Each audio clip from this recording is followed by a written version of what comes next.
or the Honorable Chairperson is going to say a few words. Yes. Ma'am, it's over to you, ma'am. May I start now? Okay, thank you. Start now. Okay. First of all, very good morning to all of you present here, and good afternoon to Professor Madhur from USA. And I am very happy to be present here as a chairperson of this session, where eminent speaker is among with us. First of all, I would like to congratulate the Department of Education, Jadavpur University, and the Central University of Kerala for organizing such a innovative international conference with an innovative idea. And without wasting more time for now, I just want to hand over the microphone to our honorable speaker, sir, for this session. And I think this session will be divided into two segments. First of all, our speaker will deliver his speech, and then it will be an interactive session with the audience. So I would like to request Professor Gulab Madhur, sir, to start your presentation, sir. Honorable Chairperson, Professor Debabrata Debnath, and Dr. Doshit Nambiar, the MC of the session, who introduced me beautifully. I think I will just add few more words with that. And before I say that, good morning, namaskar, and a pleasant good evening from the East Coast of United States, New Jersey. I live in New Jersey. Time difference between New Jersey and particularly Calcutta is like 10 hours and a half. So this is like midnight for me. So first of all, I'm very honored to be here, and thank you for such a wonderful virtual welcome to India. And in fact, I had been to India from January 7 through 17th for presenting in two conferences. First one that was at Rajagiri College of Social Sciences, Kochi, Kerala, beautiful Kerala. And then second conference that at the University of Delhi. And also I attended the board of directors meeting of the International Association of Schools of Social Work. Though I am a professor of social work, but I'm very interdisciplinary in focus, and my relationship to education sector, particularly, perhaps we did not mention that in the introduction. I am a graduate of the Harvard University's Management Development Program, which offered by Harvard Institute of Higher Education. So with a very wide angles, and my teaching experience in 7 countries, and particularly I have been more in administration, department chair, associate dean of the largest school for 8 years. And on top of that, currently I'm serving as interim dean of the School of Social Work. I served as the director of the master's program, director of the doctoral program. So all those experiences, culminating experiences, that's what I'm going to share with you. Most importantly, I served as the president of the American Institute of Bangladesh Studies for 2 consecutive terms, total 8 years. One cannot actually serve more than 2 terms. And in fact, this AIBS, well, in India, is called American Institute of Indian Studies, which is much larger. There are 25 institutes in 25 countries like AIIS, AIBS, in the 25 countries that are vitally important to the US foreign policy. Educational diplomacy is the best diplomacy. So I had the privilege to work with also the president of those 25 institute in 25 countries, and mainly this institute, they look at the higher education. And the topic here, actually, I congratulate and particularly I thank Dr. Mita Howladar, whom I met actually in the conference that I attended at Rajagiri College of Social Sciences, organized by International Consortium for Social Development, who was very kind and gracious to invite me, knowing about my credential. So I thank her from the core of my heart, involving me in such an interdisciplinary conference. I think the theme of the conference is very pivotal and very timely, and it's very appropriate. Global Summit of Social Innovation, Education, and Sustainability. Also, organizing committee actually deserve a round of applause from all of us. Particularly, we are mainly here, I think most people are academic or in the academia. There are three important aspects here, as it is clearly laid down in the theme: social innovation, education, and sustainability. And this is what the area that I have been working for so long. So in fact, social innovation, I don't have to give actually definition to all of you. We all know about what is social innovation.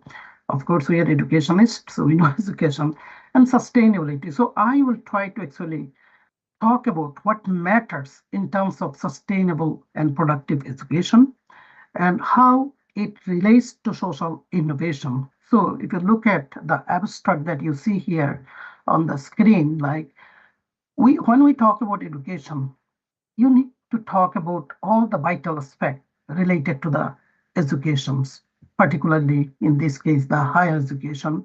So you can see many things I put here: administrative structure and governance, transparency of academic and administrative information, accountability of stakeholders, recruitment and retention of faculty, academic offerings, professional development. These are all like, the explicit aspects of the curriculum: accreditation and quality assurance, because without that, you cannot make a sustainable and productive education system. A resource is a very important thing. Assessment, of course, learning outcomes, so all these things are very important. So at the end, actually, I will try to conclude with education and particularly how it can be moved towards, the sustainable and productive world that you'll try to envision. Can you please move on the next slide? I cannot accelerate. Okay, so did you go to the, let me see. I think you have to control it from there. I cannot control it from here. Is this the second slide? Changing, I think before that there is another slide. Okay, so what is, yeah, good. After that, changing, yeah, changing environment. Next one, please, next one. Okay, so there are changes in the higher education, as I mentioned in my abstract, that with the technological advancement, there is implication for that, and which require different kind of workforce, the manpower that we educate. The country's most important resources is the manpower, and that manpower is for the educational purpose. So what we see as a result of technological invigoration, what we see that changing, resources, priorities in terms of allocation, technology, new learning space, artificial intelligence, we all know that. Data-driven standard and decision, are we going more for the quantity? And finance and business model that we are trying to continuously apply quality. It's an industry, educational industry. And I cannot blame that, because you need to look at cost effectiveness, cost benefit analysis, cost utility analysis, and global diversity. We see that there are changes in the student demographic, both traditional, non-traditional student that we can see, and also student with various background, first generation, second generation, particularly in the area that we come from, I come from, you come from, in subcontinent. I think in our blood that we go for higher education. Most of the still, I cannot actually just claim that many of us, we in second generation, third generation in terms of higher education. No, so there are first generation, still people, those who are excluded from the education system. And I think faculty and shared governance is a very important and vital aspects in terms of this sustainability, and also it relates to social innovation. What I consider now, the economy now is a knowledge economy. And the service industry, if you look at like the sources of income for in different countries, is the greatest one now, other than agriculture and other things. So knowledge economy in terms of who has the participation in knowledge economy? Who are these people? As I mentioned that, the profile of the students and the learners. I think another vital important thing in terms of sustainability is the knowledge production and application, which, I think more on moral and ethical aspects. Next, please.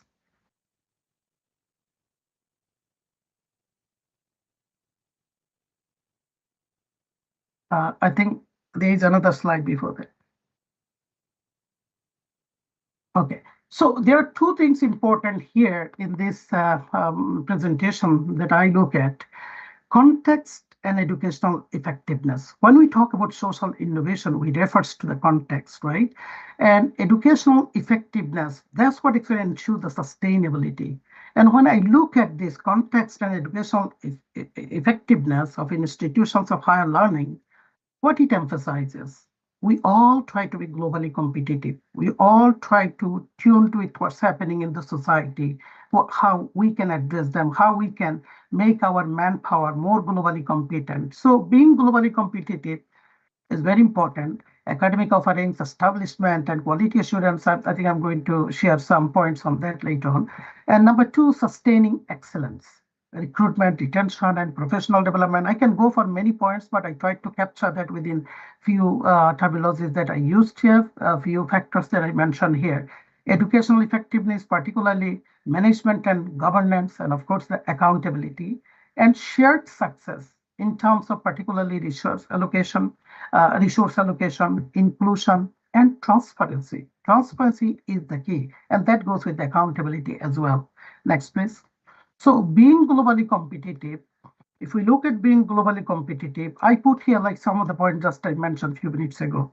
And again, this experiences and observation of mine comes from the Bangladesh particularly, and also I worked with, like as I said, the 25 other countries presidents. And in fact, this came out from my research and observation over the time. I worked with 26 public and private universities in Bangladesh, including University Grants Commission, which I think is the higher education commission in India. So being globally competitive, are we accountable to the stakeholders, including the community? Do we have the engagement, community engagement? Are we accountable to the student? Are we accountable to the leaders, those who are like trustees or whatever, like the government university, in some sub-government? So those accountability, particularly to me, is very important. Corruptions, or in terms of malpractice, I would rather say that malpractice, like, how we can be so reduced in terms of that. So higher quality education, I know, it's like in shoot here, the country that I live in, United States Commission on Higher Education, every 10 years we come under reaccreditation. And also this is like the whole university. So we fall under the Middle State Reaccreditation Commission. There are 5 different, the divisions of the Commission on Higher Education in the United States. So I think, in Indian cases, the Higher Education Commission, Bangladesh, I think still they have the University Grants Commission or Commission on Accreditation, have they ever started something? So higher education, are we rigorous? Are we really following the mandates and the standard that is actually set forth in the Higher Education Commission? Again, transparency. I think this really makes the result, particularly in this digital society. I think that is the key. That can turn around the things momentarily. In the earlier days, when I grew up at that time, we needed to wait for books, we needed to wait for mails, but everything is at fingertips. So that transparency, are we still holding on to the old models, or are we now at par with what we are supposed to be? The world now, just moves on momentarily. Next, please. So in terms of this global competitiveness, there are a few factors I put here just for our, the conversation and engagement and discussion. We need to, I think, rethink and revisit the student selection process. There are various ways, now private universities also come into in the force. So I think there are a few points I put here, like in terms of responsibility, citizenship, safety, ethics, good learning, honesty, success, respect, community, because we are talking about the social innovation. So this can be like, this is actually came from the Emory University in United States. So this can be like, whatever the context, to me, context is very important. We cannot generalize like the things, because context, you need to look at that. So this can be a long laundry list, or this can be minimum. It depends on the context that we are actually delivering our instruction and the educational programs. Next, please. So in terms of the student selection, we need to be, I think, more prone to how the students nowadays, the profile of the students, what kind of students are they coming, and in also not only even the selection process, I think the retention is very important and more important nowadays. Next, please.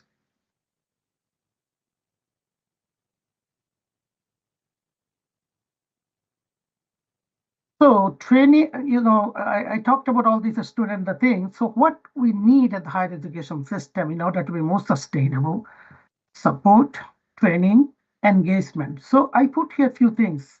System of support and care is needed. Research and development, R&D is the key.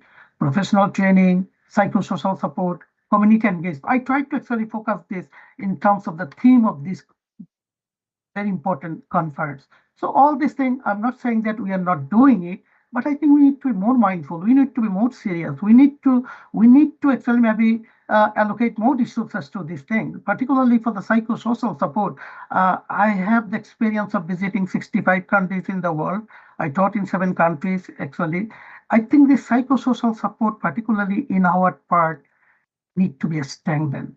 That's really very important in terms of learning, particularly for the learner. Even sometimes, the people, those who are educated, the psychosocial support is very important. Here in the university, you will see that we have a whole unit actually just focus on the psychosocial aspect for the learners and also those who are educators.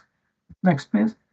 Community engagement, I must say that, this is the key, particularly when we are talking about sustainability and social innovation. And I think most universities now are trying to, the programs, it goes by the programs, go for internships, service learning, experiential education, and also how we are highlighting the alum, how we are actually bringing the events to the university. Because one thing I believe that university community relationship, what they call it here, town-gown relationship, is a key because universities are responsible to look at the community where they are offering the educational programs.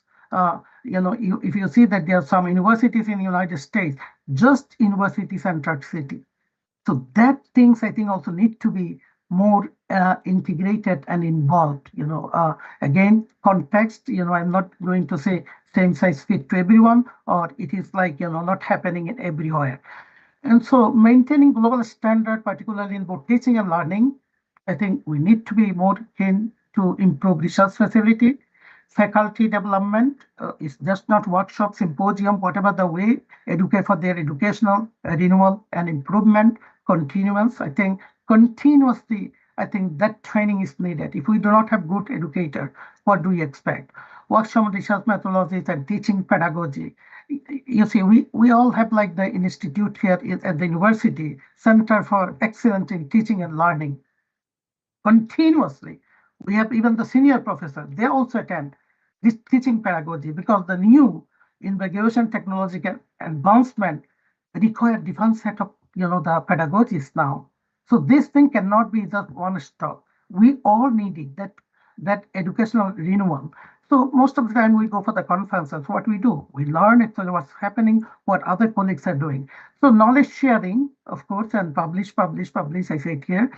Innovation ecosystem. I think this is something that we need to do. Inter-collaboration within the university, department, faculty, even with the industries. That innovation is extremely essential. So one of the things I say, Center for Excellence in Teaching and Learning, cutting edge things that we are looking at, how we can improve this pedagogy and also the methodologies in terms of knowledge creation and application.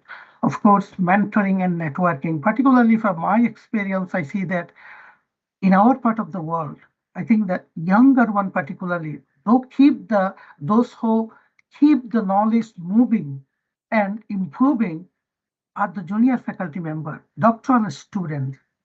But once we become associate professor and professor, how much are we mentoring? And that mentoring not only just mentoring, supervising or facilitating, strengthening that person's, the thing, but it also connects you with the networking. So those things also goes with the global competitiveness. Next, please. So this is, we do it here, ethics in knowledge production and application. All the universities, we have IRB, Institutional Review Board. We try to protect the person who is doing the research and the people, those who are providing the information. So IRB, Institutional Review Board, anything before a professor, a student, doctoral, bachelor's, or master's student, they need to submit their application in terms of knowledge production to IRB, because we want to make sure that you are not violating or you are not harming the people, those who are helping you to build the theory and the knowledge here. So second point here I focus on the first, these 4 points I mentioned, this is about the global competitiveness, sustaining excellence, how we can sustain our excellence. Excellence in terms of our academic rigor, excellence in terms of our student placement, excellence in all areas. I think I'm not going to go through all these points. You can see that there are, why I say depoliticized. There are issues, favoritism, nepotism, all those things happen. Even not, I'm not saying that only that part of the world, it happens here. Some kind of preferential treatment, fairness, right? Knowledge and skills. One thing we say here nowadays, particularly as a social work academic, skill, we are skill-based profession. Skill. That distinguish our learner. It's not about the theories, because theory, hands in glove kind of thing. That's what I emphasize more on, R&D kind of thing, particularly in internship, experiential education, service learning. And this requires actually good collaboration between the faculty member and the students. Research interest in community commitment. Particularly, I can tell you that some of the private universities in Bangladesh now, there are 59 public universities. When I was in Bangladesh, I left Bangladesh 33 years ago, 4 universities generals, 2 technical universities. Now 59 public universities, 117 private universities. So some of the private universities, particularly I would say, can imagine what they are doing, private universities. They make sure that their students go to the community where they come from, most people originate from, to do their service learning project, experiential education, internship thing for 2 months. So that's something we're talking about, the social innovation. Whose values are you reflecting? Who are we trying? At the end of the day, no matter engineer, doctor, biologist, the social scientist, we work with the people. We work for the people, right? So we need to understand what they need in order to understand. There's a biologist, actually, which I cited in my doctoral dissertation. My PhD is in social policy and community participation. Leon John from Memorial University, Newfoundland. He said something so beautifully. He said there was a time that biologists and the fish folks, they used to sit together to understand flora, fauna, and the fishing communities in the maritime provinces of Canada. I did my PhD in Canada. But today we fall apart from each other. They use their own jargon. We use our own jargon. We have we have a big gulf now exists between. So in terms of knowledge, the creation, as I emphasized that, the community, those who are actually providing us the information to build theories or to apply theories or to make the theory effective, are the people. So they have actually also the contribution in terms of what we are doing. Many times when I did the research in different countries, they say, well, you get PhD, you get some kind of the promotion out of this research. What do we get? So that community engagement, I think, need to be more win-win situation for both parties. I think that's the way you can make it social innovation and also sustainability. Of course, we need to be competitive, which I also emphasize, the free from all kinds of intervention. I think free and fair, it got to be in terms of sustaining excellence. So if you go further, please. So I think the most important thing for the people, those who are educated, need to have a clear career and the benefits path, right? So we recruit them, but how much are we nurturing them? How much are we mentoring them? I think that's something that goes with the sustainability. Retain recruits. Keep brain drain in check. Differential salary and incentive packages, equitable and rewarding, provides a career plan. So in terms of this salary thing, I always take credit from our subcontinent. We have a scale, right? For the assistant professor in engineering, assistant professor in education, business. In America, for example, those who are in the business school, assistant professor make almost, the 1.5 times more than the professor those who are in the liberal arts, humanities, and social sciences, because they say that the demand and supply. So I think this equitable rewarding, the reason I brought this point now, private sector, particularly in some of the countries that I'm familiar with in South Asia and also Southeast Asia, are on the rise, private universities. So I think this equitable and rewarding things, definitely need to be based on the equity-based principle, the moral judgment. And also, I also want to emphasize here, in order to give them a career plan, I think they need to have some incentive. Why people would go above and beyond if we do not recognize their talent, if we do not reward them, if we do not incentivize their research work. So to me, recognition is very important. Next, please. Mechanism for professional development, of course, continuous training, mentorship, meaningful interaction among intra and international scholars. This is something particularly in our part. In United States, there is a significant percentage of our population in academia, and many of us, we go back and forth to our place of origin, no matter we are citizen here, but still we have that connectivity. This is something also within the country, the rural, even the private university, public university, even the smaller universities, general university, technical university. This is something that I think doesn't happen that way. But so this is a testament to that. You see, from a university from Kerala and university from Calcutta, Jadavpur University, this is the way that I think need to cultivate our more meaningful exchanges and interactions. Ongoing assessment and evaluation outcomes, as we know that we believe in formative evaluation. So we come up with the program based on the needs, and we need to see how is it going. Do we need to change the direction, course of action? So I think those incentive rewards, as I mentioned, and peer partnership. So I think this peer partnership is very important. Particularly, I focus more on interdisciplinarity, because at the end of the day, what discipline we come from, the pedagogy that we need to use, that need to be involved more with the student, is the similar pedagogy that we use. How to teach, what to include the contents, curriculum, presentation style, because as I said, that with the technological advancement, we got to be at par. We cannot go with the traditional way we used to teach. I have to change every time that I teach a course, because the things are changing rapidly. And as a social scientist, we believe in society is a living and dynamic, the organizations. Next, please. So in institutional collaboration, I just want to put more things here: department, disciplines, universities, placement in institutions and agencies, and of course other organizations, including governmental, and of course the industries. So industries means here not just like all those kinds of the real mechanical industries means education is industry. So the training that the institutions are working. So that's those kind of collaboration that we need to cultivate more and more. As I'm giving you the heads up and thumbs up that this is a wonderful collaboration between the universities in two different states, in India. Next, please.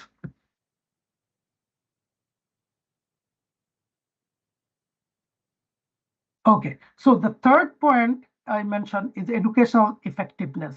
I think here actually most important thing is the leadership and management.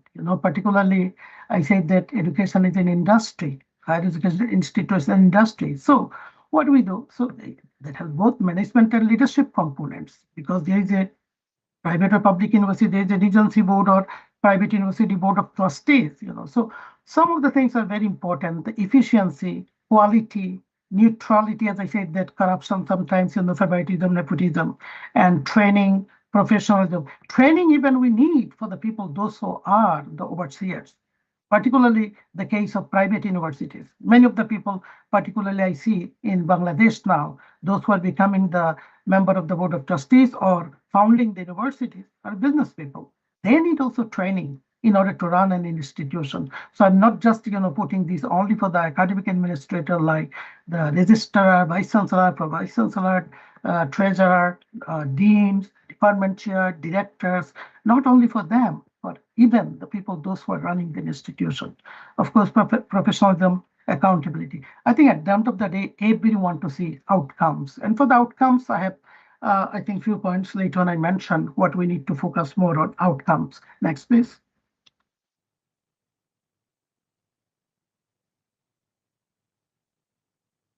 So in terms of management and leadership, we know that Higher Education Commission, particularly the apex body of the institutions of higher learning, I think that need to be transformed. Transforming is not just, we cannot say that we already transformed. To me, it's a continuing process, transforming Higher Education Commission, because that's the apex body. And I think also most important thing, delegation of authority. Particularly, I did research in Bangladesh. There's only one University Grants Commission in Dhaka. There's no other way that you can do. So that decentralization and delegation of authority is very important. That really make a big difference in terms of running the programs. Also, in the case of Bangladesh, also maintaining the standard. Adequate and skilled manpower of those institutions like the Higher Education Commission. Financial sustainability. I think, of course, at the end of the day, money matters. Everything actually depends on them, particularly for the public universities. I think the grants and budget comes to the 100% mainly from the government. So I think that financial sustainability, the political support, the government commitment, because we know education is the one that can change the face of the country, the economy. That's why I mentioned the knowledge economy, and ensuring the efficacy of that Higher Education Commission, I think, is very important. I think largely it goes by the political commitment of the country and the nation. Next, please. This is mainly I put here, from my experience. I mentioned that I'm sharing these from my 8 years of presidency of the American Institute of Bangladesh Studies. And before that, I was elected vice president for 4 years. So 12 years of my experiences, I focus mainly on that. So this is a thing that mainly in Bangladesh, particularly the public sector, private sector. So in terms of public sector, I said that Higher Education Commission, they need to actually transform the UGC to Higher Education Commission, and respective mission need to allocate funding on a timely and professional manner. I think sometimes the institution just waiting, the students suffering, program suffering, but the vice chancellor is not getting the fund that are like the soul, life and soul of the institution. In private universities, my experiences, particularly from the context that I mentioned, I think good governance, including accountability, is necessary among the Board of Trustees, and Board of Trustees' absolute power over the university administration need to be reconsidered. So I just put that here. Again, this can be a long list of laundry, but this is coming from my experience and observation that I had the privilege and opportunity to work with. Next, please. The next is 3C, is about the curriculum. Can you move forward, please? Explicit and implicit curriculum, right? So we know explicit curriculum are the formal educational structure, including the courses, internship, and the programs. But all this in explicit curriculum, depending on implicit curriculum, the environment, right? And where the programs are being presented, right? And also the diversity, admission policies procedure, I mentioned before, advisement, detention, termination, student participation, governance, faculty, administrative structure, and resources. As an academic administrator, we have to spend lots of time. And when we come for 14 different points, like the main points, under that 14 points, we have many sub-points for reaccreditation. Next month, actually, in the month of April, we will have the site visitor from the Middle States Commission on Higher Education.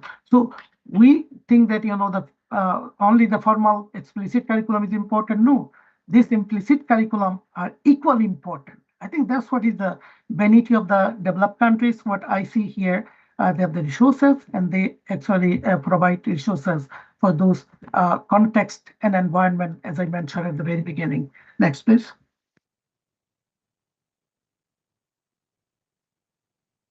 So student-centered learning environment, again, high-tech classroom facilities, student association union, extracurricular activities, student motivation programs, student counseling body, student assessment of teaching effectiveness. I think this is something 57 points, when we teach a course, in 57 point, the student always evaluating us. I think that's really give a good things. I see it from the positive perspective.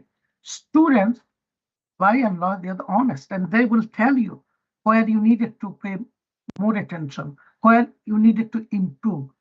And on top of that, we do here also the peer observation. We also do that chair's observation, dean's observation. And sometimes if we need more observation, we do that because we do it in order to help a faculty member to understand the students why they are rating the professor not the way that professor expected to do. So I think that's very important, and that's what we do here. Student assessment of teaching effectiveness. I think slowly, maybe other parts of the world also. I cannot say that because I did not do any research in India. Maybe you guys do it as well. Alumni engagement. I think they are the ambassador of your program. These alumni engagements, in terms of the social innovation we are talking about, in terms of sustaining excellence of your institution, they are the one. We actually continuously meeting with the alums and we bring them here, homecoming. And I think they are the one, our ambassador, they're the one, the spokesperson for us, and they will tell you that you need to improve this area because this is not the way the current context actually is meeting the standard. Next, please. I think still this is very distant.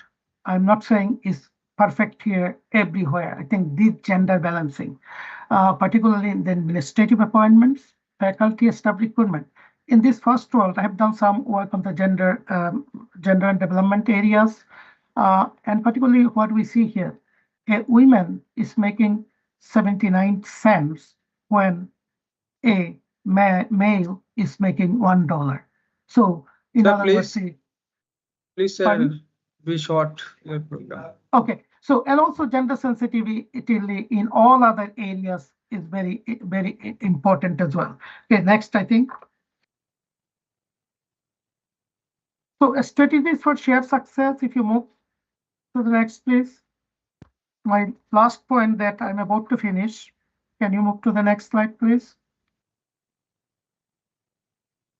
So this is actually not my creation, Studies for Shared Success. I think this has really a lot of good points. So it's by the Higher Education Academy 2015. They emphasized success, shared success through partnership in the enhancement of the learning, teaching, and research partnerships. And I'm not going to go about the whole, the cycle, the diagram that we can see here. It has included all the things that I've been preaching so far, through my presentation. Next, please. So allocation, collaboration, and benefits. Again, resource allocation need to be inclusive, transparent. Culture of sharing, collaboration instead of competition among universities need to be enhanced. Strategies like creation of consortiums, common funds for scholarship and grant, sharing expensive equipment structure, and sharing expertise. Particularly a big university has all the facilities. There are some smaller universities, so that's what I'm saying, that we need to have the mindset of sharing those. Next, please.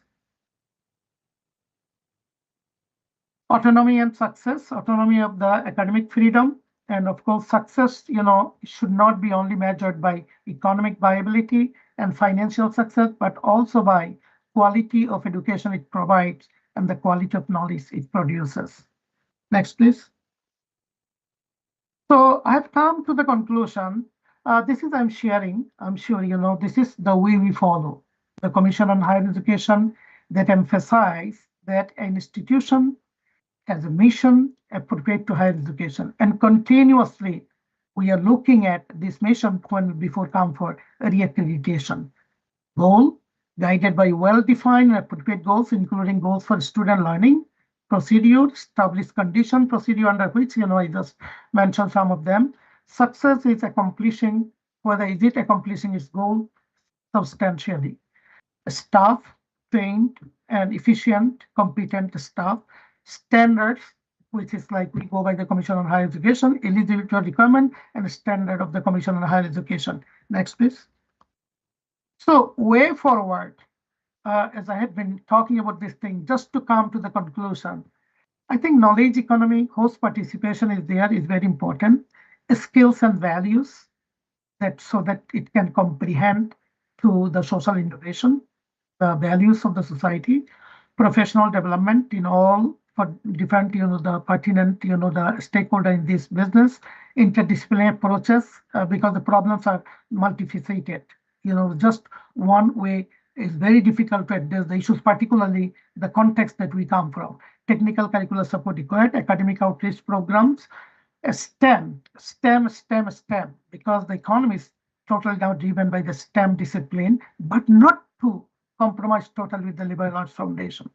Because at the end of the day, as I mentioned there, we need to work with the human being. So those human relation skills, communication are very important.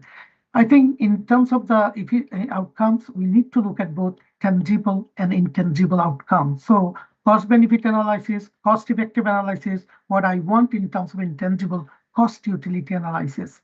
Artificial intelligence, I think the dilemma is there here now, how to use it, how far to use it, but there's no way we can actually avoid artificial intelligence. That making life more easier, but I think there are ethical side, how to use it, what far to go. Those are, I think, on the table now. R&D, research and development, and community partnerships and engagement.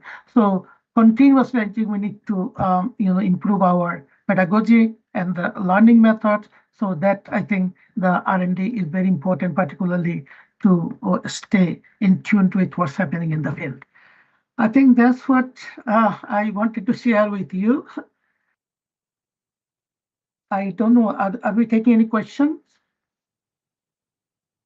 Yes, thank you, sir, for your nice deliberation on that a very interesting topic. Now it is open for discussion, interaction. There are so many participants in this session. I would like to request all of you, you may ask question. If you have any question, you may ask. Sorry for taking a little longer. It's No, so sir. difficult to. No, sir. Thank you, Mr. Devnath. We are sorry not to provide a lot of time for you, sir. We began a little late. I think that's also like, it's okay. Thank you. Okay. So, is there any question from the audience? Or your comment, your addition, yes. observations. Sir, you have touched so many areas on higher education throughout the global, but unemployment is a very important problem, not only in case of India, but also throughout the world, I think. Yeah. Sir, can you say something in this regard? What are aims of our higher education? Because unemployability is a very crucial problem, it's increasing day by day. So, what is your observation regarding this? This is a very good point. As an academic administrator for last 18 years, I have been actually attending Yes. different kind of, the forums, particularly the employer. Here, Right. actually, this is what about the dean's job, and when you are dean, you have to go for this. So most of the time, I just ended up meeting with Citibank, Bank of America, Morgan Stanley, all those, different, the largest employer in this country. So I asked them actually that what really you need in terms of like, the people that you are going to hire. They really tell something, four important things. They do not talk about the technology. They do not talk about like, the big, like, the engineering skill or whatever, like the technical skill. They say there are four important things that we look at. Like when a person finishes an undergrad degree, employable, generalist at this point, when go for master's, the specialization, doctoral, more specialization. So first thing they said, we want the person, whether the person can critically think, whether the person can analyze, has the analytical skill, can they analyze the issues or whatever they heard, they want to do it. And on top of that, nowadays, what is becoming very important, technological literacy. Because I will not get this platform if we do not have this technology. And fourth skill they mention always like communication. So I think we have to look for non-traditional aspects of the employment opportunities at this point. My hope and optimism is that service sector need to be more revitalized. I think this is what something that artificial intelligence or the technology can make it like more, bring more opportunities, so that our graduate can be employed. But it's a common problem everywhere. So we have to explore the opportunities. But in order to explore the opportunities, our manpower, our learners, our students that we are producing as an effective and skilled manpower, they need to be prompt with what the context actually require. I know there is no direct answer to it, but I think we have to try Yes. like non-traditional sorts of Yes. the job and employment opportunities. Yes. So I think someone is calling me. Sir, I think we have to conclude this session because we have taken. There's another session here. That's for thank you from the organizers to you for being with us despite our very busy schedule. And I hope your deliberation will enrich all of our audience who are present in this session. And thank you, sir, once again. And hope to meet you at future more. Thank you, And I sir. thank you all very much for this opportunity. And always it's a pleasure and nice to be with the people that I can relate myself, our own people. Thank you very much. Okay, sir. Thank Now I you. would like to hand over. Yes, Peter. Thank you, both of you, for your joining in our program. And also, we are proud on behalf of Central University of Kerala and Jadavpur University. And we feel blessed and honored these two dignitaries in today's session joining in our program. So thank you so much, sir, for your I valuable must say one time. more thing. I had such Okay. a pleasant and respectful visit to India for 10 days, both in Kerala and also in New Delhi. And I must say, incredible India. Amazing. I had just a fantastic and very Okay. enlightened, very productive trip. Thank you so You much. are welcome again, sir, in India. And please I will contact with us when definitely, you come I here. will definitely come. Okay. Thank you. Thank you, sir. Mita, may we leave now? Sir, you see your scholar and Yes.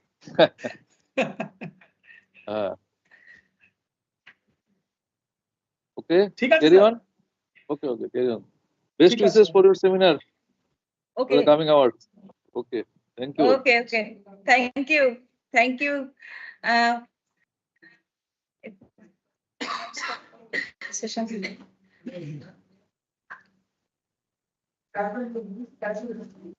Join person, sir.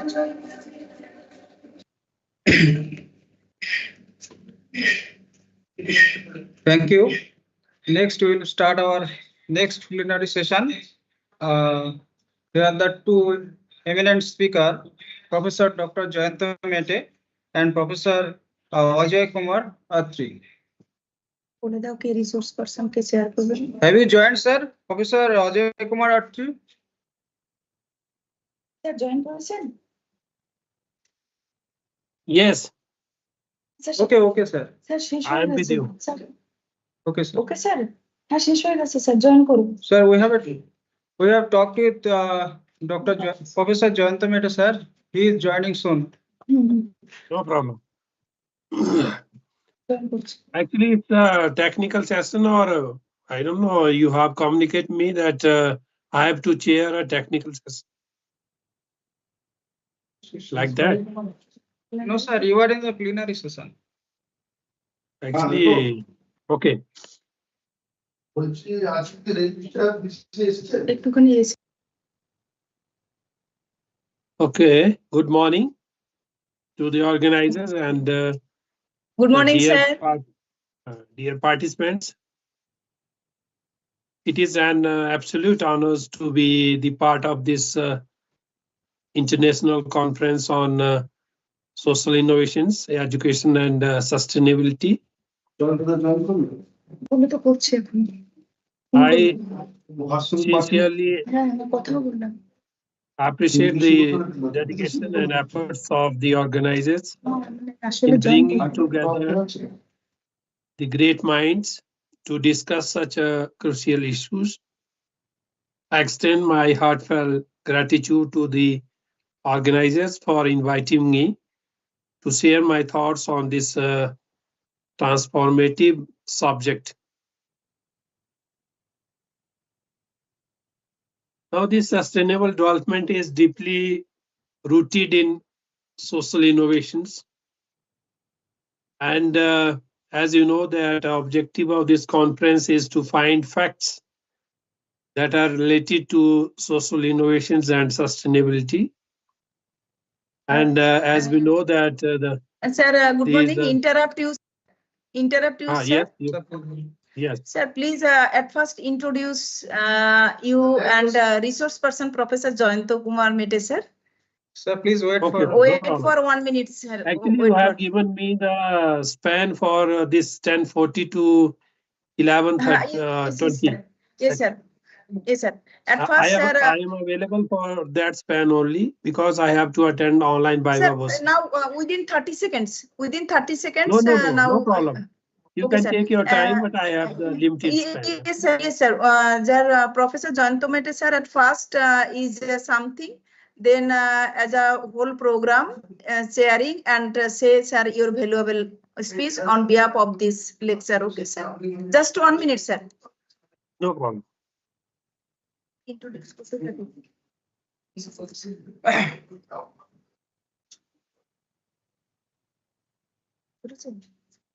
আমি বলতে শুরু করি time না fix চালু দিলে ভালো একটু ফ্যানটা চালাবো আমি ইন্ট্রোডিউস করতে পারি ভেরি গুড আফটারনুন হ্যাঁ yes sir yes sir Sir, please open your camera. Sir sir, open your camera, sir. Sir, very good afternoon, sir. It is a most delightful and knowledgeable session because the two eminent, my respected sir, Professor Ajay Kumar Otri sir and Professor Jayanto Kumar Mete sir joining in our session.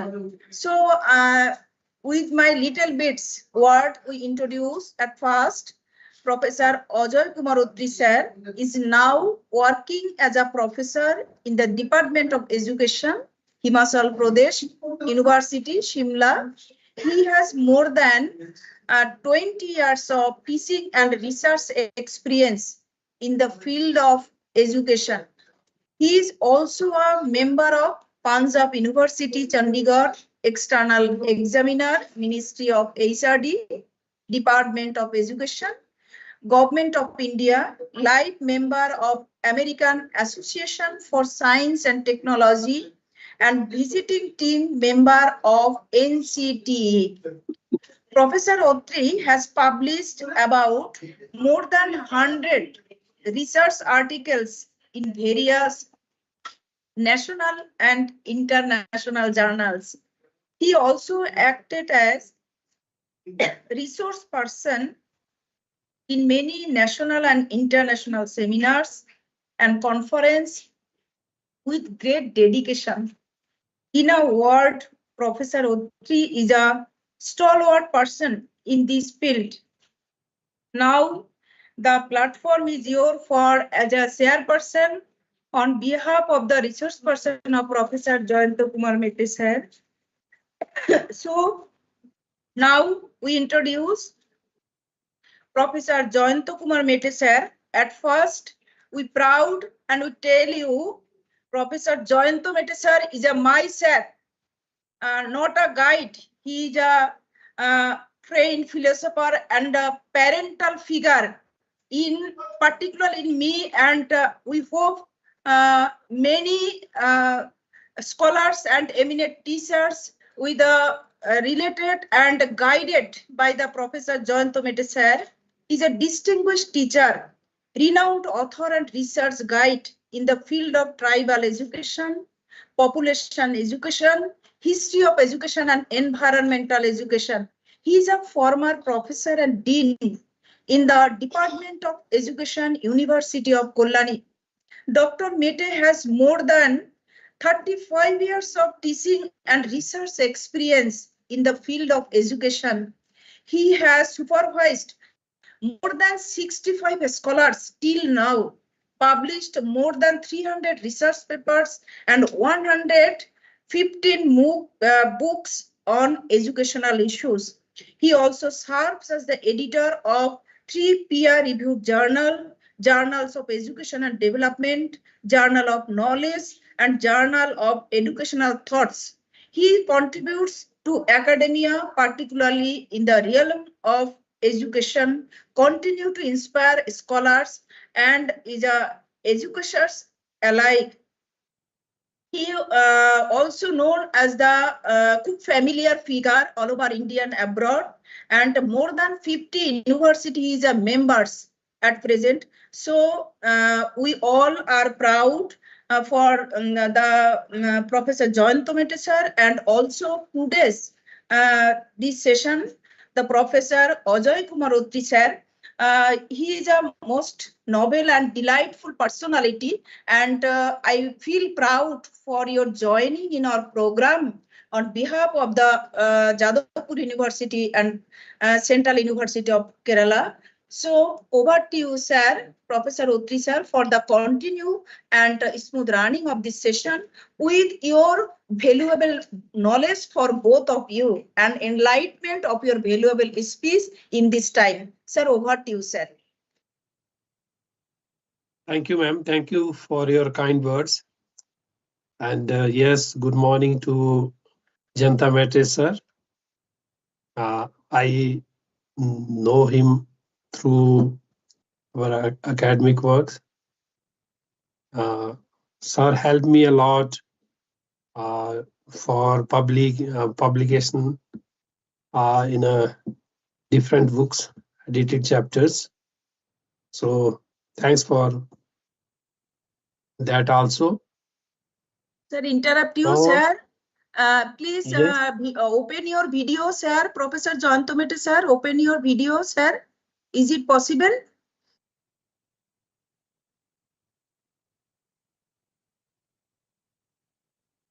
Sir, present here, Professor Jayanta Mete sir.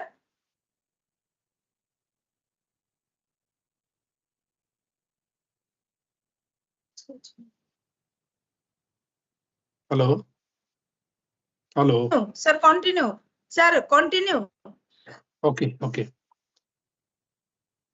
I've seen your brochures, and from that I pick a line.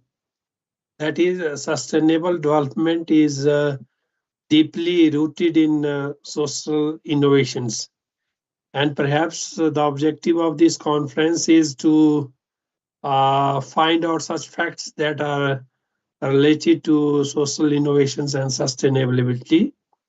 And if we see these two terms, that is sustainable development and social innovations, that both emphasizes on equity, fairness, and long-term well-beings of all the members of the society. And these two terms work on the principle that is no one is left behind. So social innovation is all about creating solutions to social and environmental challenges. That is, solutions that are more effective, efficient, sustainable, and scalable. It is a powerful tool in achieving UN Sustainable Development Goals, addressing issues like climate change, poverty, and quality education. Social innovations are reflected through some schemes like we have Grameen banks that are lifting millions out of poverties. We have fair trades, eco-friendly startup for promoting sustainable and ethical businesses. And we have AI-driven solutions to agricultures that are helping and small farmers to combat climate change. And if we want to build a sustainable future, we must integrate social innovations into our education system, starting from schools to university and beyond. At school level, we should teach our students problem solving for social and environmental issues. And we should also include sustainability projects and innovations and challenges. At university level, we should offer specialized courses on social entrepreneurship, sustainabilities, and policy innovations. And we should also encourage interdisciplinary research to find out scalable solutions. We also foster research on social innovations that impact innovations impact on sustainability, and we should also bridge the gap between academia and industries for real world applications. We need policy frameworks that support innovations and sustainability driven society. It is not a academic concept, but it's a reality. Let us invest in it and research in it, and most importantly, implement it. Together, through social innovations, we can turn to today's challenges into tomorrow's opportunities and build a more inclusive and sustainable world. Once again, I deeply appreciate the organizers for their commitment to this cause and for the opportunity to speak here today on this transformative subject. Thank you for all your time and dedications for making a difference.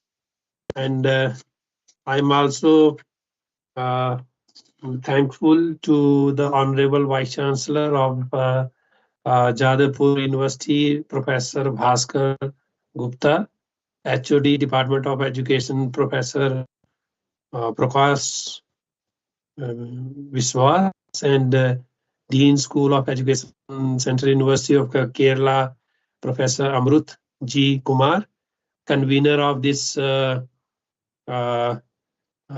conference, Dr. Meeta and Professor Joshit BP, and all the joint conveners for their kind concern and invitation. It's a nice experience, and thank you. Thank you for your concern and best wishes for your conference. Thank you.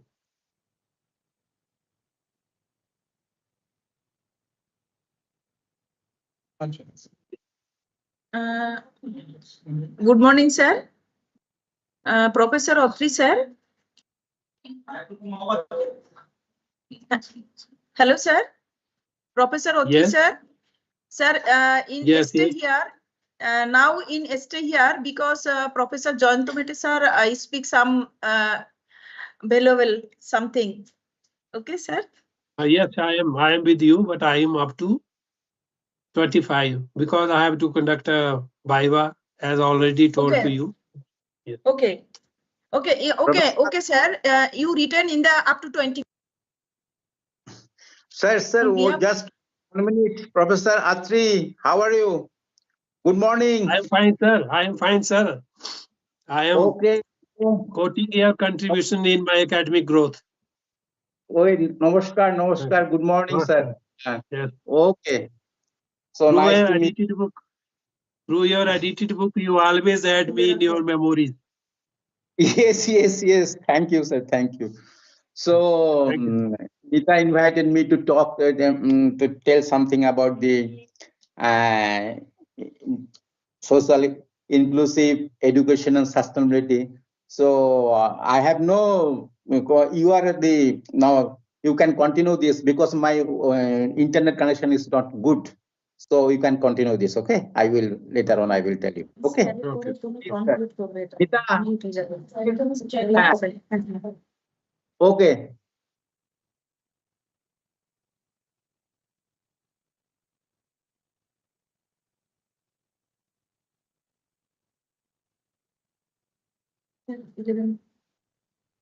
পর্যন্ত থাকবেন 11:23 পর্যন্তই থাকবেন।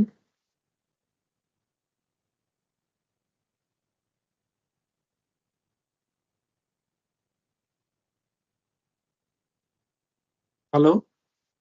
Who is there? Hello? Yes, sir. Now these are little bit network issues.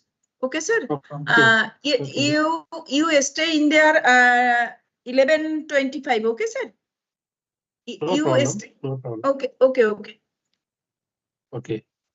Now the social innovation play a vital role in advancing sustainable development by addressing complex social, economic, and environmental challenges. And here are some key facts that highlights the relationship between these social innovations and sustainable development. First one is alignment with sustainable development goals. Social innovation initiatives are instrumental in achieving the United Nations 17 Sustainable Development Goals, which aims to address global challenges such as poverty, inequalities, climate change, and environmental degradations. Now, second one is global movement. In 2024, collaborative efforts have elevated social innovations as a key drivers of sustainable development and growth. Over 30 international organizations, governments, and ecosystem leaders have formed the policy relationship councils to advance policy actions in support of the social economy and social innovations. Then policy support, we have governmental and international organizations are increasingly recognizing the importance of social innovations in policy frameworks, promoting initiatives that foster social enterprises and inclusive economic growth. Next one is community empowerment. Social innovations empowers communities by involving them in the development of solutions tailored to their specific needs, leading to more effective and sustainable outcomes. Now, economic impact. By addressing social challenges through innovative approaches, social innovations contributes to economic development,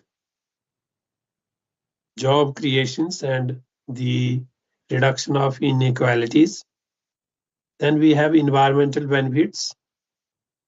Many social innovation projects focus on environmental sustainability, promoting practices such as waste reductions, renewable energy adoptions, and conservation efforts. Then we have educational advancement. Social innovations fosters educational initiatives and promotes lifelong learnings, skill development, and access to quality education, contributing to achieving the Sustainable Development Goal 4. Then next one is health improvement. Innovative social approaches in healthcare have led to improve access to medical services, disease prevention, and health education, aligning with Sustainable Development Goal 3. Now, next one is technological interventions or technological integrations.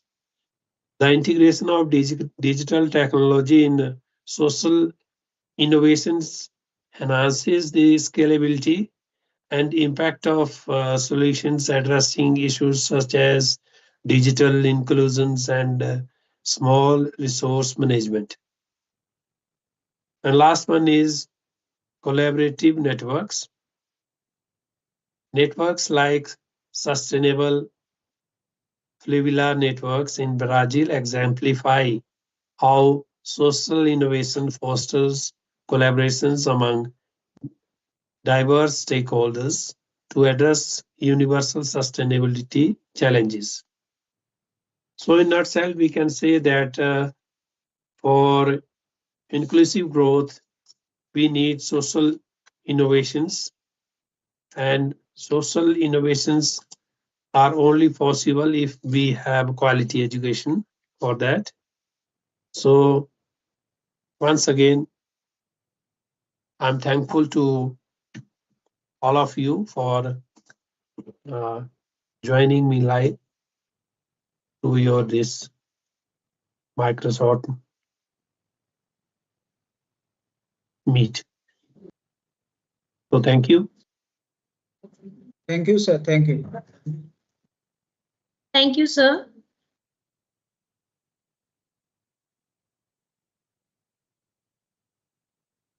Now, we would like to request Dr. Jadavpur sir to present his ideas. Over to you, sir. Are you here? Are you here, sir? Professor Jadavpur sir, are you there in the session?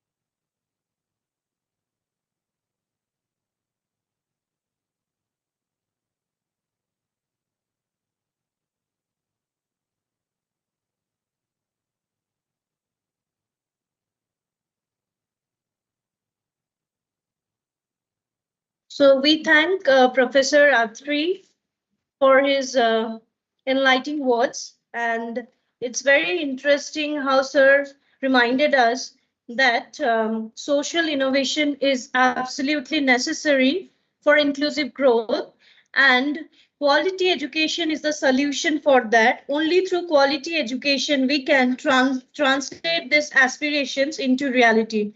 So it was wonderful hearing from sir. And now we are going to move to our next plenary session.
A very good morning to respected chairperson, the eminent speaker for the present plenary session.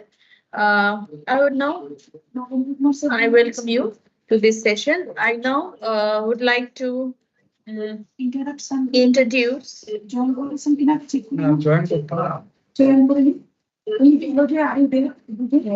okay. Okay, Professor Rabindra Kumar Pradhan, have you joined? Yeah, I am. Yes. Hi, everyone. Good morning. I'm audible. Good morning, sir. And Professor Nagendra Kumar, have you joined?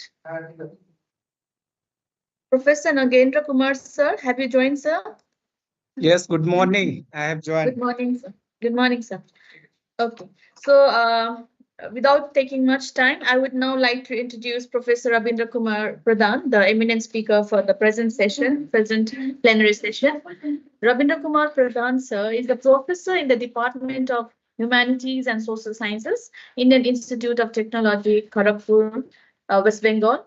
He has been working and has 22 years of experience in teaching, research, and training. And his research interest areas are leadership, employee engagement, OCB, emotional intelligence, employee well-being, workplace spirituality, happiness at work, employee performance, resilience, and higher research, human resource effectiveness, and many more.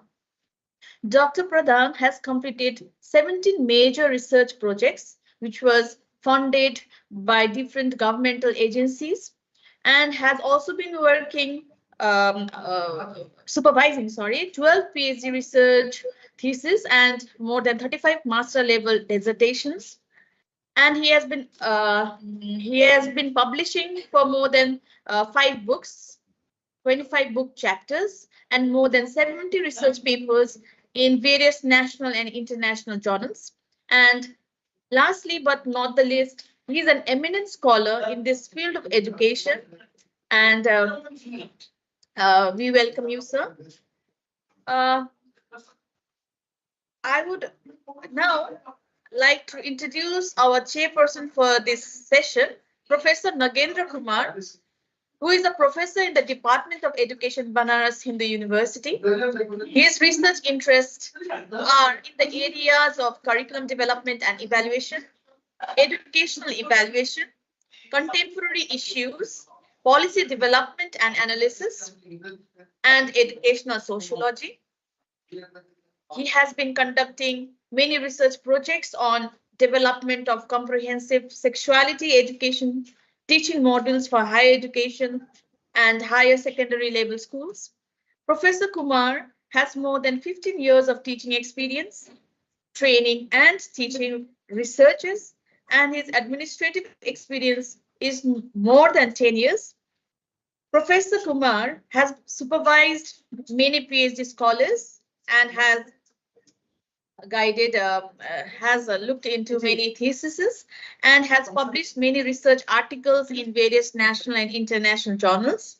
He has also acted as many research person in many conferences, many international seminars, many national conferences with great dedication and passion. And in a word, I would like to say that Professor Kumar is a stalwart person in this field, and I here welcome you once again, sir. Please, sir, now I would request Professor Rabindra Kumar Pradhan, sir, for his lecture for this session. Over to you, sir.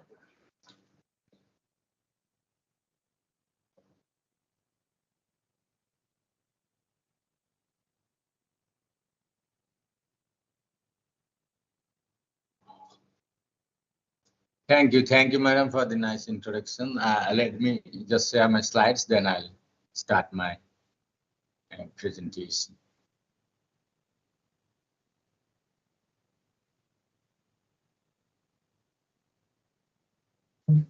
Sir, we would request you to kindly put on your camera. I don't know, my camera is not working. Why? Maybe I'll log out and join again. Let me try. And the sharing option is also not working well. I don't know why.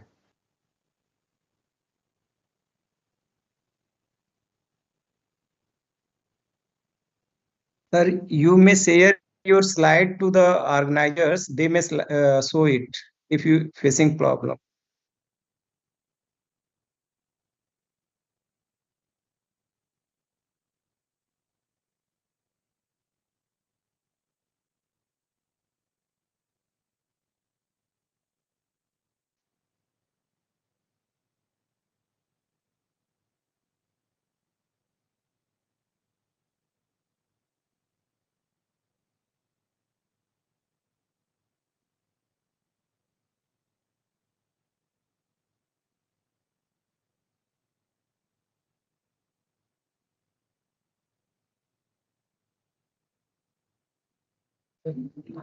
Professor Rabindra Kumar Pradhan sir, you can share your slide.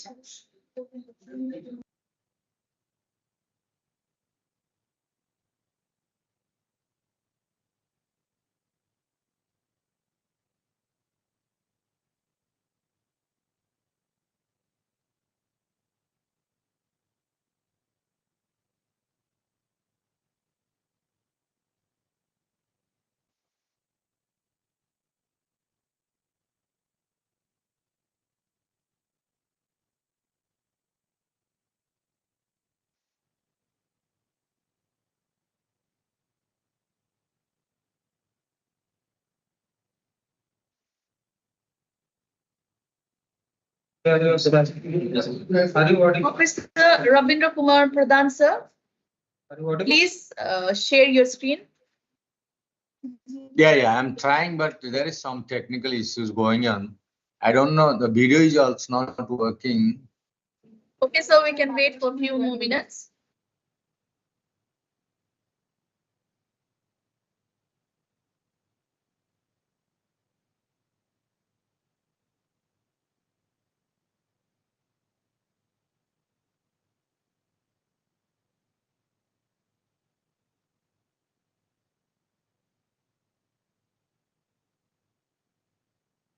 Is my PPT now visible?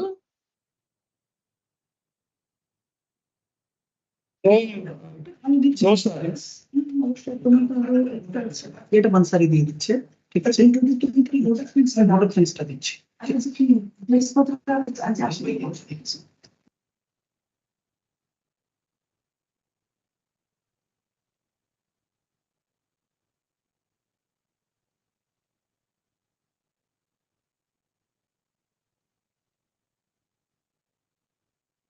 Is it visible now? সবার হবে তার So it's not visible. ঠিক আছে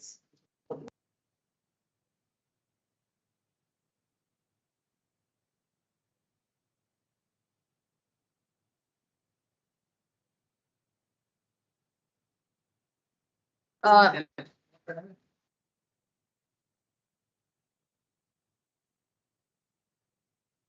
Sir, you can share your slide to the organizers. They may show it.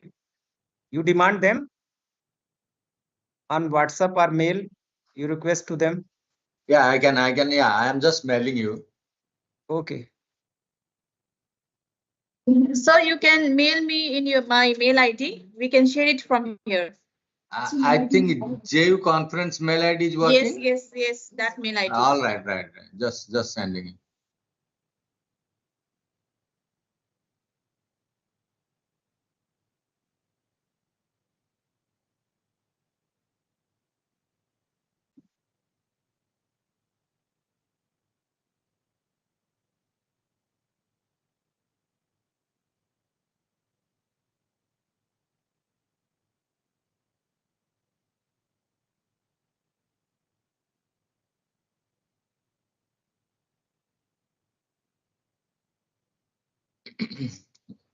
Just now I sent you, just please check your mail.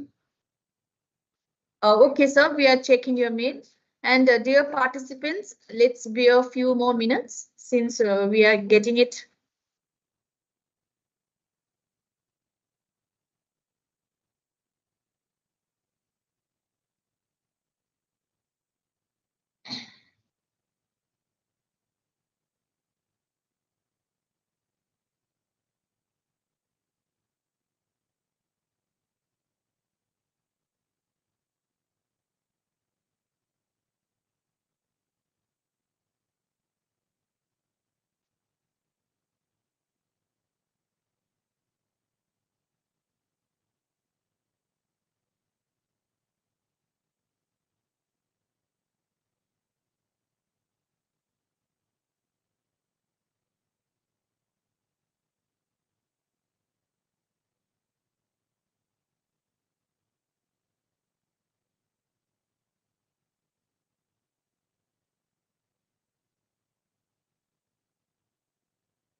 Can you see this slide, sir? Is it visible Yes, in the yes, screen? right. Okay. Thank you. Thank you. I am sorry for this technical hitch. It's Right okay. now, bhai, your health is it okay? This is fine. Perfect. Yeah, okay. Yeah. Okay. Hi, everyone. At the outset, I thank the organizer for inviting me to this global summit on entrepreneurship sustainability. I must thank Professor Meeta Madam for inviting me and giving me this opportunity to express my views on a very special topic on sustainable entrepreneurship, a psychosocial perspectives. In fact, in the year 2012, I published a paper on it, Rethinking Entrepreneurship, a psychosocial perspective, which was published in the Journal of Indian Academy of Applied Psychology, volume number 38, number 3. I think any researchers, the scholars who are interested, can also refer to that articles. It's very exhaustive and it covers various perspectives of entrepreneurship, not just the economic and venture perspectives, but also into the psychological, social, and anthropological perspectives, how entrepreneurship develops and how entrepreneurial thinking and mindset can make enterprises a more sustainable and viable one. So this presentation explores sustainable entrepreneurship through a psychosocial lens, examining the psychological drivers, social dynamics, and challenges faced by entrepreneurs committed to creating a positive impact on both environment and the society. But before I go into details, I'll just throw some lights up on understanding this concept in a much deeper way. There are nowadays as many as definitions exist in literature as there are experts in the concerned field. Entrepreneurship could be defined as a process of establishing new enterprise.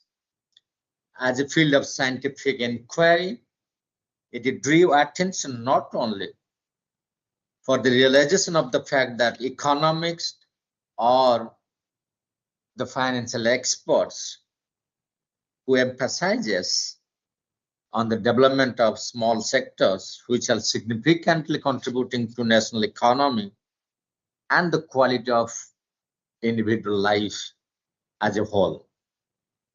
Thus, the development of these small sectors becomes very important to promote entrepreneurship. It has also been defined and discussed in several ways. like entrepreneurship as an innovative activity. The great management philosopher, experts, and a scientist, Peter Drucker, in the year 1985, proposed that entrepreneurship is about the ability to mobilize agents of production and the capacity to see change as an opportunity. Another management expert, Gartner, in the year 1989, who described entrepreneurship as the creation of new organization.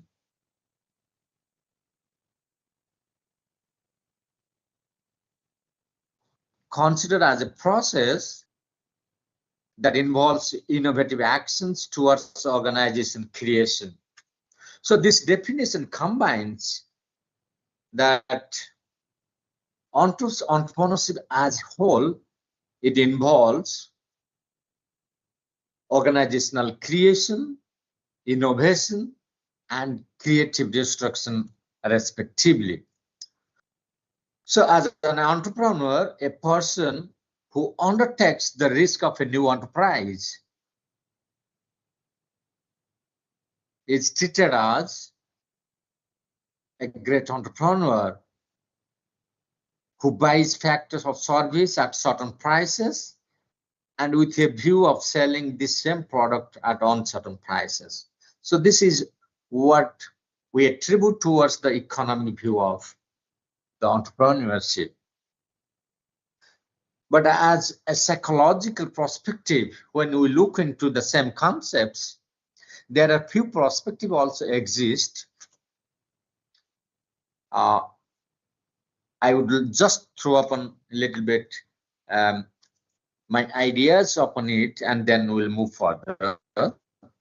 As a psychologist also, when I look into this perspective of entrepreneurship, the theory is developed based on David McClellan theory on need for achievement, says that if the average level of achievement motive is high in a society, the probability of entrepreneurial activities in that society is high. Another expert, Everett Hagen's theory of withdrawal of status respect, says that the loss of status by a social group is ultimately expressed in the form of emphasis on high need for achievement among the latter generations. So risk-taking theory introduced by Richard Cantillon in the year 1959 defined entrepreneurship as a mentality to take moderate or calculated risk. So people who take a risk also have a great responsibility. And then to form this responsibility, person take initiatives which results in effective entrepreneurship. There is another concept called locus of control in the domain of psychological perspective of entrepreneurship, which states that the locus of control refers to the extent to which individual believes that their life events are controlled by self, that is internal, or by threat external. So in the context of entrepreneurship, when we put this framework into perspective, we refer that this theory, the internal locus of control develops self-confidence, which motivates an individual to take initiative for a risk and then innovate. On the other hand, the sociological and anthropological theories emphasizes the socio-cultural factors which are equally important for effective entrepreneurship and that influence in facilitating the entire entrepreneurship process. This thought was given by Cards in the year 1991. The theory of religious belief by Max Weber also can be attributed to how religion plays an important role in shaping entrepreneurial culture. like important elements of Weber's theory are the spirit of capitalism and Protestant ethics, and how capitalism is an economic system which advocates economic freedom and establishment of private enterprise. And as economics play a very vital role in the field of entrepreneurship, the economic theories explain how economic growth and development or entrepreneurship complement each other's. Sumter's theory of entrepreneurship says that entrepreneur is a person who perceives the opportunity to carry out new combinations or enterprise. Once upon a time, even Harvard School theory also says that entrepreneurship involves all such activities that initiates, maintains, and results in a profit-oriented enterprise for production and distribution of economic goods and services that is inconsistent with internal and external forces. Thus, we analyze various theories to mention the above that we find that psychological and sociological theories explains the initial stage of entrepreneurship process, whereas the post-initial stage of the process could be explained with the help of theories proposed by the economics, management, and the political science experts. Thus, there is a need to combine all these approaches for a more comprehensive understanding of sustainable entrepreneurship, which I have noted here in terms of economic prosperity, environmental stewardship, just keep in the second slides, and social equity. The economic prosperity emphasizes on sustainable entrepreneurship seeks financial success, while environmental stewardship emphasizes on preservation and restoration of natural resources, and social equity emphasizes upon the sustainable ventures prioritize fair labor practices, community engagements, and justice, contributing to a more equitable and inclusive society. Can we go next slide? So when you talk the psychological drivers of sustainable entrepreneurs, we are reminded of the values and the motivational factors that plays a key role in the process of developing entrepreneurial thinking and mindsets. The first factor is called altruistic values. Many sustainable entrepreneurs are driven by a deep sense of altruism, a desire to improve the world and make a positive difference in the lives of others. So this intrinsic motivation fuels their commitment to sustainability. On the other hand, environmental concerns are genuine concerns for environmentalists. They have a desire to protect the natural resources, which is another key psychological drivers. These entrepreneurs are motivated to minimize their environmental impact and promote ecological responsibility. But all these are meaningless unless until the entrepreneurs have a sense of purpose. Sustainable entrepreneurs often find a sense of purpose in their work, believing that they are contributing to a greater cause. This purpose-driven approach enhances their resilience and commitment to their ventures.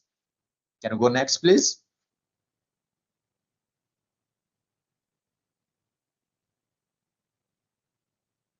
Next slide, please.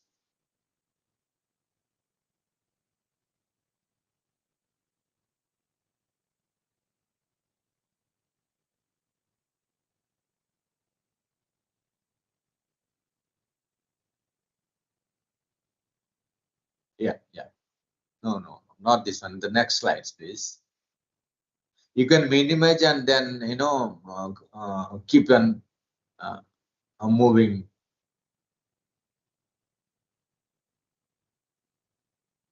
The social identity theory also talks about three important domains: identification, commitment, and motivation.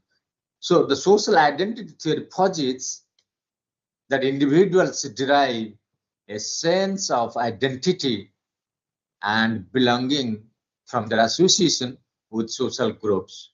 So sustainable entrepreneurs often strongly identify the values and the mission of their ventures, reinforcing their commitments and motivations. So this alignment enhances their connections to the business and fuels their passion for sustainable impact. Next slide, please.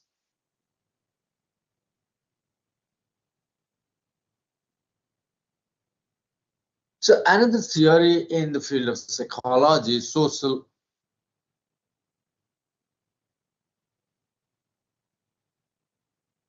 cognitive theory, which building self-efficacy for sustainable venture, emphasizes on three important factors. One is called observational learning, mastery experiences, social persuasion, and behavioral knowledge.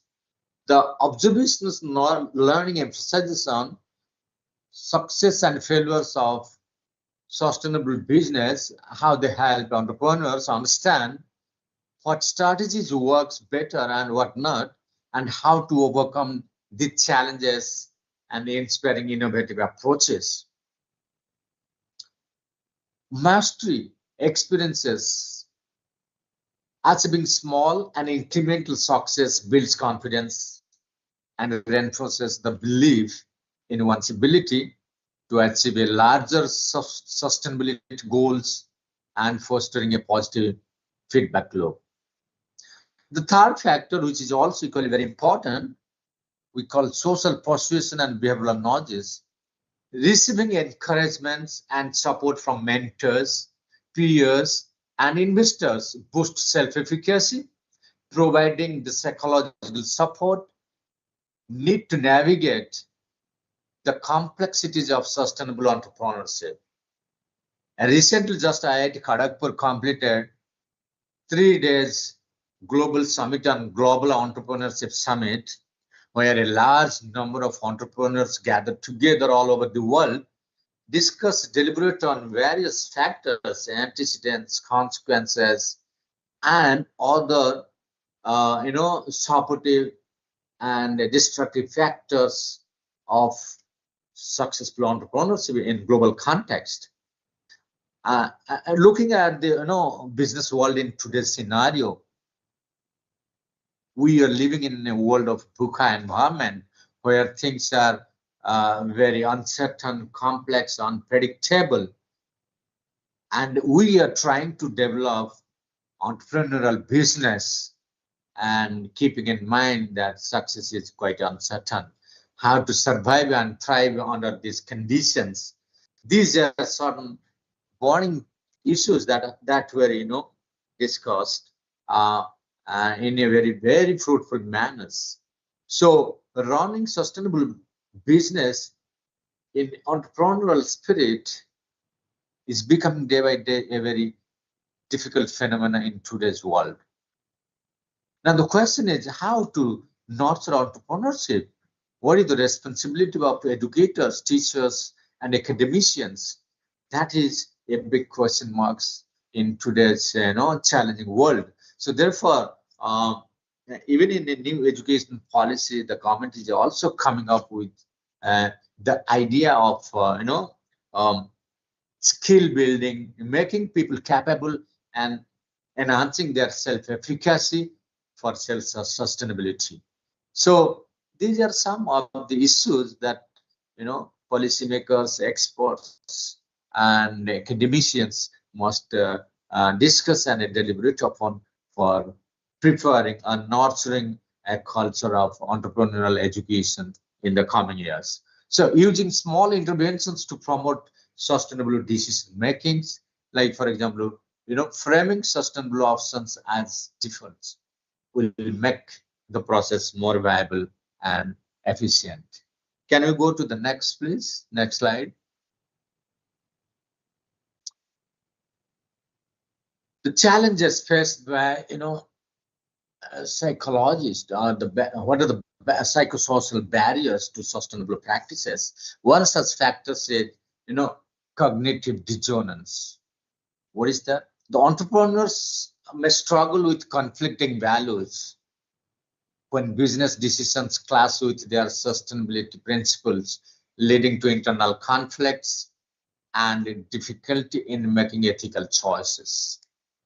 So when there is a conflicting mindset that exists, whether to go for an independent venture or a business entity or not, and what are the supportive factors available, what are the financial viability available.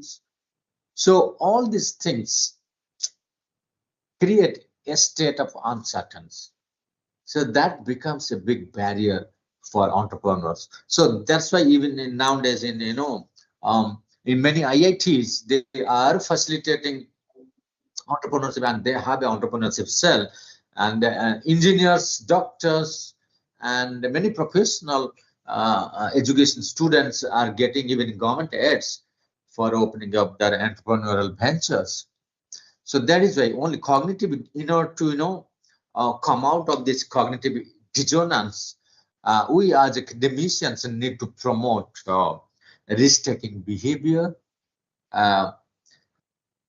enhancing motivations to engage in entrepreneurial activities, enhancing emotional intelligence, risk-taking personalities, independent thought and decision making. These are some of the factors which are not financial in nature but psychological, that can be very, very helpful for entrepreneurs in designing and developing their sustainable business, entrepreneurial business particularly.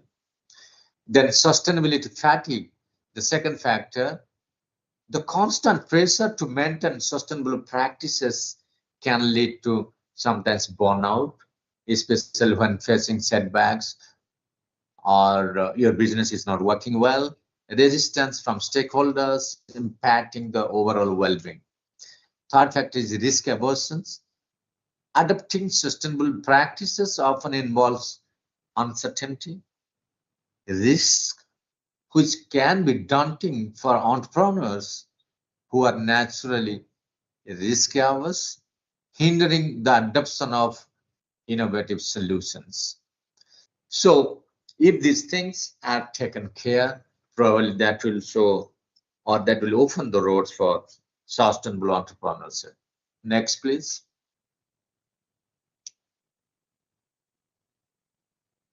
Now, yes, what are the factors that could be very supportive and facilitating overcoming the obstacles? How we can foster psychological resilience for sustainable entrepreneurship.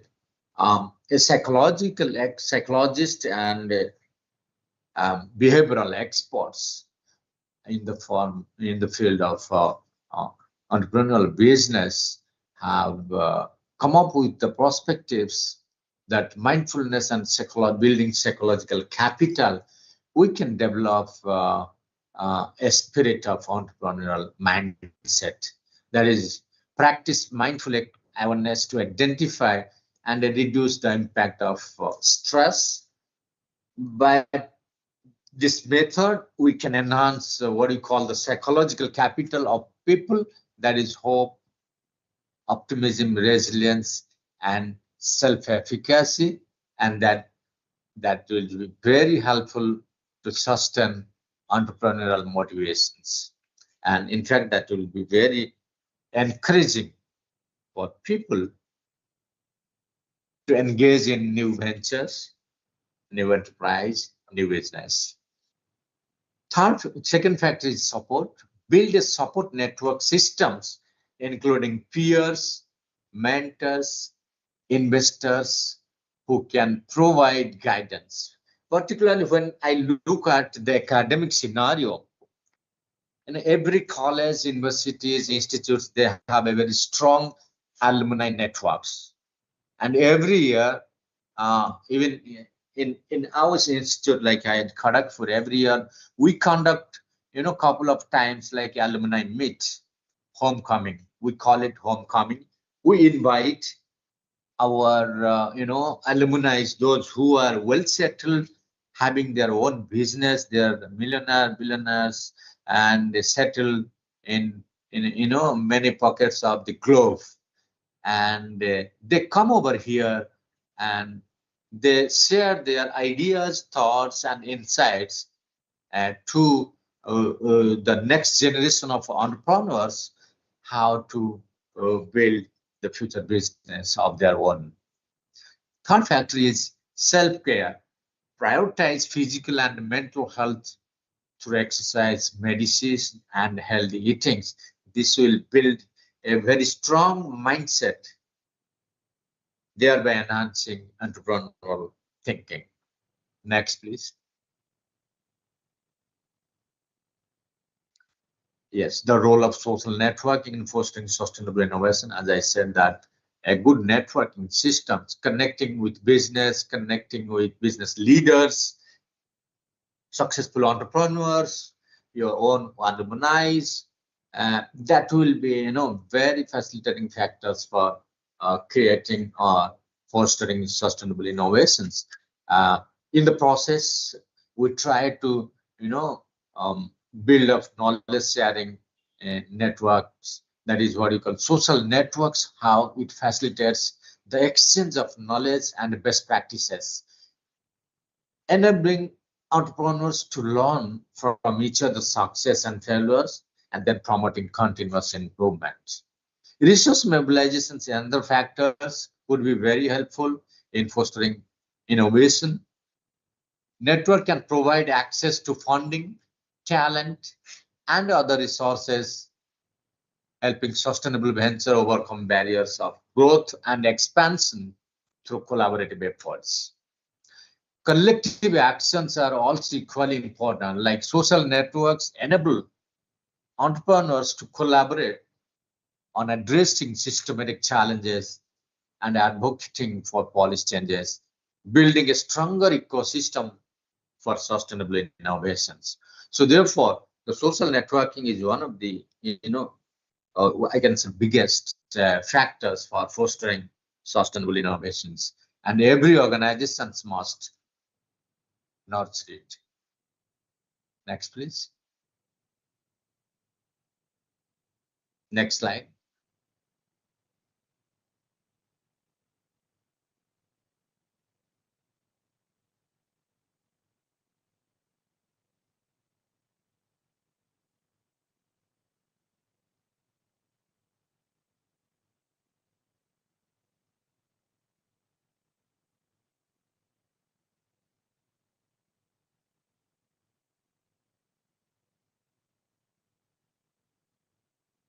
While going through the literature and or the study materials related to sustainable entrepreneurship, I could find few business case studies that highlights the psychosocial dynamics in successful sustainable business. One is called Patagonia, second is Ben and Jerry's, and the third one is Tesla. So these are called, very global entrepreneurial organizations. The Patagonia's commitment to environmental activism and ethical sourcing resonates deeply with its customers, fostering a strong sense of brand loyalty and shared values. So sustainable business always depends on how strongly you can build up your brand name. That will create a sense of great loyalty with your customers and a shared values.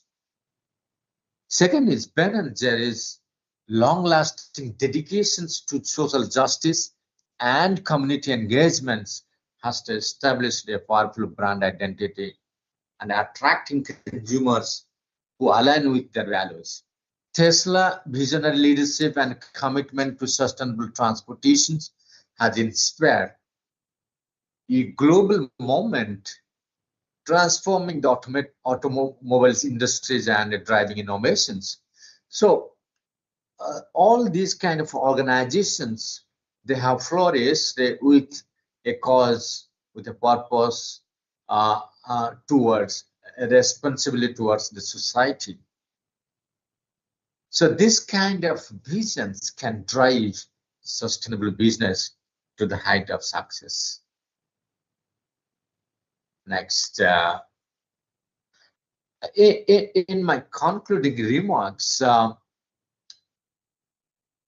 could say how we can foster a new generation of sustainable leaders, and what could be the facilitating factors. Although there are many views regarding entrepreneurial process, emphasizing the importance of different factors such as individuals, organizational, environmental, etc. But the individual factors remains the most promising factors in the context of entrepreneurships. Where we have seen that education plays a very important role. Invest in educational programs that equip future entrepreneurs with the knowledge and skills need to develop sustainable business models and promote responsible practices. Of course, the entrepreneurial education cannot encourage entrepreneurship without financial supports from different agencies. So therefore, create supportive ecosystems that provide access to funding, mentorship, and networking, opportunities for sustainable ventures, and fostering collaborative environment. And third one is empowerment is the key to successful entrepreneurship or sustainable business. We can foster new generation of sustainable leaders, entrepreneurial leaders, particularly by empowering individuals to embrace sustainable values and become change agents in their communities, inspiring collective action towards a more equitable and resilient futures. So therefore, I could emphasize upon the point that individual remains at the cornerstone of entrepreneurship, particularly sustainable entrepreneurship. The psychosocial factors such as personality, risk-taking behavior, motivational attitudes, emotional intelligence are important factors in successful entrepreneurship. We have also published a couple of papers, exploring the relationship between emotional intelligence and effective entrepreneurship, how EQ factors can be a deciding factors for effective entrepreneurship. That has been scientifically also established in empirical research. So entrepreneurship as the strong individual as a strong influencer on the process of entrepreneurship. So individual behavior and the entire process of entrepreneurship needs to be thoroughly examined from time to time. So therefore, which experts suggest that more emphasis should be placed upon the development of the culture of entrepreneurial thinking, which could be achieved by integrating entrepreneurship into education systems right from the beginning. India is a fast-growing economy in the world where more and more professionals are emerging out of different professional fields like engineering, medical, and management. Entrepreneurial education is the need of the hour. Like yesterday and day before yesterday, 2 days, our Prime Minister Modi was in France to chair the session on artificial intelligence. And he has very rightly highlighted the emerging issues and challenges in the field of artificial intelligence and how artificial intelligence is going to influence even entrepreneurial business in the coming years. And he has also rightly pointed out the cost and benefit of embracing artificial intelligence in the years to come. So although people are using artificial intelligence for many purposes, but we should not forget the side effects of it. So that's why there is a caution Prime Minister has raised that we must be very careful while using artificial intelligence, and that is the main central focus should be for the growth and development of humanity, not for the destruction. So entrepreneurial education is the need of the hour, and we need to encourage, educate, and empower our future generations to build a great and big entrepreneurial mindset. This will help the future entrepreneurs to independently and successfully run their business and help the country to achieve better economy and a better quality of life. With these words, I thank you all for your kind patience. And I'm sorry for the technical glitch for which I'm not able to share my video. Thank you once again, the organizer, for inviting me to this session.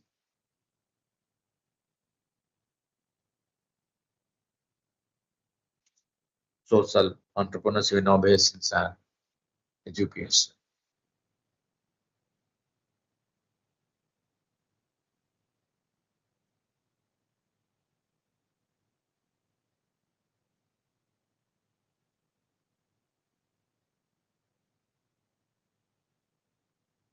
Thank you, Professor.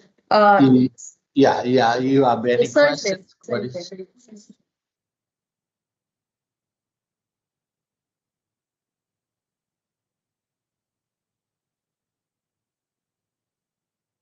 Ask him, sir, are you there? Sir, Professor Nagendra, sir. Professor Nagendra Kumar, sir. Yes, sir. please. Sir, you Yes. may speak a few words and conclude this session, sir. Okay, here is no any presentation. No, Paper sir. presentation. Okay, this No, sir. talk This is is just a on. plenary session. Okay. Thank you for providing me this opportunity.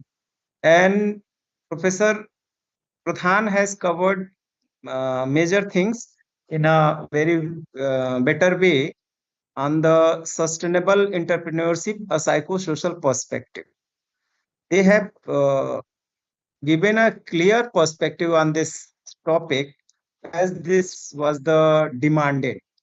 But here we can, in the general meaning, we can understand what is the concept of entrepreneurship is strengthened to self by economical point of view and support to society members.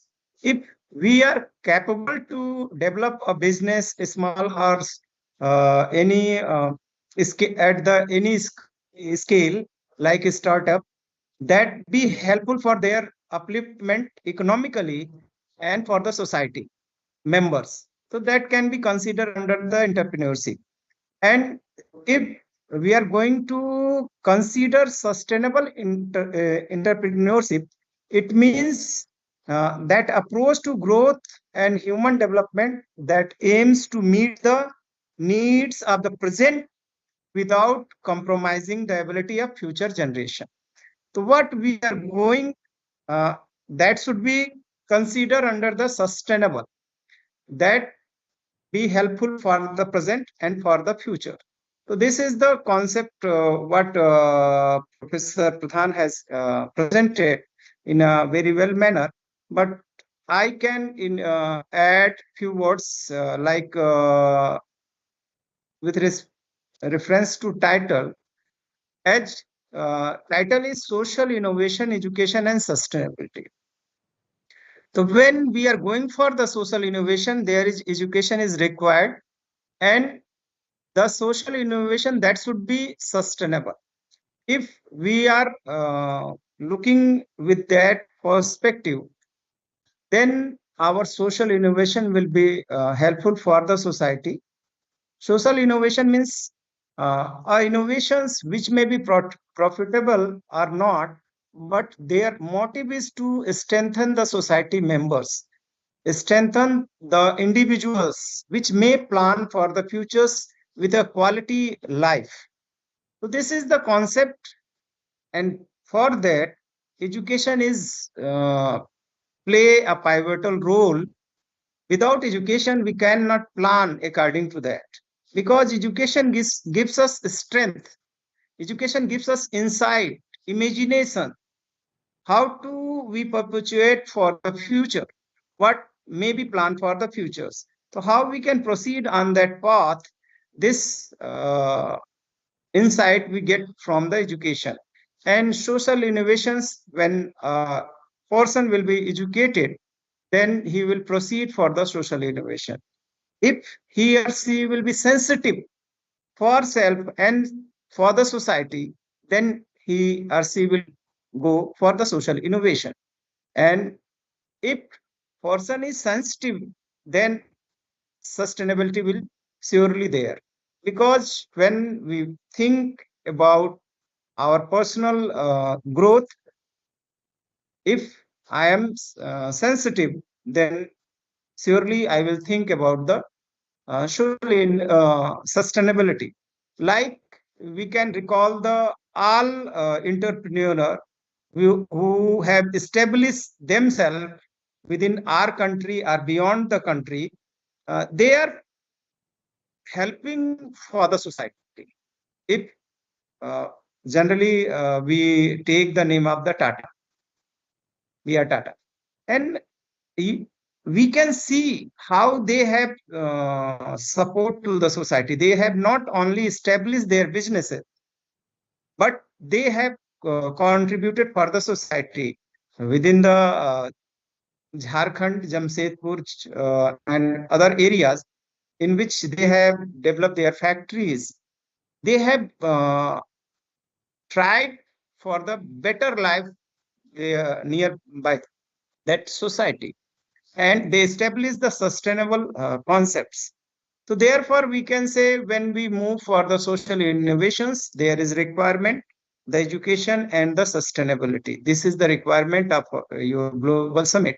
And I think we have more time, but I have some other communication with others. Therefore, I thanks to organizer who have given me, Professor Mita and others, to integrate with these programs and listen to Professor Pradhan, who has really make a good effort by presentation, and they have included all the things which are essential for the sustainable entrepreneurship in with respect to psychosocial perspective, because psycho and social attachment, how to integrate these concepts, this is required. When we are moving for the social, that should be associated with the psychology, and when we proceed for the psychology, that should be associated with the society. So the balance with between the psychology and sociology is required. As we know the principle of balance, when we develop the curriculum like that, we can integrate here when we are moving for the sustainable entrepreneurship. What for whom we are going to develop, that is required, and what will be the pros and cons, and what are the merit or demerits we should put in our mind, then we can go for the sustainable entrepreneurship. Then thank you to you all and organizers for giving me this opportunity to interact with you all. Thanks. This is from my side. Good afternoon, sir. Yes. Please. Dr. Mita. Okay, namaskar ji. Everything is okay, sir? Yes, yes, right. And this is nice venture to meet you all by online mode, digital mode. Yes, sir. Yes, yes. We are proud on behalf of my department and Central University of Kerala for your nice cooperation and joining us with our program. We are blessed and feel honored of your joining in this program. Thank you, sir, for your valuable time. Okay, sir. thank you. Okay. Thank you, sir.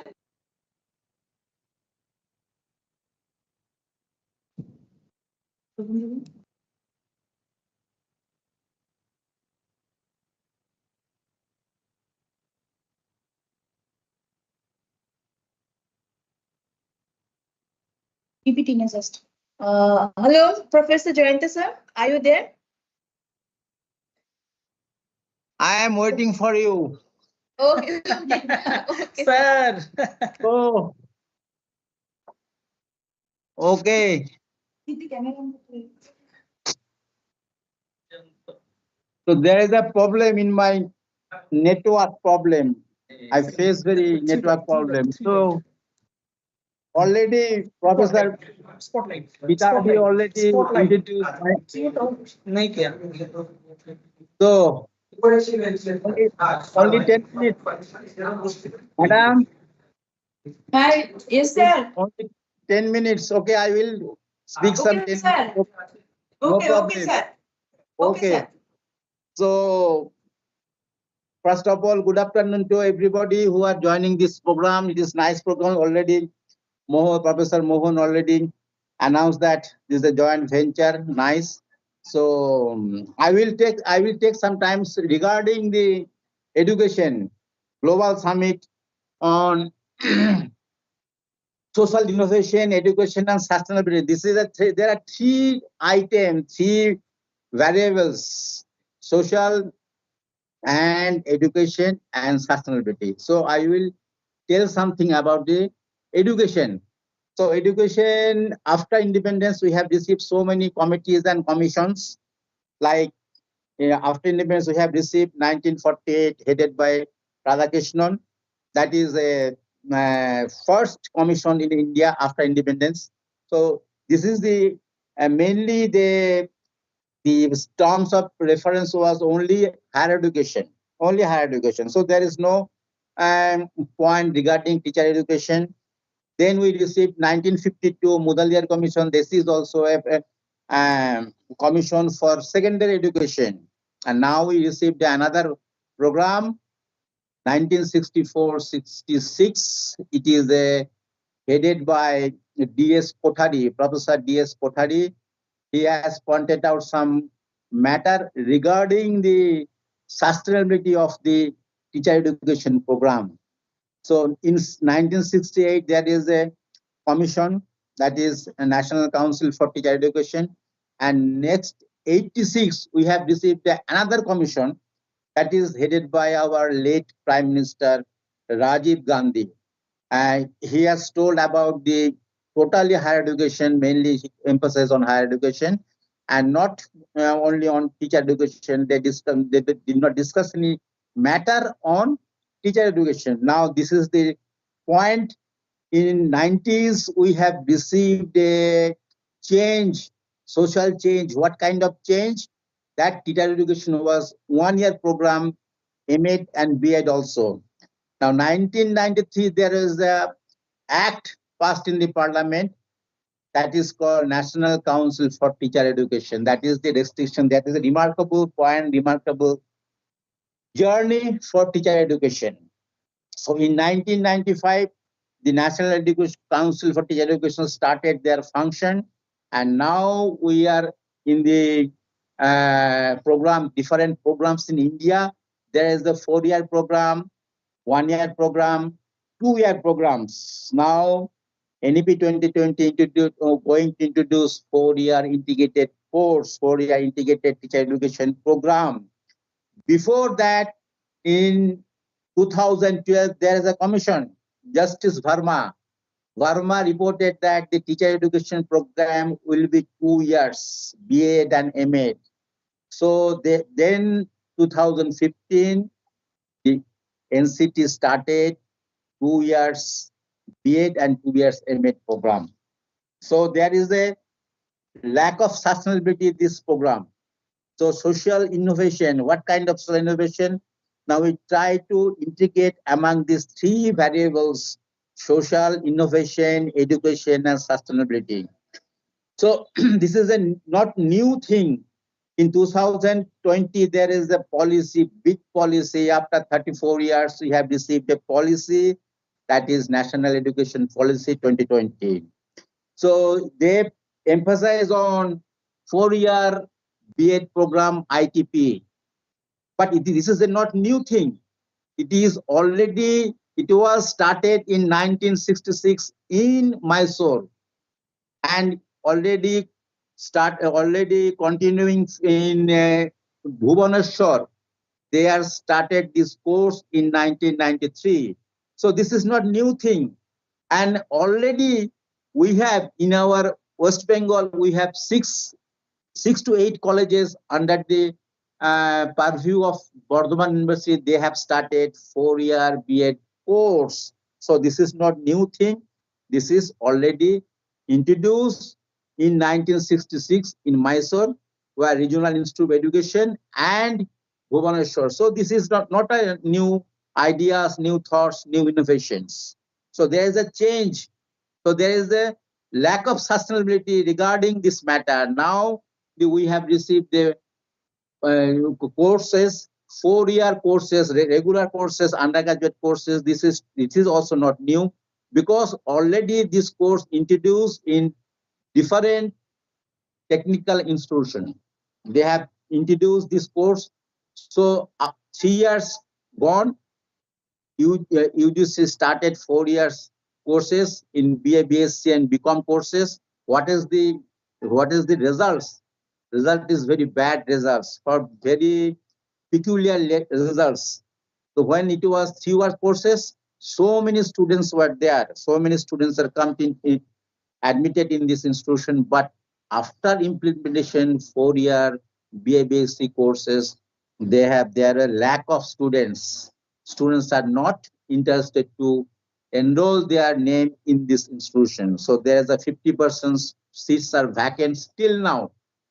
So these courses, who will be entry, there is so many conditions. One type of, there is flexibility in this context, flexibility in this entry point, flexibility in this outgoing. So one can entry in this point, he can exist anytime and he can enter into the program anytime. So this course will be continued to up to 7 years. So there is a mandatory for internship. Without internship, they will not be get their certificates. If somebody passed 1-year course, he will get a certificate. If somebody passed 2 years, he will get or she will get another certificate. And after 3 years, he will get graduation certificate. And who will pass 3 years, they have to undergo 2 years master degree course, MMSc and MCom. And who will pass in 4 years courses, they have to go on under 1-year courses. This is also not new, because it is already started in education sector, in education, teacher education center. In Bengal, the only institution was Vishwabharati at Shantiniketan. They have started 1-year B.Ed course in 1951. So this is not a new thing, new ideas. Already introduced in your neighboring state in Bangladesh. They have 4-year undergraduate courses and 1-year master degree courses. So this is not new things in our institution. Just recently, UGC regulation has changed. They told that there are 3 categories of PhD students. What kind of? One kind of, there is a JRF. They will get 3 years to enter any institution in Indian institution. They have to take admission in institution in PhD courses. Second category is NET and PhD. And third category is only PhD courses. They are eligible to admitted in the PhD courses. So these 2 categories last, second and third category, it will be written only 1 year. So again, they have to pass again, they have to qualify in net courses. Sorry. So this is the problem in our Indian education system. This is the cause. This is the facts in for PhD scholars. So these three types of category, three tier of university PhD students are eligible to enter in the PhD courses. Next category, they have told that there is no requirement for publication. So in the different universities, adopt different types of publication for PhD courses, PhD students. We have in Kolkata University, we have only one publication and 2 seminars. And central universities, they have adopted tier listed journal, and this also abolished this process. They already announced, they already sent a notification in the public domain to reconsider, give feedback regarding this matter. So again, there is a problem. So what will be the strategy for PhD student publication? So next, who will be the vice chancellor? Who will be the vice chancellor? Vice chancellor, I have received a nice video from Professor Amrut. He nicely beautifully explained this matter regarding who should be vice chancellor. So I am quoting his thoughts, his ideas related to vice chancellors. He explained that now at present we are received so many VCs who have received 10 years experiences. They will be the vice chancellor in this institution, in these academic universities. But Professor Amrut already is professor in education, Central University of Kerala. He explained that in the past there is no professor, someone diplomat, someone ex-military, someone social scientist. So they were not a professor. They have no teaching experience. So 1969, G. Parthosarathy, he was the vice chancellor of JNU. So he was a diplomat. So Hamid Ansari, Aligarh Muslim University, he was not a professor. So this is the case of, in the past experience shows that there is no problem in this. Regarding this matter, UGC had notification that who will be the vice chancellor. So they have entered industrialists, academician already introduced this, but other sector of the society, they can be a vice chancellor. So this is there is no hard and fast demarcation who will be the vice chancellor. Is there any true vice chancellor? So if it is possible, then in our international ranking, we are not achieved such type of ranking in Indian universities. So there is a problem. Who will be the leader? Who will be the captain? This is the main focus on this. So academician may not be a good administrator. On the other hand, same case, industrialist or social scientist or social worker or in politician, they may be a good administrator. They can challenge this problem. So this is the main problem in our Indian universities. So there is a problem, but universities, there is a but so many students are passing NET and SET, but there is a stipulation that professors will get only 8 candidates, associate professors will get only 6 candidates, and assistant professor will get they can supervise only 4 PhD scholar. This is long time. This process is going long time, but students are increasing, but there is no change in this matter. So Mita, I am feeling uneasy.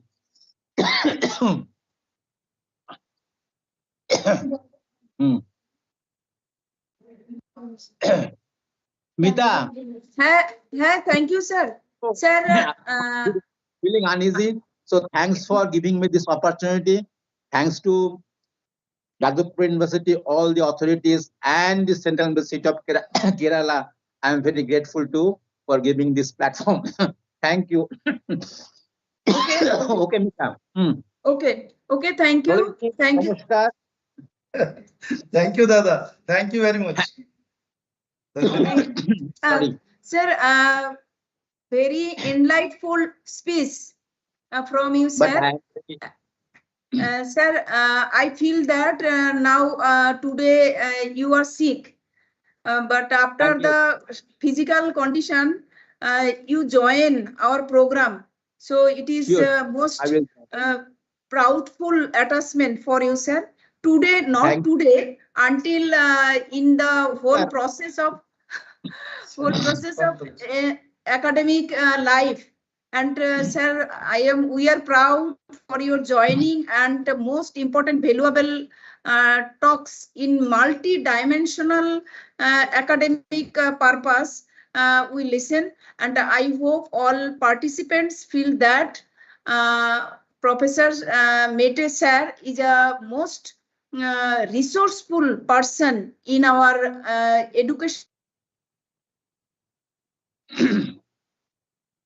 India and abroad. So thank you, sir. Thank you for your nice presentation and attachment. Sir, only 2 minutes hold. Any participants, any questions from myself? Any queries from participants? Any queries or any new dimension? No, from myself. Participant, if you have any questions, you may raise the questions, and if you want to add something, you may also give your opinion.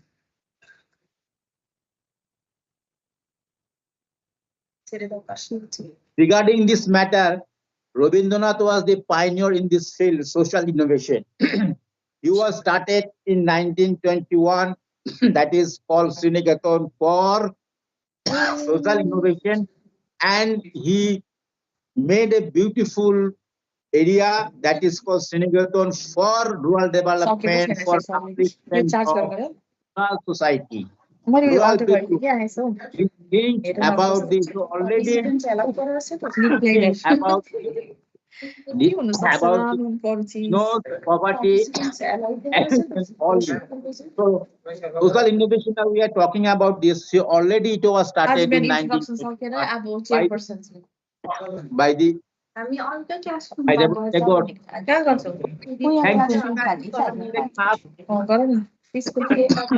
ভালো থাকুন ঠিক আছে sir thank you so much sir okay sir thank you Uy, viste la cámara y hablo y algo sabes de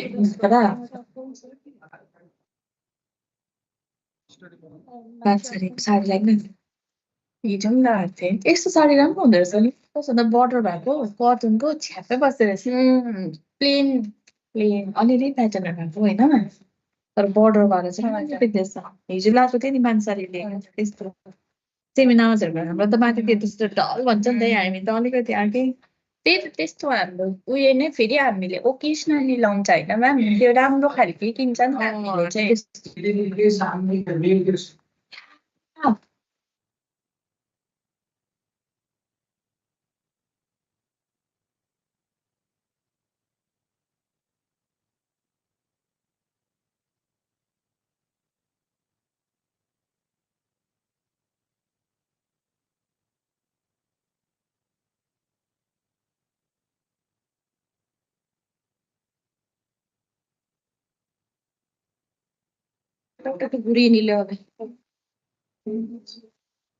So it's officially time to it's time for our last plenary session, and Dr. Meeta Haladar will be introducing the esteemed chair for the session, Dr. Lalitava Mufal sir.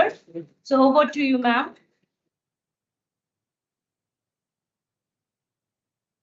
Very good afternoon, all of you. So Dr. Lolitabu Mahakut is now working as an assistant professor, as associate professor, Department of Education, Jadavpur University. He is also in additional stars of NSS Program Officer, Unit 12, Jadavpur University, and member of Anti-Ragging Squad, Jadavpur University. Dr. Mohakut has more than 20 years of teaching and research experience in the field of education. His research interest areas are educational psychology, cognitive psychology, curriculum studies, pedagogical studies, educational measurement, and evaluation, also with the open and distance education. He also published more than 60 research articles, excellent qualities in various national, international UGC care listed and scuba journals, and also have 4 books and more than 6 edited books in his bags. He has guided more than 8 PhD scholars, more than 20 MPhil theses, and above 45 MPhil dissertation till now. Dr. Mohakut has organized 25 seminars, conference, and workshops until today. He has also delivered lectures as a resource person in more than 30 international seminars, national level, and also with the international and state level. Dr. Mohakut is also member of the multi-dimensional issues and boards of studies. So All India Association of Educational Research, Association of Indian University, Indian Association of Teacher Educators, Comparative Education Society of India, International Association for the Advancement of Curriculum Studies, Admission and Course Committee of Indian Institute of Cerebral Palsy, and Ravensa University Educational Department of Alumni Association, and member of Board of Editors of Journal EduSet, Board of Editors of Journal The Scholar, and also with the Journal of Department Renova of the Jadavpur University in Education Department. So, Dr. Lolitabo Mohakut is a stalwart personality in the standing on behalf of the educational field, and a renowned speaker and great personality on the basis of your multidimensional activity and humanitarian and the eminent multidimensional personality in our department. So, in this session, Dr. Lolitabo Mohakut sir chairing this is the last or the not a least 8th session today's. So in this session, our resource person is the eminent professor Neil Ratan Roy, Tezpur University, Assam. So sir introduced by the our scholar Bansari Kole. So over to Bansari for the introducing and enlightening the Professor Neil Ratan Roy sir. Thank you, ma'am. So we have Professor Neil Ratan Roy sir with us, and it's absolute pleasure for us to have Neil Ratan Roy sir with us. So Professor Neil Ratan Roy embodies the essence of academic leadership, a distinguished professor in the Department of Education, Day-2 University. His expertise lies in curriculum development, educational planning, and teacher education, critical pillars of a dynamic and evolving educational landscape. Armed with an array of prestigious degrees, he has held esteemed positions in institutions such as Vishwabharati Shantiniketan and Assam University. His career is a testament to the belief that education is not just about instruction, but about the meticulous crafting of knowledge system that nurture future generations. Thank you. Over to you, sir.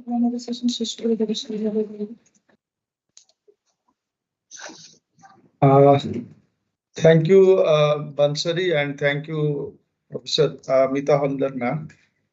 Thank you very much for giving me opportunity to chair this session. It is very special for me right now. The session I am going to chair, the person who is in the seat of delivering the talk, he is my teacher also. So it's a great privilege, great honor for me.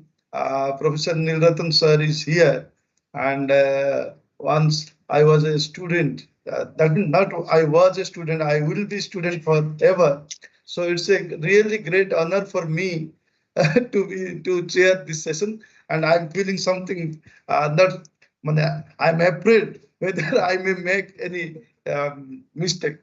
However, I am very much thankful to the Department of Education, Jadavpur University, the convener, Mita Holdar ma'am, and co-conveners from Kerala University, Central University of Kerala, and joint conveners of our department, also Tosip and Manikanto and others, the persons who have asked us to take the chair. Thank you very much. So with this, I would like to request Professor Nilratan sir to deliver his very valuable. I hope it will be valuable and it will be useful for all of us. So over to Anil to say thank. With this, I would like to request to say something. Thank you. Thank you. Am I audible? Thank you. Yes, you are clearly audible. Yeah. So it's a great honor for me to be part of this program. I'm really grateful, especially to the Department of Education, Jadavpur University. They have organized this very relevant international program jointly with the Central University of Kerala. I'm really grateful to all the stakeholders who have organized this program, the Honorable Vice Chancellor of both the university, the head of the department, both the university, and especially I would like to mention the name like Mita Madam and Lolit. They are the instrumental to reaching out to me for this program. I'm really grateful. I extend my heartfelt gratitude to all of you who are engaged with this program. I'm a bit curious also to know about the program. In fact, I got the information about this program long back. Mita shared the brochure to me, and I did not know that whether I'll be able to, at that point of time, I did not know whether I'll be able to participate in this way. But initially, I thought that I will just encourage my research scholar to participate such a beautiful topic, and that too in the Jadavpur University. We admire Jadavpur University in different ways, because Jadavpur University always in they're in high rank, so well as admire, and we also observe very small thing what Jadavpur University is doing. Sometimes we get the inspiration also. So in that way, this kind of program obviously has encouraged us, motivated us to learn something from this also. And I'm very much interested also the topic. The topic is on social innovation, education, and sustainability. It's a very unique topic, what I feel, because Professor Jadavpur has nicely explained that there are three variables in this theme. That social innovation itself is a concept, education itself is a concept, then sustainability is as a concept. And in fact, I joined on time. In fact, Mita, they told me that I have to join on 12, so I joined at 12. Then I was just listening. Another RK Pradhan, I think, yeah, RK Pradhan, that he was just delivering, I think, some psychological issues and sustainability like that. It was very interesting, and Because through this kind of conference, what I can find, we get the opportunity to, think in different ways.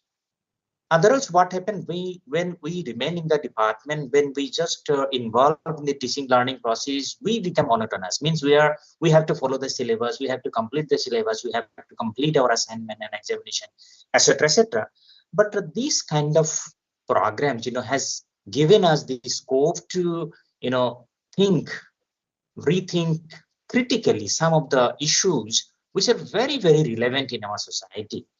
So in that way, when I was just thinking about the social innovation and education, so yes, it's fine that Professor Jadavpur has rightly mentioned that social innovation, it has been talked mostly by Tagore. So I have not gone through it. I'm sorry, but I have not gone through it. But maybe I got the inputs again. I got the inputs again that maybe I will go through that what Tagore has talked about the social innovation. Okay. These kind of input has given us, some, ideas so that we can go ahead. Then since the program has been organized by the Department of Education, I'm sure that most of the participants are also from the education background. And it's not necessary that someone has to be education background, but what education it is that we understand clearly. But the main thing is sustainability. But sustainability, it's a mostly talked concept nowadays. That sustainability, sustainable development, etc., etc. And there are different types of sustainability concepts are there. Sustainable development concepts are there. We can talk about the environmental sustainability. We can talk about the economic sustainability. We can talk about the social sustainability. Since we are in education, mostly we cannot focus only in one dimension, that we will talk about the environmental sustainability or social sustainability or economic sustainability. Since we are from education, so we have to educate the young minds to utilize their knowledge, their understanding, their perception for the sustainability as a whole, sustainable development for entire society, for the entire globe. So in that way, we can understand the sustainable concept or sustainability development concept. But I was just going through some of the literature, then all of a sudden it came to my mind that recently in 2022 that we had G20 summit, right? G20 summit, and where our country plays the presidency role, and they have conducted a very wonderful program, and where the many country has participated. And if you just recall the slogan of this G20 summit, that very important quotation we can find that has been taken from our Maha Upanishad. It's a Sanskrit scripture that is Vasudhaiva Kutumbakam, means one earth, one family, one future. What a nice quotation, what a nice slogan. One earth, one family, one future. Means we are in a family, the entire world, entire globe is a family. Okay, so whatever we are going to do means we have to do jointly, so that we can contribute something jointly for the social development, for the development of the entire the globe. So we should not do any work, we should not do any kind of development which is hampering others, which is hampers others. So in that way, so our goal should be very particular, and our goal should be kind of sustainable. Means whatever we're doing, whatever innovations we're doing, innovations maybe in the field of science, technology, even in social innovation also. When we're talking about the social development, technological development, and scientific development, the development should be always for the focus for the global sustainability or sustainable development for the entire globe. That is that for our one future, because entire globe has a single future now, because now we are very much curious, we are very much aware about the crises are going on we are very much aware about the climate changes are going on across the globe and how it is hampering our society, how it is hampering in our individual life also. So for that, so we have to think about the global the aspect, and that way the G20 summit slogan is very, very relevant for us. That is one earth, one family, one future. So now the question is how to achieve that? How to achieve that?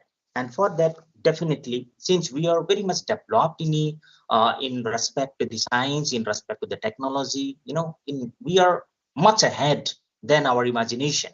We are much ahead than our imagination because the artificial technology, artificial intelligence has come up, and we're integrating artificial intelligence in our every aspect of our society, in our life.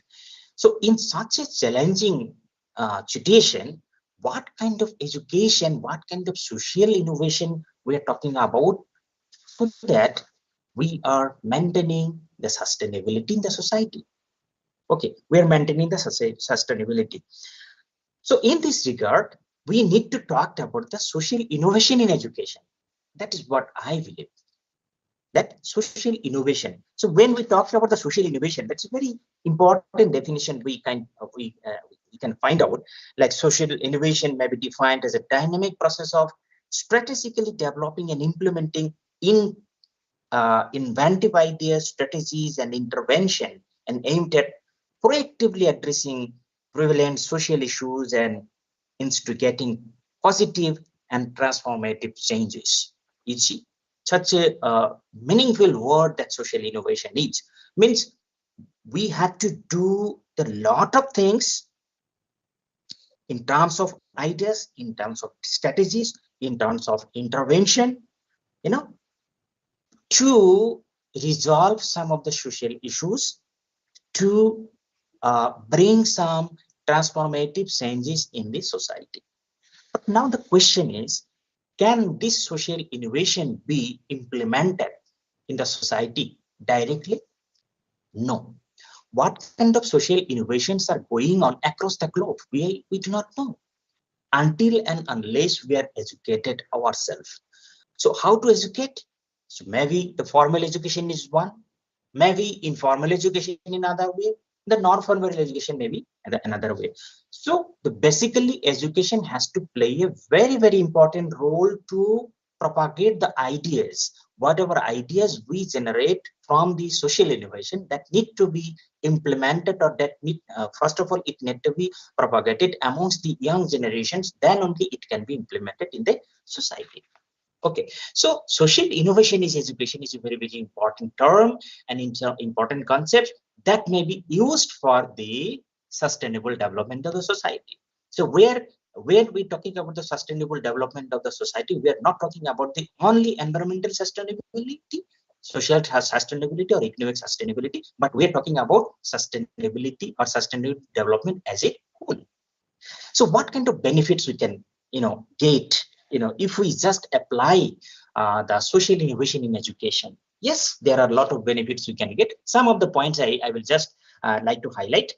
Mita ma'am has given me 5 minutes time, so I have taken maybe 2-3 minutes more. So let me just share some of my ideas that how can this social innovation in education be implemented or it be helpful for the sustainable development. Number one, through education, what we can do? We can just raise the awareness about the environment. Maybe some of the courses, some of the content, maybe some papers, maybe courses, maybe integrated in our, starting from the school curriculum to the university level. The courses and content should be there in our education system, then only we can make the aware. Otherwise, the awareness about our society or awareness about our environment will be missing. So through curriculum, we can integrate that idea to make the environmental awareness.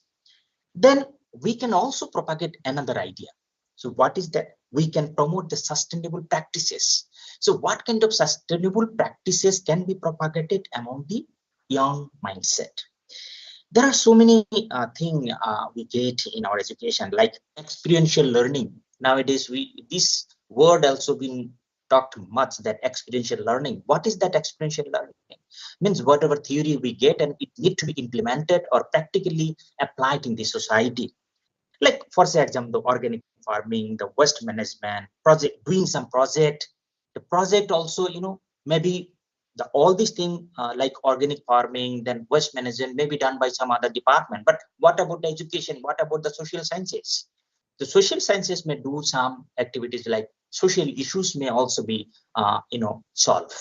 So there are so many social problems are there in the society, but we discuss all these issues in the classroom only, or in the books, or in the research paper. But directly, we never go to the field. Have we ever gone to the field to just find out how many child laborers are there? Have you ever gone to the society to see how many the peoples are away from the education? But in data, we just believe in the data. Government has published some documents and we believe in that. But we never visited the society. We never visited any kind of areas where some problems are still there and those documents are not reflected in the government reports. So what we can do, we can experience that thing from the visiting in the society by engaging ourselves with the communities. Okay, so that UGC has made now very important, provision that community engagement, internship. Now these are very, very important concept. So that has to be implemented. I'm sure that by integrating internships, service learning activities, then community engagement in our curriculum, in our course, would be able to gain some experiences from our society. Then we can also propagate the idea about the social responsibility and ethical leaderships. You see that we prepare the human resources in our education system, starting from the primary education to the higher education. We see we are preparing the leader. What kind of leader we are preparing? Whether those leaders are socially responsible, whether those leaders are ethically responsible. So that idea of social responsibility, idea of ethical responsibility need to be propagated amongst the young generation. Then only they can do something better for the society. Then finally, I will just end up my discussion. Like we can reduce the inequality and enhancing social sustainability. Okay. You see, although we had talked much about the inequality, equality, government has also talked many things about the equality, inequality, but practically that inequality problems are still exist in our society. We go to the rural area, if you go to any village area, then you will find that inequality concepts are still existing. But still, although we are educated, but our mindset never got changed. It is our duty. The stakeholders of education across the discipline, not that it is a matter of the social science, it is a matter of the education. The stakeholders of the education, that in the education sector need to be a responsible propagating idea, about what is the inequality concept and how it can be reduced from the society. Until and unless that inequality is removed from the society, we cannot say that our society is a sustainable, developed society. Okay, so in this way, that the concept may be discussed in different ways. I don't want to take much time. I hope that I have given some ideas and I could share some of my message to the participants, and they will take these ideas, and maybe this could be implemented in our education. It may be that we may promote these ideas among the students and research scholars. So with this, I want to conclude my speech. Although it is a very brief speech, but I am sure that some message has gone to the participants. So with this, thank you very much. And thank you very much to the organizer, Mita Madam, then the chairman of this program, Lulit, Mahmood, then other members. Thank you very much. Thank you. So really, it is very concise but very comprehensive, sir. Within a few minutes, and I know that I'm honestly confessing the situation that Nilratan sir was not intimated regarding being the role today he is playing. Earlier, he was intimated in different role. Anyway, but within a short notice, and in spite of his busy schedule, he agreed. And honestly saying, it is a very thought-provoking and very mesmerizing talk. Within few minutes, you have highlighted very nicely that is the role of education. Specifically, you have being a good listener. From the very beginning, you attended the two sessions, that is two earlier plenary sessions. One is from Professor Ravindra Pradhan, and you nicely highlighted the psychological perspective of that lecture.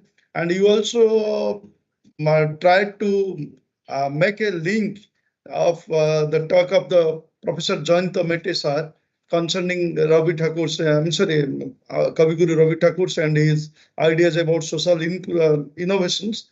And you also highlighted different, that is the social innovation. What is the significance of social innovations? And particularly, what are the role of the education being as a subject, that is education, and not only education, that is different social sciences.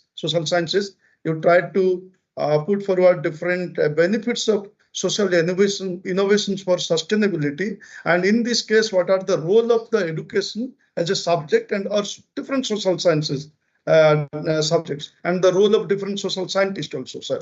And you very nicely identified the environmental awareness, sustainability practices, and precisely experiential learning. When Jayanta sir was talking about Ravi Thakur's Niketan ideas, and at that time I was also thinking about this experiential learning. And I thought Jayanta sir missed that, but you very nicely pointed out this experiential learning, and it should be. And right now I am also working on this. That's why I am talking about this. And the waste management, and you highlighted, sir, and you argued specifically. You put forward your arguments in favor of bringing education from classroom or mere books to the field, real field. That means there are plenty of issues, social issues. How being a social scientist or being a person of this society, we should try to make some innovative ideas or innovative actions to mitigate different social issues. Sir. So really, it is a very enlightening session. And one thing I would like to announce here, earlier there was we had a plan regarding another eminent speaker, that is Professor Muktipada Sinha sir. He is also a good speaker. He is our former head of the department, and he's a very good speaker also. But due to his busy schedule, he is otherwise engaged due to some emergency activities. So that's why he could not deliver and he could not join in our session. So anyway, sir, thank you very much. Again, one thing, we both are scholar of our late eminent Professor Nikunja Bihari Biswas sir. In true sense, he is also a good social worker. I am not talking about an academician. He's a very good person, my teacher, and in this case, we are related to that. So I can't forget his name. So anyway, thank you very much, Nilda, for enlightening us, for enlightening the participants. So I would like to request participants, if you have any questions, you may raise, or if you have any opinion or any suggestion, you may also share here also.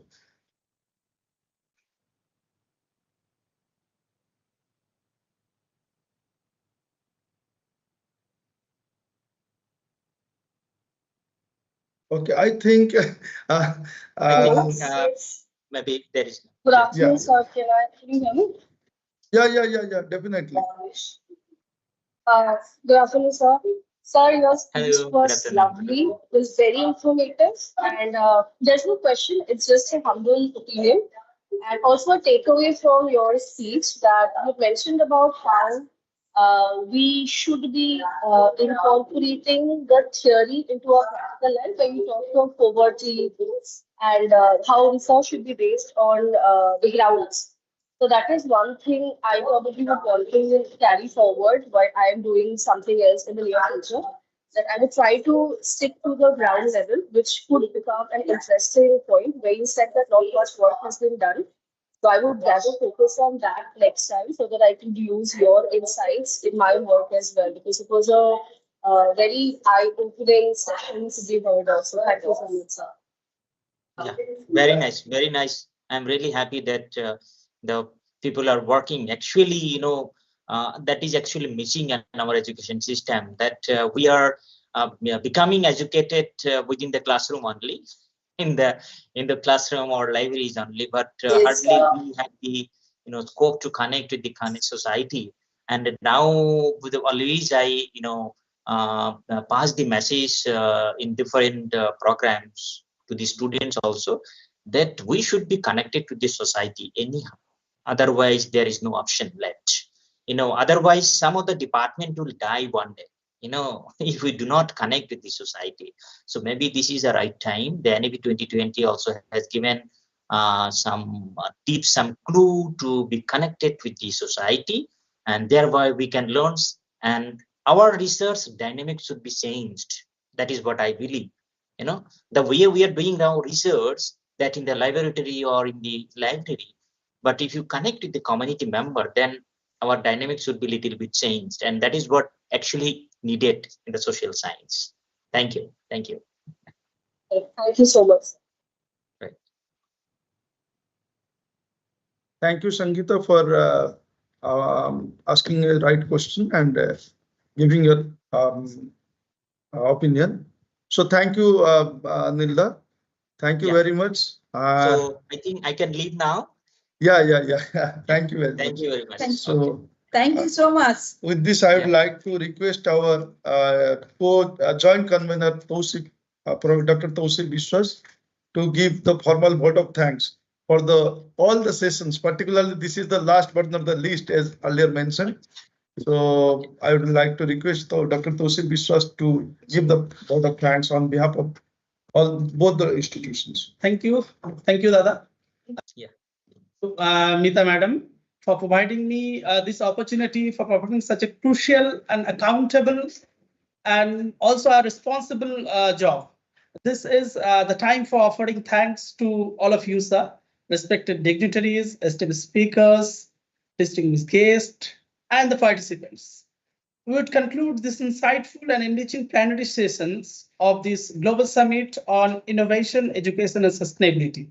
I'm privileged to extend my heartfelt vote of thanks to all the personalities who have extended themselves to completing this moment and this event, this sessions. First and foremost, I express my sincere infatuations and gratitude to the eminent speakers, Professor Ghulam M. Mothabar sir, Professor Jayanta Mehta sir, Professor Ravindra Kumar Pradhan sir, Professor Mukti Sinha, though he was not present today due to his busy schedule, Professor Neil Ratan Rai sir, for their invaluable and priceless contributions to the sessions. Your thought-provoking insights and deep reflections have truly enriched understanding, education, sustainability, and social innovation. I extend my profound and appreciations to our esteemed chairperson, Professor Devabrata Devnath, Professor Ajay Kumar Ayatri, Professor Nagendra Kumar, and my near and dear Dr. Lalita Mohakutsa for guiding and discussing with such expertise and wisdom. I'd like to propose a special vote of thanks to the session moderators and introducers, including Professor Josie VP, Dr. Deepthi Shubha, Dr. Meeta Hawlada Madam, for their shameless coordinations in making this session a success. I put forth my heartfelt acknowledgement and express my gratitude to the organizing committee, technical team, IT department of the university, and all supporting staff for their behind the scene efforts in ensuring the smooth executions of the sessions. Last but not least, a heartfelt thanks to all the participants for their active engagement and enthusiasm, their questions, reflections, and interactions, which have made this session even more meaningful. As we move forward with the remaining session, let us carry the knowledge and inspiration gained today into our academic and professional pursuits. Thank you. Thank you, all of you, sir. Thank you once again. Thank you, sir. Thank you. Thank you.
Professor is also present here. Hello, ma'am.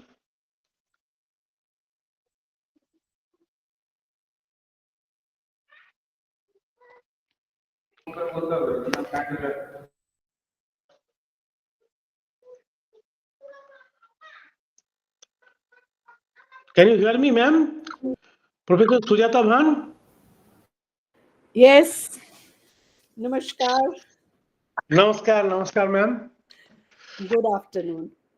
Good afternoon to all of you. Can we start, ma'am? Yes, absolutely. Let's start our technical session 5, which is sustainable educational practice and the circular economy. Madam, can we call our first presenter? Yes, sir. I Good think what we afternoon, need sir. to inform them is the time that they have for presentation will be at 5 minutes. We will tell them a warning that they need to stop so that everybody gets a fair amount of time to present. So keep your presentation very brief. Focus on the methodology and the findings. Don't delve too much on the. So just tell us what you did, what was the objective, and what were your findings. A brief. Right? Good afternoon, ma'am and sir. We have some introduction part before we start the conference. So shall we start with it? Yes, please. Yes, please. Yes, please. Yes. Okay. Good afternoon, distinguished chairpersons and presenters. I am Tashi Yangzam Sherpa, a research scholar in the Department of Education in Jadavpur University. It's a great pleasure to welcome you all to our online international conference on Global Summit on Social Innovation, Education and Sustainability. Today marks the second day of the conference, and it is a fantastic opportunity for all of us to learn, share and grow together. As we embark on this virtual journey, we encourage everyone to actively participate, whether it's through asking questions or sharing feedback. We may be in different locations, but the power of technology brings us together in ways that were once unimaginable. At this very moment, we have the privilege of welcoming our chairpersons who have been an inspiration to many, a leader in their field, a true advocate for the pursuit of excellence in education and research. It is with great enthusiasm that I invite you to join me in welcoming the chairpersons of today's conference, Dr. Sujata Bhan from SNDT Women's University, Mumbai, and and Dr. Subir Sen sir from Shiddo Kano Birsha University in Purulia. Professor Sujata Bhan is a senior professor and head of the Department of Special Education, IQAC Advisor Chairperson, Board of Studies, Special Education in SNDT Women's University, Mumbai. Professor Bhan has been actively involved in teaching, administration, research, and training teachers in special education and inclusive education for over 3 decades. Tashi, thank you Yes, very ma'am. much. I think let's not waste too much of time in introducing us. The focus should be on the research scholars. Okay, Let ma'am. them get a better time, more time to talk about their research, right? Okay, ma'am. Thank you, ma'am. Ma'am, we were instructed to give an No. I introduction of understand you. that. I understand that, but I thought, it's better. Let's give time to the researchers to Yes, share. ma'am. Sure, ma'am. Sure, ma'am. Thank you. Thank you, ma'am.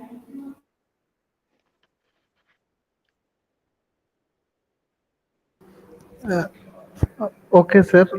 Good afternoon, everyone. So, I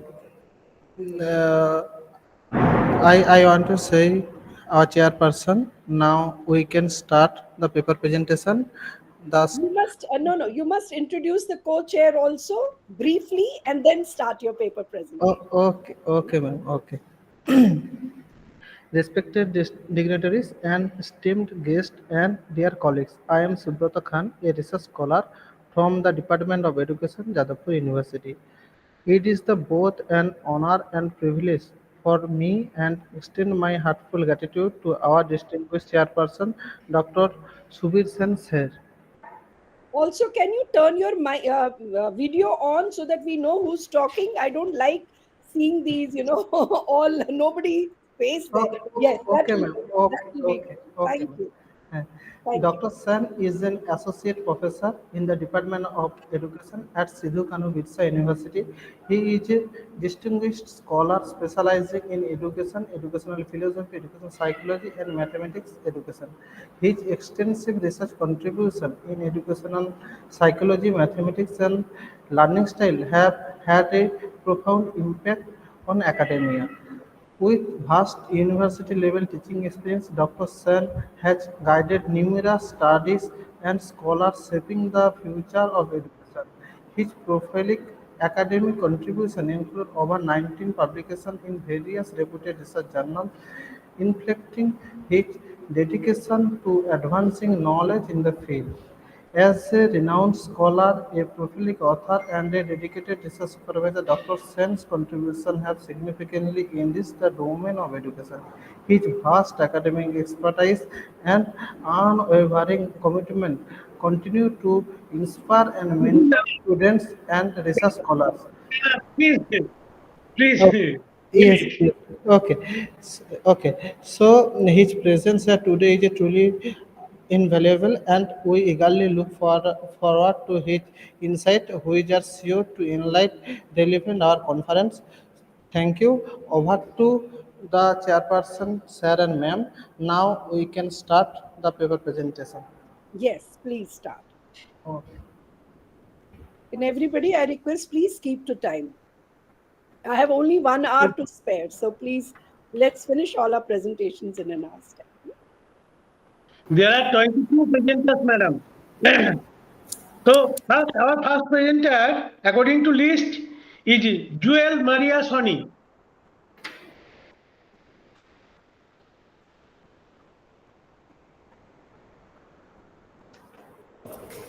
Joel Maria Soni, are you there?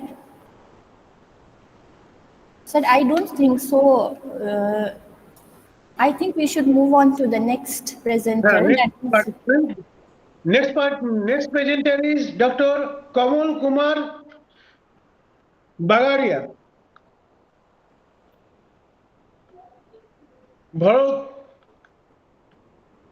Bharadwaj.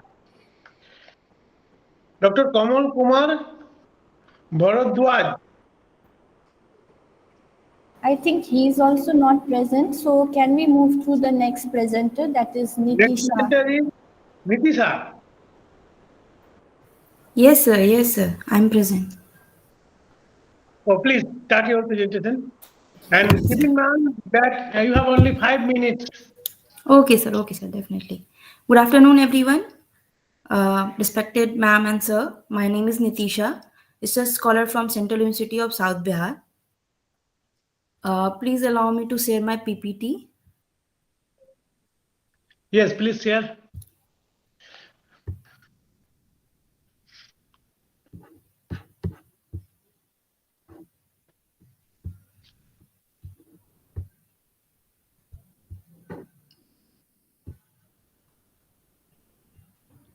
My PPT is visible or not?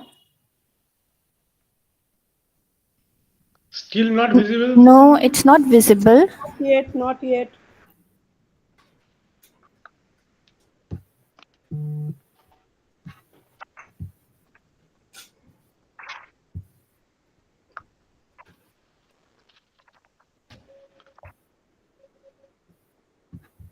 Yes, now it is visible.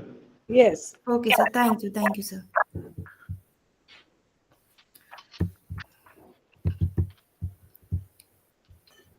Here I am presenting my topic, that is equity and inclusion for transgender students in higher education, challenges in achieving SDG 10. First, I start with Sustainable Development Goal 10 focuses on eliminating inequalities within and between countries, particularly promoting equitable access to higher education for disadvantaged groups such as transgender people. Despite global promises, transgender students face considerable obstacle to accessing and succeeding in higher education. These obstacles are caused by societal shame, institutional discrimination, and a lack of inclusive policies and practices. This article explores the Nitisha, impediments. your presentation is not moving forward. Why don't you make it on full screen? Okay, ma'am. Slideshow full screen. Yes, don't spend too much of time on introduction. Come directly to what you have done, your findings. You won't be able to finish in 5 minutes. Okay, ma'am. Okay? Yeah. Okay, ma'am. It's still not full screen. Ma'am? It's not full screen. We can see the panels.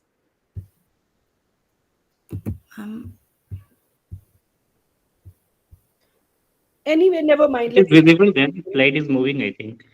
The slide is moving, but it's not full screen. Anyway, doesn't matter. You continue, Nitisha. Okay, ma'am. Yes. This article explores the impediment to equity and inclusion of transgender students in higher education, as well as existing policies, framework, and educational practices. It concludes with specific recommendation to bridge gap and promote meaningful inclusion in accordance with SDG 10. Mainly, this paper is based on literature review. As per ma'am said, I am directly come to the barriers in barriers to equity and inclusion for transgender students. First is after reviewing literature, I found that societal stigma and discrimination is the main barrier or cause. That is, transgender students often face societal stigma, which manifests on as negative attitude and discrimination from their peers, faculty, and administrations. Second is institutional discrimination and lack of inclusive policies.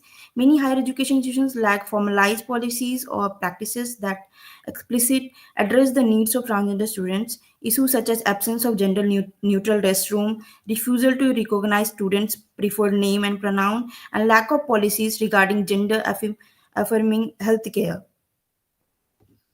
Next was mental health and well-being. Transgender students face increased rate of mental health challenges such as anxiety, depression, and suicidal ideation, which are often exacerbated by discriminatory participate in higher education setting.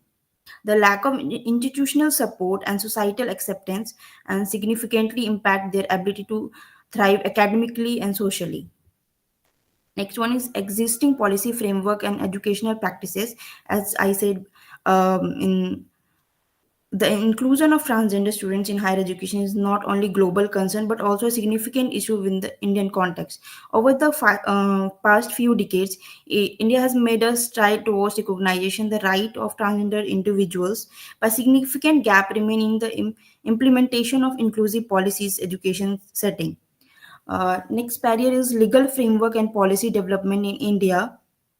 Although India has witnessed some significant legal advancement in favor of transgender individuals in recent years, the landmark Supreme Court rules in National Legal Service Authority versus Union of India recognize transgender people as a third gender and affirmed their right to self-identity, providing legal recognition to transgender individuals. Next one is higher education policy. Please conclude. Okay, sir. Okay. There is a recommendations for the inclusion, that is institutional policy reforms, non-discrimination housing policies, anti-discrimination policies, faculty and staff training on transgender inclusion, establishment comprehensive support service, strengthening the legal protection and advocacy, promoting public awareness and societal acceptance. Here I am concluding my whole research paper, that is, while India has had made sustainable progress in recognizing transgender people legal right, including the right to an education, a significant impediment to full inclusion in higher education institution remain. Institutions must adopt clear policies and provide support service to ensure equitable access and foster a culture of inclusivity in line with SDG 10. Here's some reference. Okay, thank you. Thank you. The next person, please make sure your slides move as you're presenting. Okay. Who's the next one? Anju Yara Khatun. Anju Yara Khatun. Okay. Are you here? We can hear you very nicely. No, ma'am. Anju Yara Khatun, are you here? Also, you are asking if you Yes, ma'am. Okay. And Jewel Maria Soni and Dr. Kamal Kumar Bhardwaj, are you here? Okay, so we move on to the next. That is Tharmishta Chowdhury. Are you here? Okay, Judith Kujul. Judith, are you here? Ma'am, I am Shormishta Chaudhary Bishar. Sharmishta, you can start your presentation. Okay, ma'am.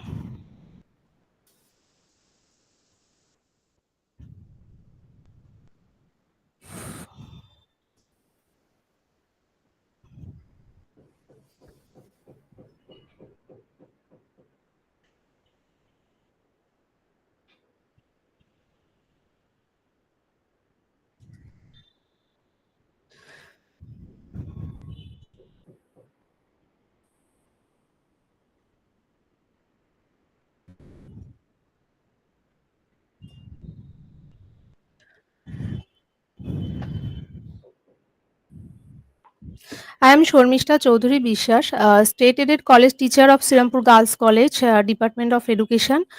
I am presenting my paper. The title of my paper is Inclusion and Equity in Education, Challenges and Innovations in the Post-Pandemic World. Next slide, the introduction, this paper.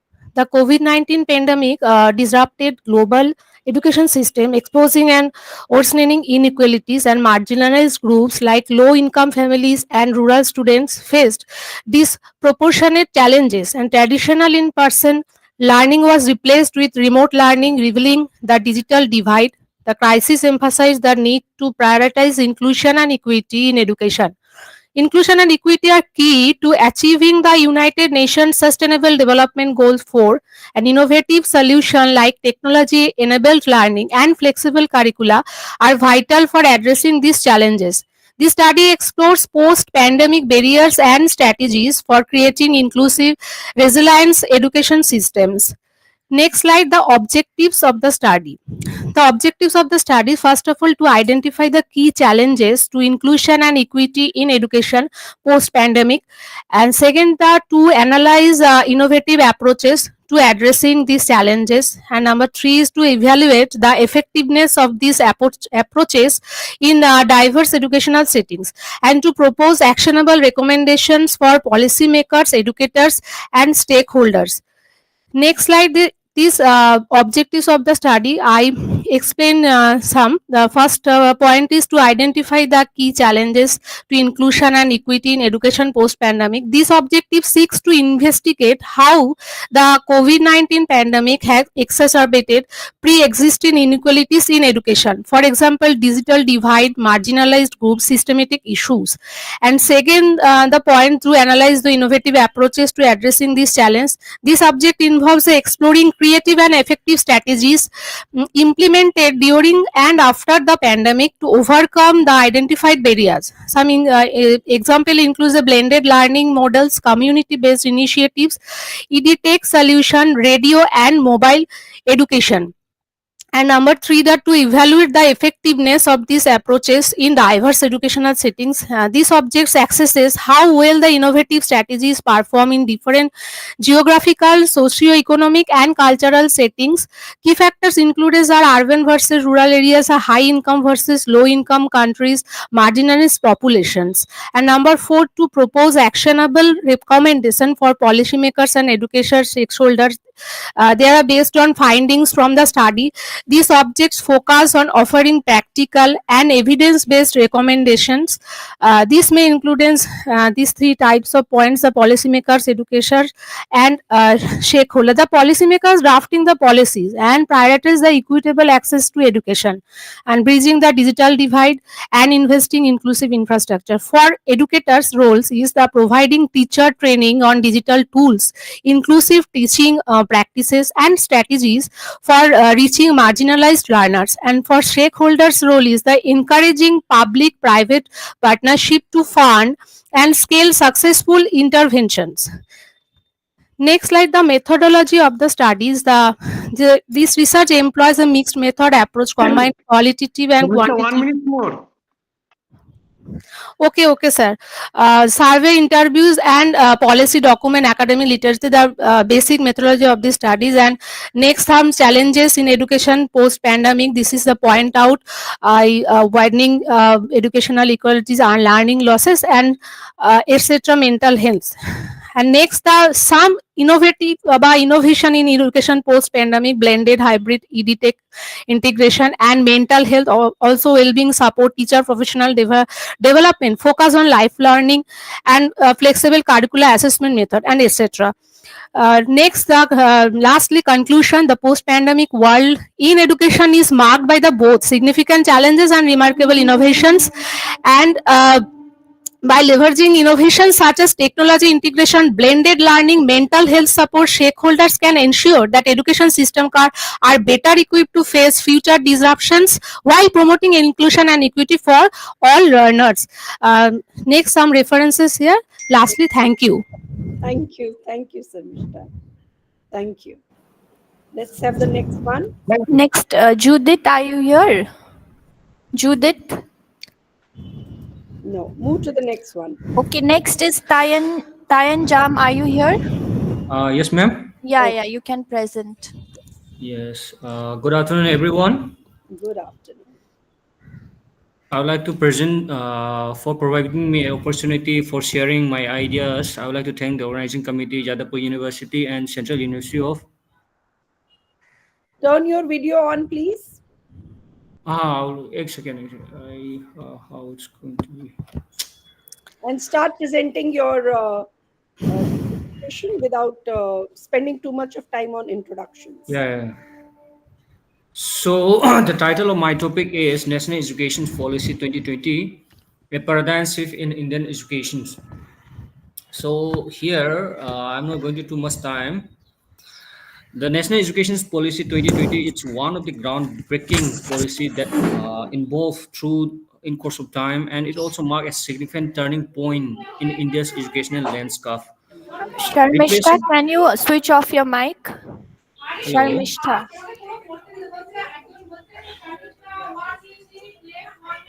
Sharmita Chaudhary विषय एक बार switch off ठीक है. It replaced the 38-year-old National Education Policy, which was formulated in 1988, and it also envisioned a comprehensive overhaul of the education system in India, and it aims to create a more holistic, flexible, and future-ready oriented learning environment.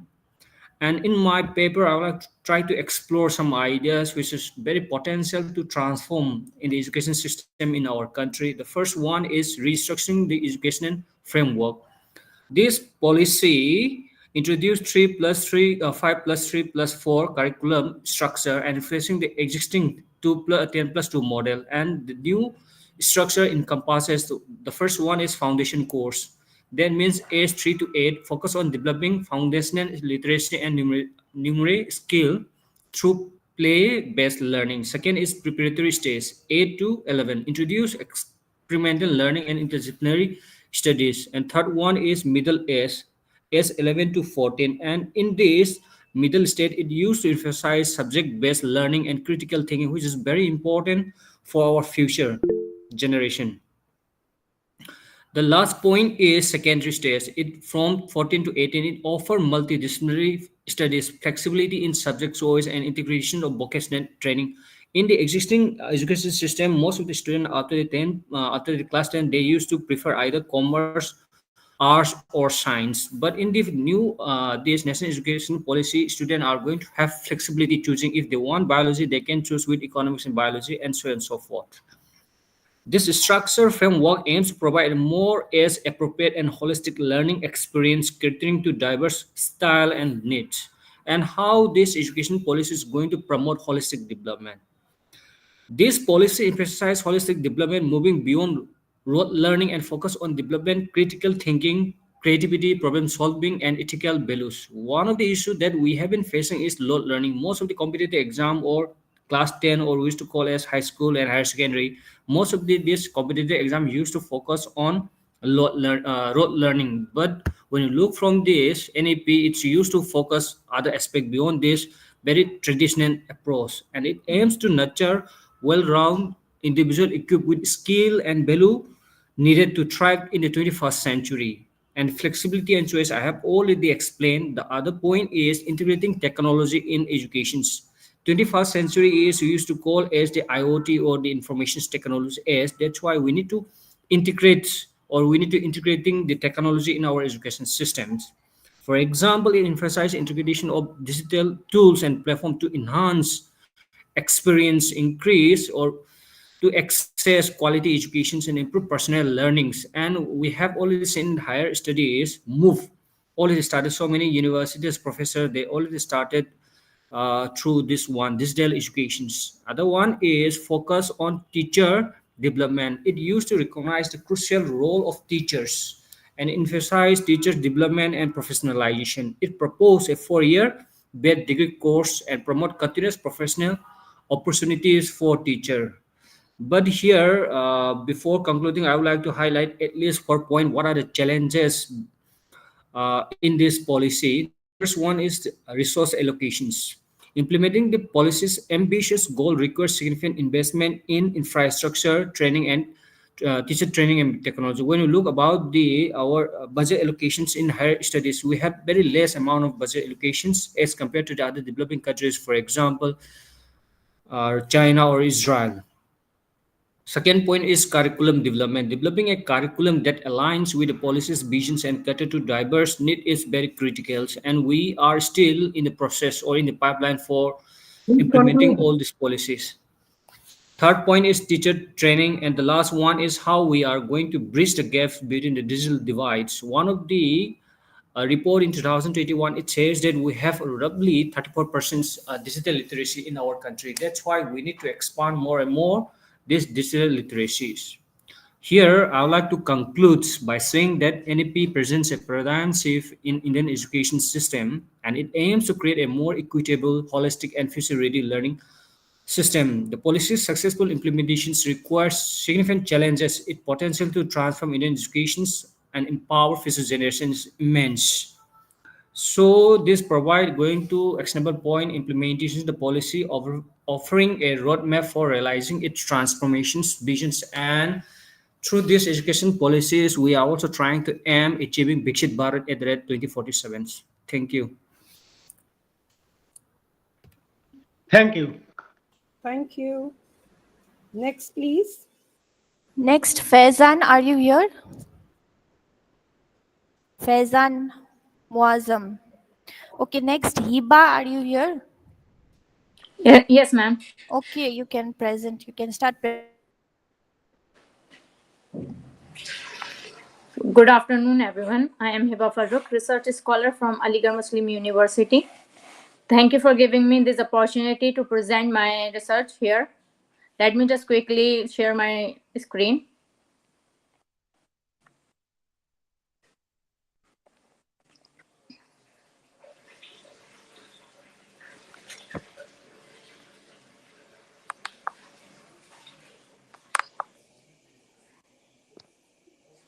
Is my slide visible, ma'am?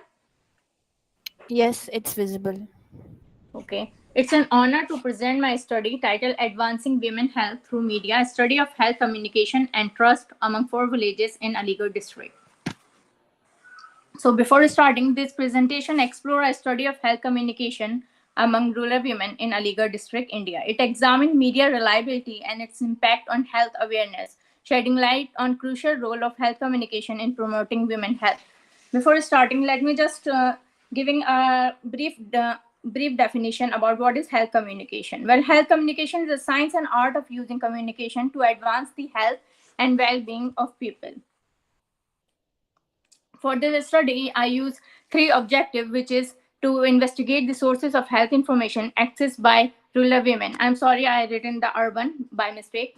The second one is to access the level of trust in various media platforms regarding health information. And the third one is to analyze the role of media in promoting health awareness among women, which give rise to four research questions, which are: what are the sources of health information for rural women in Aligarh district? The second one is: which media platforms are most effective in promoting health awareness among women?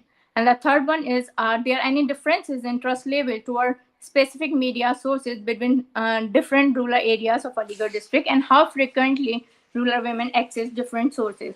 Well, as the ma'am says, the shortage of time, so I'm going to skip the literature review here and come directly toward the methodology.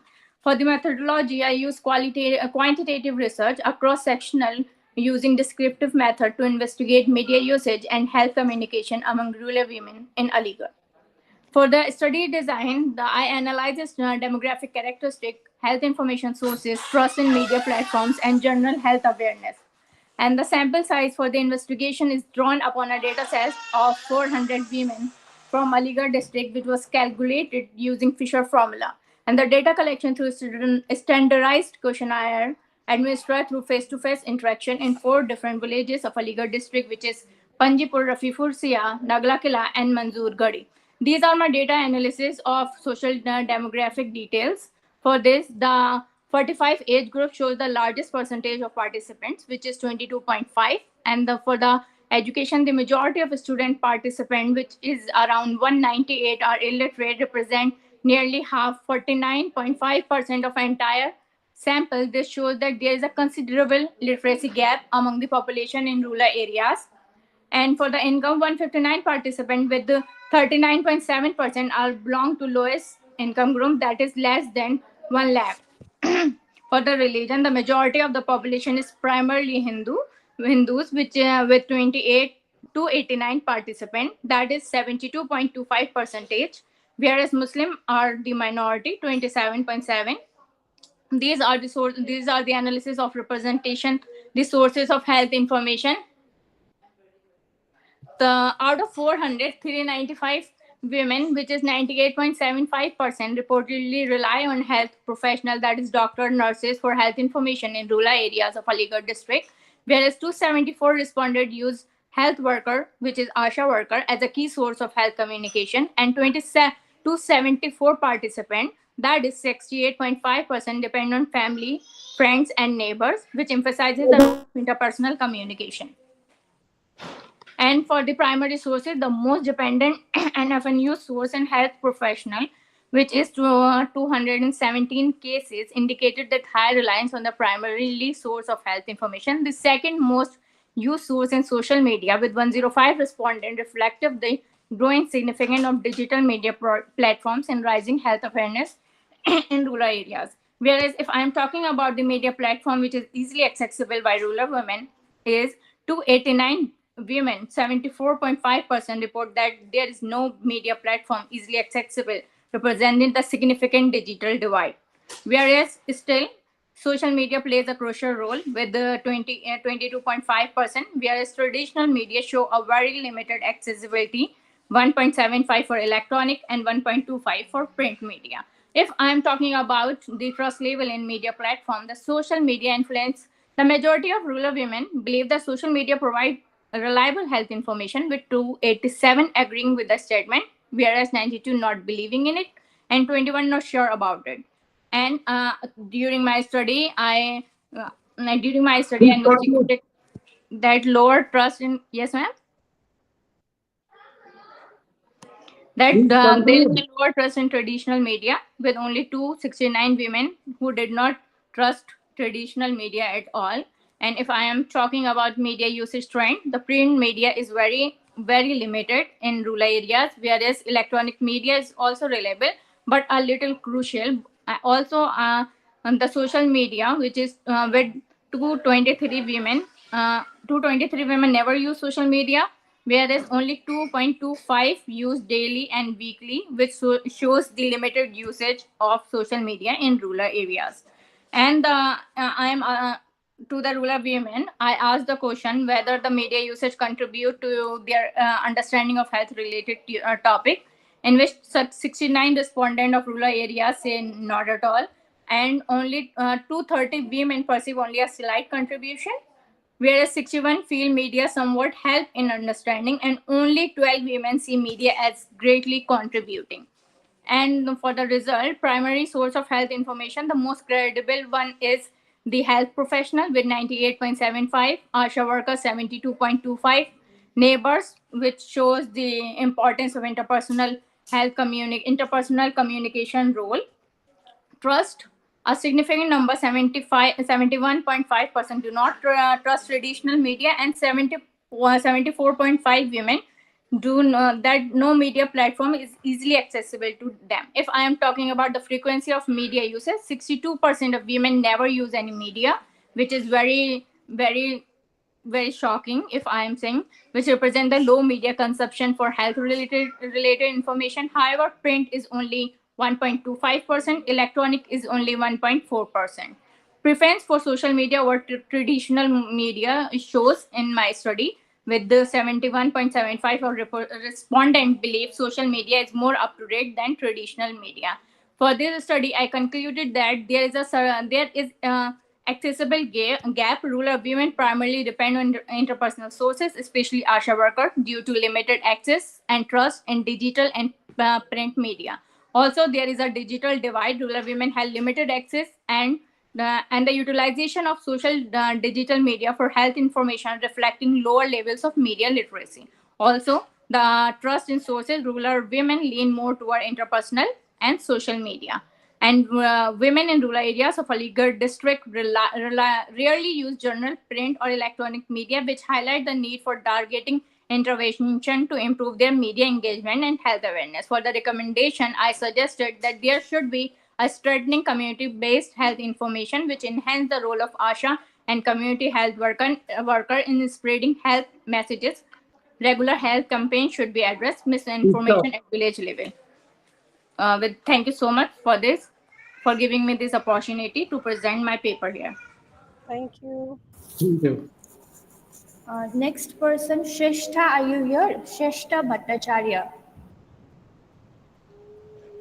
No. Next one. Hello. Shrestha Bhattacharya. Okay, next Priyanka Sinha, are you here? No. Next, Professor Meghna Agrawal, are you here? Megha Agrawal. Dr. Madhukar Shyam.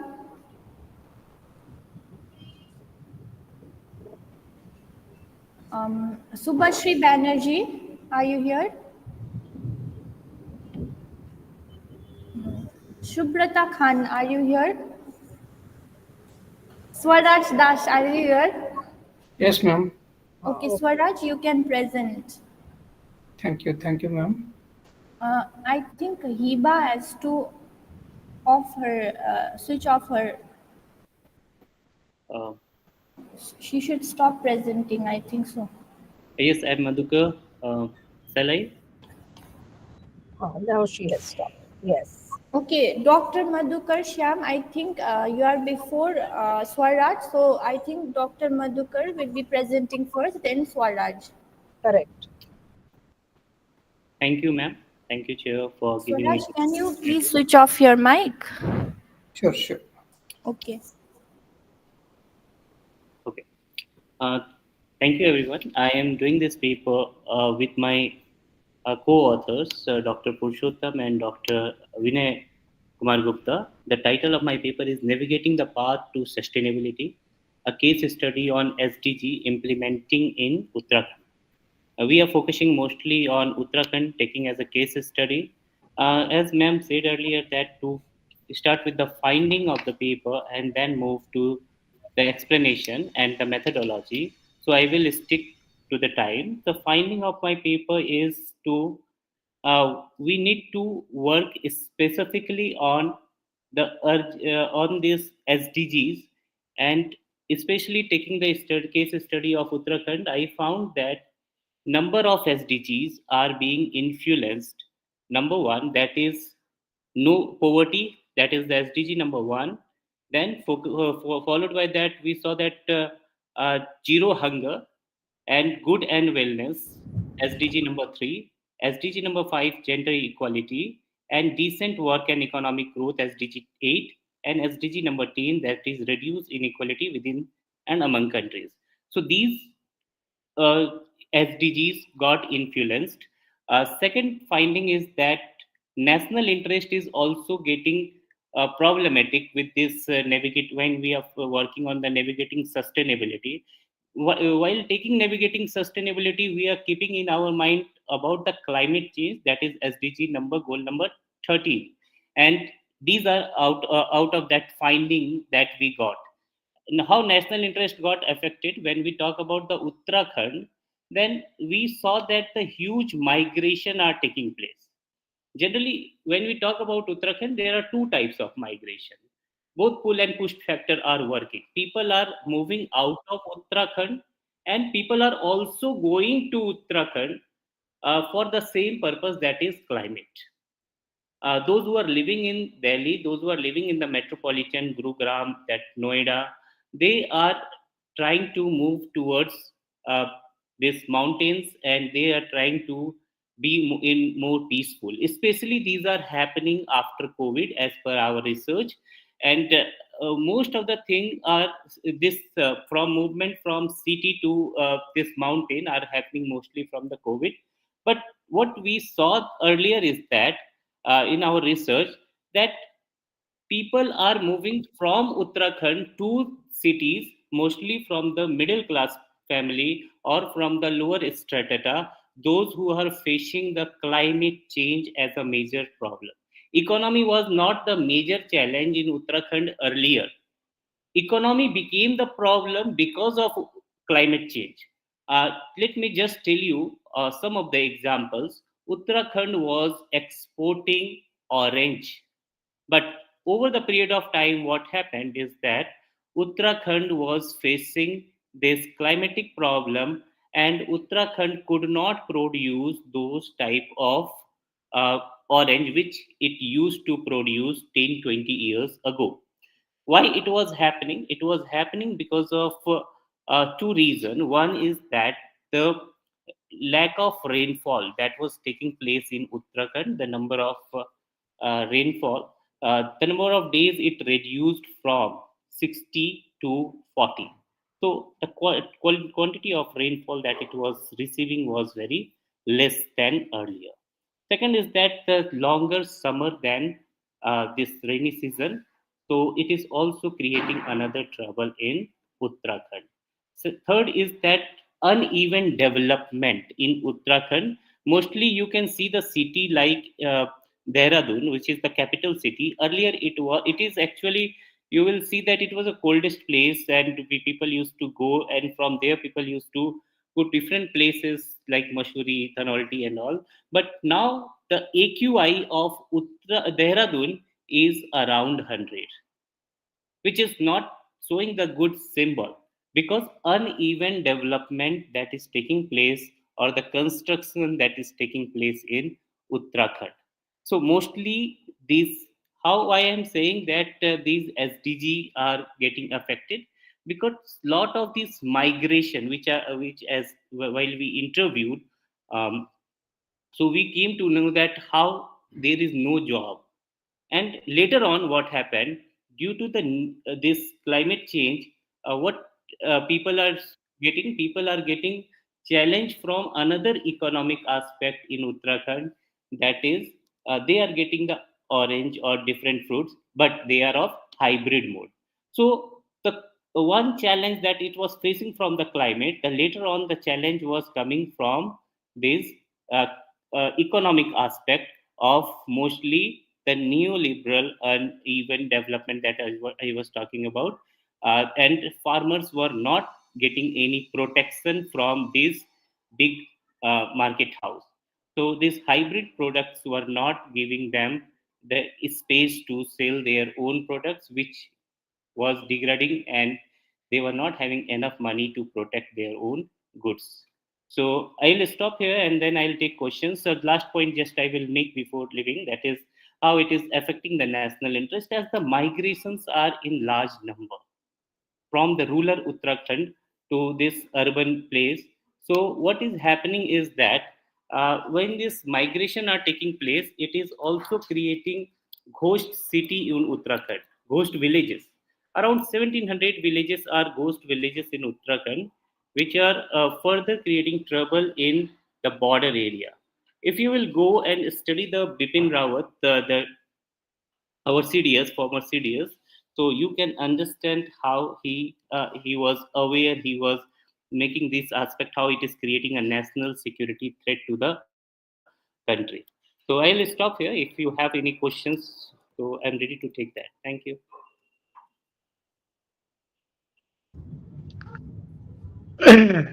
Thank you, Dr. Sham. Next one, please. I think somebody had sent a message. His name is not in the list. Please check that. Yes, ma'am. Yes, ma'am. He sent his title and. Okay. So we can take him. Yes, ma'am. Subhashri Banerjee, are you here? Okay, I think Swaraj was waiting, so Swaraj can present. Swaraj, are you here? Okay, Lilac, are you here? Okay, Madam, Kamala. Swaraj here. Hello. Okay, Swaraj, I think Swaraj will be presenting first, then after that, Lilac. Thank you, ma'am.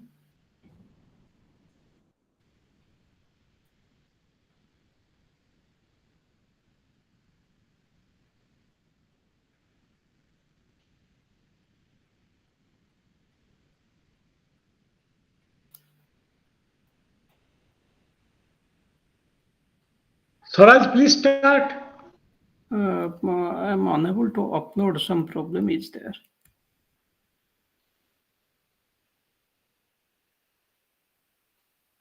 If you can't share your slides, you just talk about it. Doesn't matter. Okay, Let's ma'am. not Thank waste you. time. Yeah. Proceed.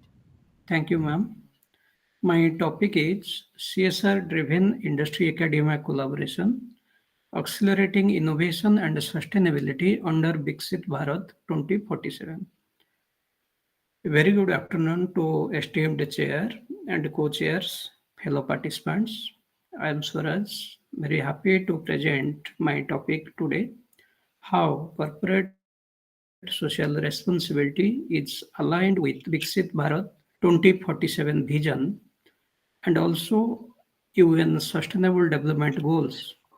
Mainly, how CSR can play a vital role in industry academia collaboration in order to ensure the vision of Viksit Bharat. So basically, I want to speak about how through CSR, industry academia collaboration can happen, and together it can address the skill gaps and how to enhance economic resilience of India. The importance of CSR in academia has already been noted. For example, CSR in academia, it encourages investment in education and research. It also helps in bridging theoretical knowledge with practical applications, the theoretical aspect of the academia and the practical aspect of the industry, and vice versa. And it also facilitates funding for skill development programs, which generally comes through CSR funding to the academia. And CSR, this kind of collaboration also enhances employability and industry readiness, which is very important for youth empowerment, which is one aspect of Viksit Bharat. And CSR in academia fosters mutual respect and multilateral support between the industry and academia. There are many advantages, many positive points, and it is a win-win situation if There is collaboration between the industry and academia, and the funding happens through corporate social responsibility. So it is a very good case of making the vision of Viksit Bharat practical if there is more collaboration between industry and the academia. Because the need for industry academia collaboration is mainly innovation driven economic growth, tackling societal challenges through research, strengthening India's global competitiveness, creating sustainable technological solutions.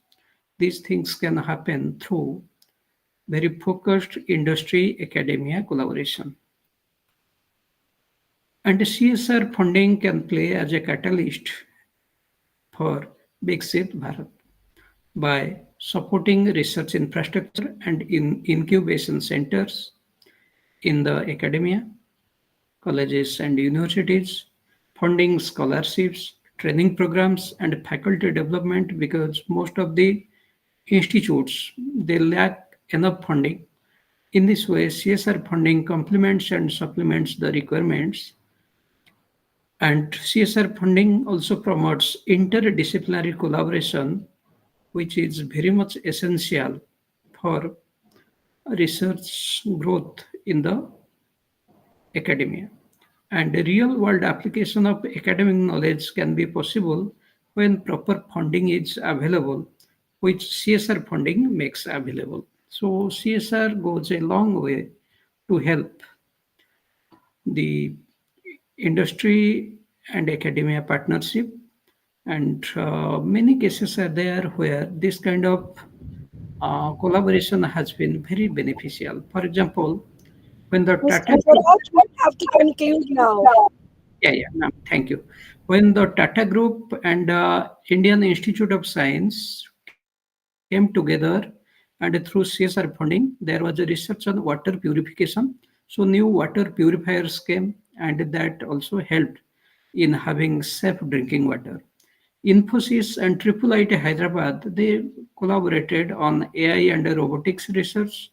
Also, the output was very helpful and much progress happened in the field of robotics research. When ITC, the industry, and Tamil Nadu Agricultural University came together, they Please did conclude. Please conclude. they did a lot for climate smart agriculture, and Mahindra and IIT Madras, they also did for sustainable mobility solutions. So in this way, we can say that industry and academia collaboration will help a lot. The more, the merrier, and both the industry and academia will benefit. It will be a win-win situation. Thank you. If any questions Thank are you. there, I'd like to take. Thank you. Thank you. Uh, ma'am, ma'am, ma'am, we have with us a convener, ma'am, head convener, ma'am, Dr. Meeta Auladar. So she'll be speaking few words with us. She's with us right now. So over to ma'am now.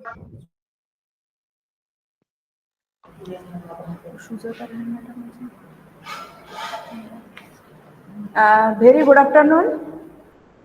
Good afternoon. Good afternoon, Didi. Ma'am. Good afternoon. Good afternoon. Respected chairperson, a very good afternoon. Very good And afternoon. also Professor Shubhishen, very good afternoon. Good afternoon. Good afternoon. No any problem. The session is smooth running here. Absolutely. Absolutely. Your Okay. research scholars are doing a wonderful job. Okay, thank you, ma'am, for your nice comment for our expert scholars. Yes. Okay, ma'am. So, ma'am, on behalf of my education department, Jadavpur University and Central University of Kerala, we feel proud and honored for your good job and for the attachment in our program. We really felt proud, ma'am, on behalf of the joining and program. And also, cordially thanks to all participants in this session and further next all other sessions. So, ma'am, I hope your session is enlightful and enjoyable for your pleasure and spontaneous joining in this program. Also, thanks with your telling, ma'am, my scholars is a wonderful job completed before last day, yesterday and today. So I am also proud for their noble job because in this seminar, within 2 days, 12 session, last day is 7 session parallelly running, and now in this time 5 sessions parallelly in this running in our department. So very thankful to all participants, dignitaries, ma'am, all other members, and until we all other know today is the holiday, but as department is a fully open for the smooth running of this program. All members are offline and now present here. That's the thing. Very good. That's the commitment. Okay. Thank you so much. I hope in future we interact with these others, and God bless you, ma'am, all participants, and also with the Professor Sujata Van Madam and Professor Shubir Sen. Thank you so much, ma'am. Okay. Thank you.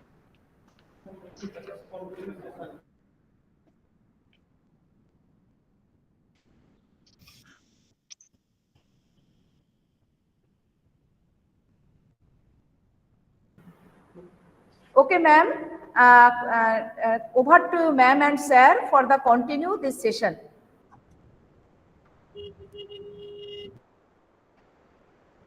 Please call our guest participant for presentation. Next we have Lilac Bishwas. Are you here? Yes, ma'am, I am here. Okay, you wanted us to present, right? Yes, ma'am. Okay, is it ready? Okay, they'll be presenting from here, so you can start your presentation. Okay, thank you.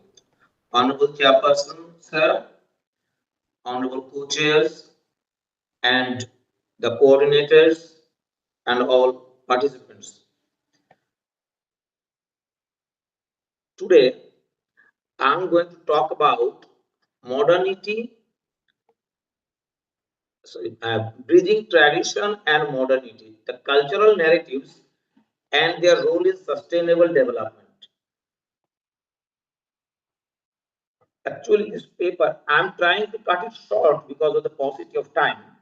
So this paper explores the intersection of traditional knowledge, cultural narratives, and modern sustainability practices. And I argue that cultural heritage offers innovative solutions to contemporary environmental challenges. And through an examination of case studies such as the sacred groups, the Maori principle of the Kaitikitanga, and the traditional crafts, and I have tried to demonstrate how cultural practices rooted in ecological wisdom can complement modern scientific methods to promote sustainable development. So, in the dynamic interplay between tradition and modernity, it serves as a pivotal axis in contemporary discussion on sustainable development. Cultural narratives, intricately woven in the fabric of tradition, provide societies with sense of identity and community. Modernity, on the other hand, with its rapid industrialization and technological advances, often challenges these time-honored values. And however, rather than existing in opposition, tradition and modernity can be harmoniously integrated to forge transformative pathways towards sustainability. And please go to the previous slide. Yes, because the conceptual foundations of tradition, modernity, and sustainability should be understood, because tradition is often prescribed as immutable embodies localized wisdom and adaptive strategies that have enabled communities to coexist harmoniously with their environments. And in contrast, modernity prioritizes innovation, globalization, and technological progress. The tension between these two paradigms often results in marginalization of traditional practices. And the ethos of sustainable development, as defined by the United Nations, that meeting the need of the present without compromising the ability of future generations to meet their own needs. And it requires a synthesis of these forces. So the cultural narratives fit in here because it provides a crucial bridge integrating traditional ecological knowledge, or TEK, with contemporary scientific advancements to offer a holistic approach to sustainability. Next slide, please. So, traditional ecological knowledge, it is a sustainable resource. How? Because it is embedded with cultural narratives, and it serves as a repository of ecological wisdom. Practices such as agroforestry in India and rotational farming among the Karen people of Thailand reflect a deep symbiosis with nature. While often dismissed as antiquated, integrating TEK with modern science can yield innovative solutions. For instance, the revival of terraced farming in the Andean highlands, now augmented by modern irrigation technology, has enhanced food security and biodiversity conservation. Secondly, storytelling as a tool for environmental advocacy. Next slide, please. Storytelling is a powerful medium for expedite, sir. Lilac, Mr. Lilac, you'll have to expedite. In 2 Yes, minutes, ma'am. please conclude. I'm trying to do it within 2 or 3 minutes. So, storytelling is also a powerful medium, because in the studies of Harmsworth and Author, they had a study in 2013, they have mentioned this. I am not going to the details because of the paucity of time. Next slide, please. Another point is the revitalizing the traditional crafts and industries. Traditional crafts and industries such as Gujarat handloom and textiles, Indonesia's batik art, embody and eco-friendly principles while preserving cultural heritage. It is also another research by Dr. Gupta in 2016.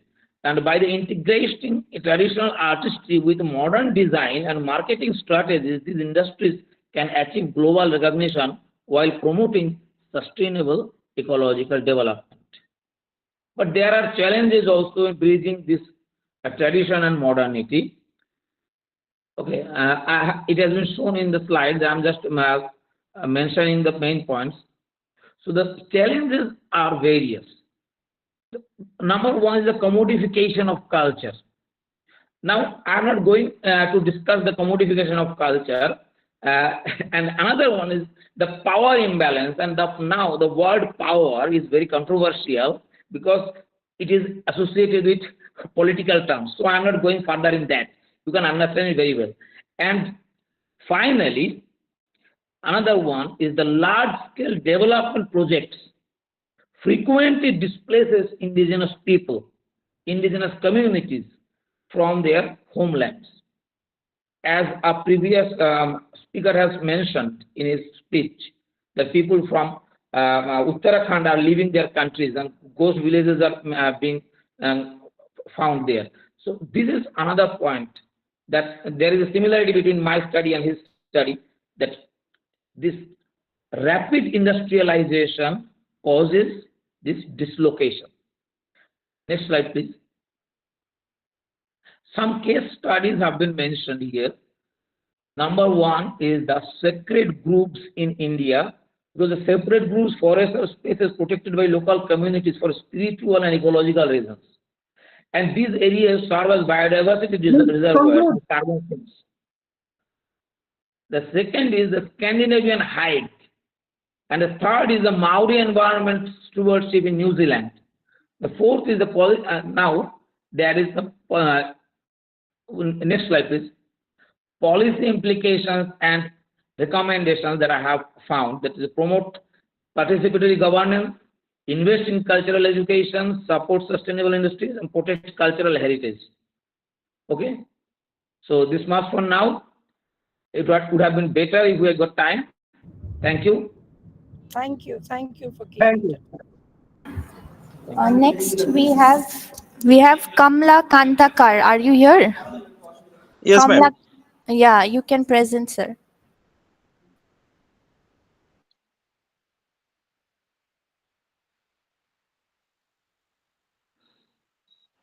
Hello. Is it visible? Hello, sir. Hello. Yes, it is opening up. It is opening up. Yes. Hello, sir. Yes. Yes. Actually, I want to present my paper, but my paper is not listed in the list. Yes, sir. I have listed your paper, so you can present in the end. Okay. Okay. So Okay, no sir. problem. I'm expecting. Okay, Okay. most Can welcome. you Answer. please mute your mic?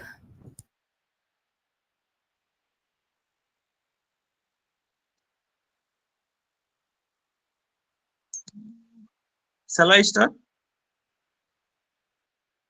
Yes, please. Please start. Good afternoon, Honorable Chair and everyone. Today we, Kumrantakar and my co-presenter Kamlesh Naskar, delighted to present on the topic teachers as catalyst for change, pursuing circular economy thinking in classroom. In this session, we will explore how educators can shape sustainable mindset and drive the transition toward a circular economy. The world is facing serious environmental challenges, including climate changes, resource depletion, and pollution. This issue highlighted the urgent need for shift from a linear economic model, where we make a dispose to a more sustainable circular economy. In this transition, education plays a crucial role, and teachers act as a primary agent of change. This presentation will discuss the importance of integration circular economy principle in classroom and how educators can effectively contribute to his transformation.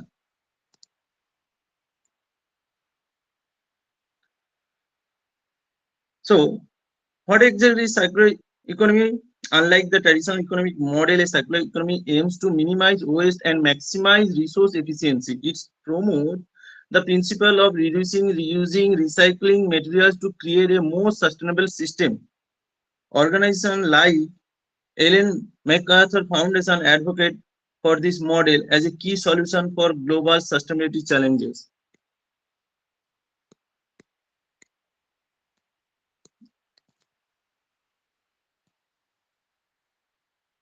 Why is circular economy important in education? Education is the foundation for any societal change. By incorporating circular economy principle into education, students develop a sustainable mindset, improve their problem-solving skill, and prepare for emerging career in green economy. Research by Jadavpur and others highlighted how sustainability-focused education can create long-term environmental benefit. And teachers play a crucial role in shaping student knowledge, attitude, skill, behavior. Studies suggest that when educators integrate sustainability concept into their pedagogy, students develop a deeper understanding of ecological responsibility. As Starling and Wells emphasize in their studies, sustainability education is not just about knowledge but also about fostering action-oriented learning.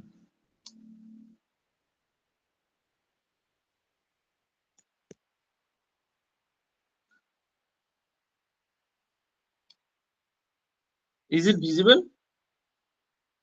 Yes, it Yes, is. it's visible. Yeah, please expedite. Okay. Make it brief. To effectively teach in circular economy, a teacher can adopt as per subject many strategy like project-based learning for economically solution for real world problems such as designing reusable packaging, case study, and real world example. Understand how the concept implemented in practice, design thinking approach such as brainstorming, innovative solution, life cycle assessment, teach student how to analyze environmental impact and product thought life cycle. Emphasize on 3R, reduce, reuse, recycle, and recycle in different contexts. Circular economy principle also implement in various way and guest speaker from industry expert, especially who engage in circular economy or research work, field trip, and important site uh, for student practical experience,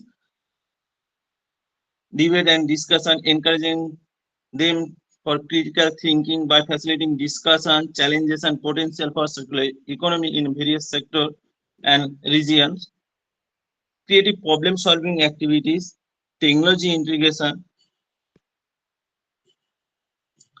and strategy as per age as well as level. Early education focus on basic education like reusing, constant repairing toys, reducing waste through simple activities and storytelling. At secondary level, introduce the concept of circular economy with practical example designing challenges related to everyday product and explore the link between consumer choice and environmental impact. And higher education deepen understanding by incorporating complex topics like industrial symbiosis, materials flow analysis, circular business model. So what are the challenges facing by the educator implementing the circular economy in education?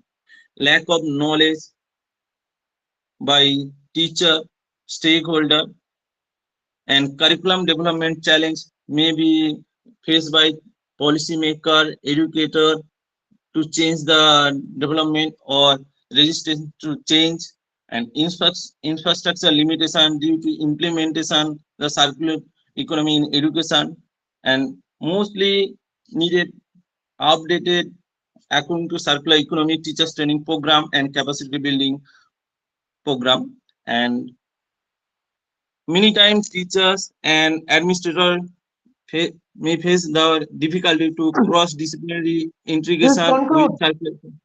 Please conclude. Okay. Teachers are key driver in embodying circular economy thinking, strengthening the education policy. In summary, teachers play a transformative role in fostering circular economic thinking, strengthening the education policy, and teachers training essential to embed sustainability concept into classroom. Moving forward, research should focus developing scalable circular economy education model and assessing their long-term impact. Together, we can create a more sustainable future through education. Thank you for your attention. and I look forward to your question. Thank you. Okay, next we have Alauddin Midday. Are you here? Yes, ma'am. Alauddin, yeah, you can present. Yes. Yes, ma'am. Yes, yes.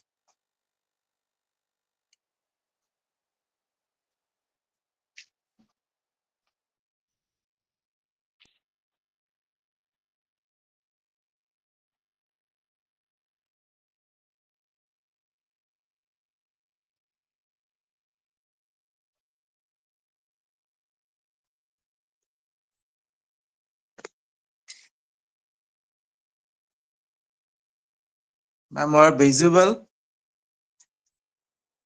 Yes, yes, you can start presenting.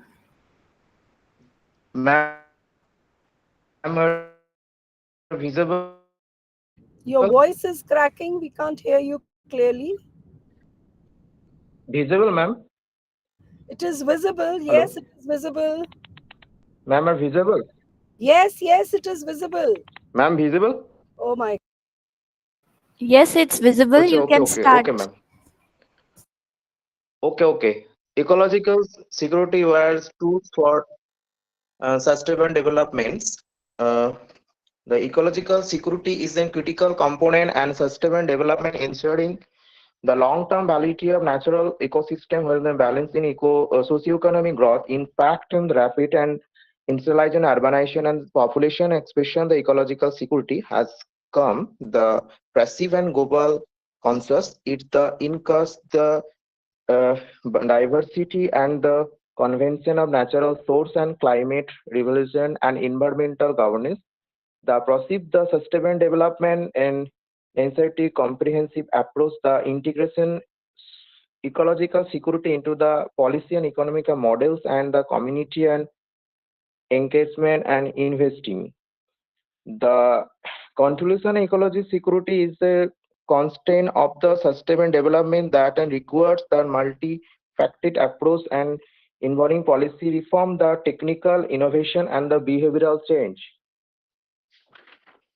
Ecological security is critical component in the perceives the sustainable development, ensuring that the natural ecosystem and perceive will the meeting the need and present and future generation.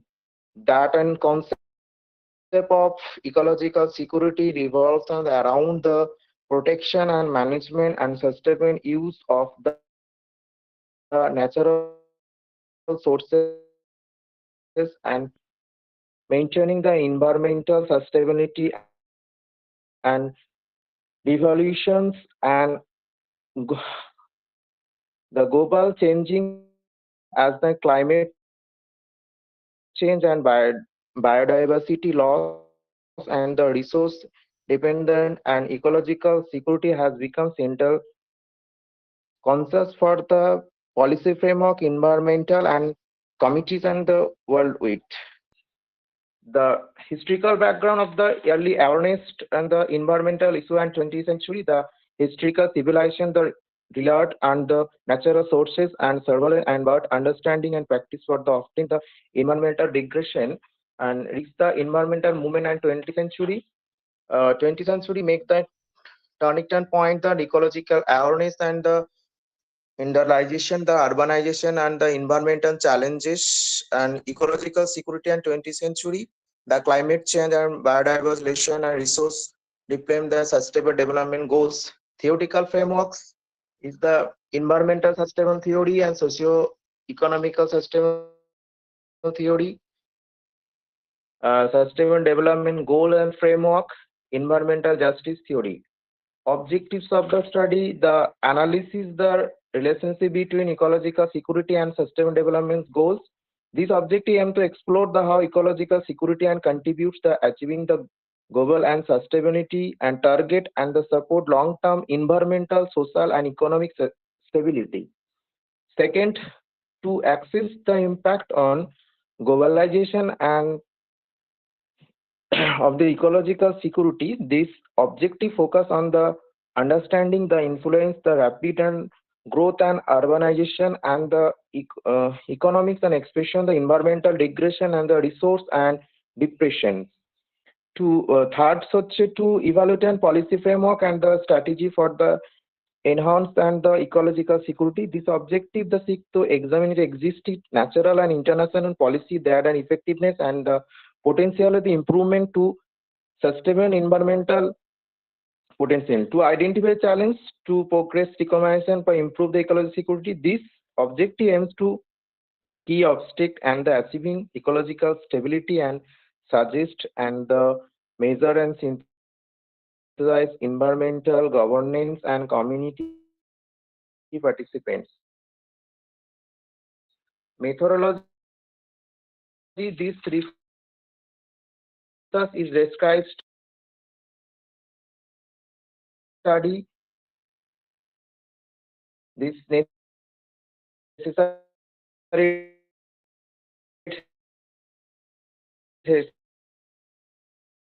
secondary data based methodology and analysis the concept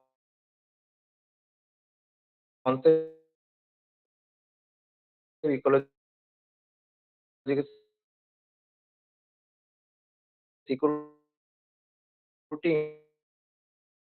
I'm not able in to the hear. context and sustainable development will be promoting To hear. discuss the discussion the vital role that achieving the sustainable development finding this the relationship between ecological security the impact of globalization effective environmental policy and strategy and challenges BDS and ecological security and role, climate and policy theoretical backgrounds and contributions. This study highlight the profile and impact on globalization, digital transformation, and changing socio-culture dimension on modern education and sustainable development. As educational institute and integration technology driven a learning environment, there is perceived the need and for preserve and the ethical, morals, and cultural values in ensuring the academic excellence and social inclusive. The new education policy 2020 emphasize the equity and equality and the innovation the higher education the way of sustainable growth and global and competitive and where the challenge search and the digital learning addiction and socio-economic different the climate moral and ethical among the students must be addressing for the holistic policy measure and the integration learning strategy. The application of psychological theories and including Maslow hierarchy of needs and Werner aptitudes and theory are instant to the student motivation, encouragement, and the achieving the additional sustainable development in education and along with the 5 pillars of sustainable development, sustainable sustainability and the ensuring the long-term benefit and environmental, economics and social progress, future research and explore the role of ethics and digital learning, the impact of AI, education models and the cross-cultural technical methodology. Okay, Mr. Mohammed, can you? Thank you. Thank you. Thank you. Thank you. Thank you. Next is Bisman Kaur. Bisman Kaur, are you here? Next is Tanzida. Are you here? Yes. Okay, you can present. If someone is not there, I can be able to present my own. Okay, everyone. Muhammad Tahir, you can present after this if he or she is not present. So right now, Okay, okay. Tanzida will be presenting. So after Ashi? her, you can present. Ashi, how many more Okay, candidates? okay. Ma'am, Okay. four Hello, are everyone. there after Tanzida. Sorry. Hello, Tanshi. Hello, everyone. Yes, 1 ma'am. minute, Tanzi, 1 minute. Tashi, how many more speakers do you have? Ma'am, around 4 speakers are there after Tanzida. Oh, okay. I will have to take your leave in a bit. All right, Ma'am, start. also I am going to present 3 papers. You have presented one. I think let others get a chance. What? Alauddin, please stop your Please sharing. turn off your mics. May I start now? Yes, yes, Tanzida, you can start. But still, Alauddin is presenting. Please stop him. Alauddin, can you? Hello everyone.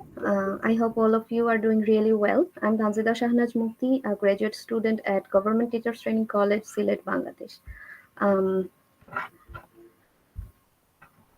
presenting my paper with you all.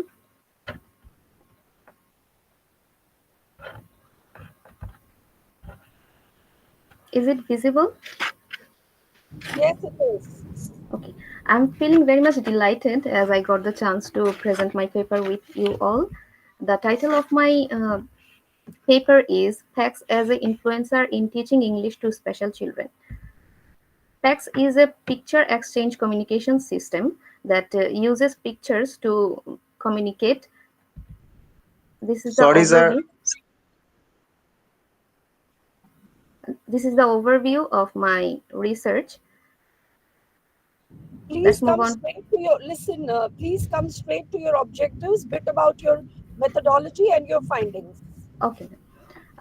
Here is my research objective. Firstly, to know the effectiveness of picture exchange communication system in overcoming special children's English language learning obstacles. Second, to observe how PACS can help special children express their feelings that are difficult for them to express, and how it can help them with communication. I have used qualitative approach. An interview and survey was conducted to gather data. Here are my research findings. I found that PACS enhances language learning, promotes communication, helps in conveying emotion, and aids in faster English language learning acquisition.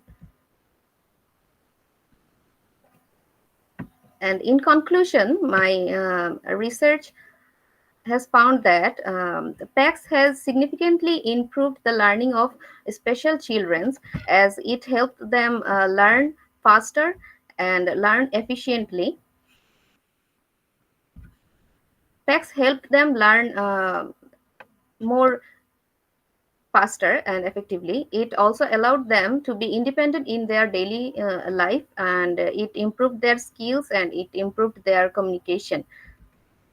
And my recommendation is that to integrate PACS into special education curriculum, provide adequate training for educators, create English language learning spaces, and conduct further researches.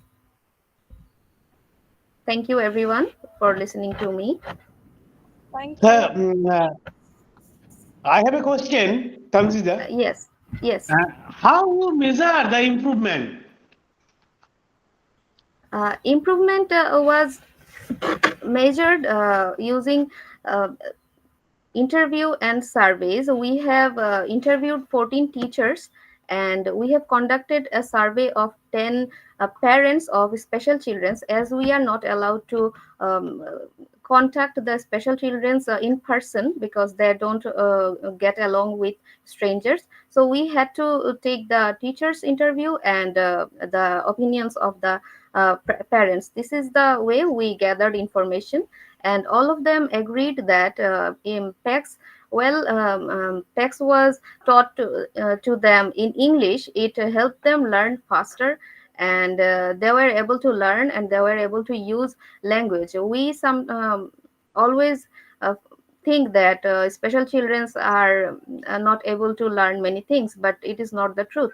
They are able to learn different languages, and they have many possibilities in education, and we must give them proper opportunities to grow.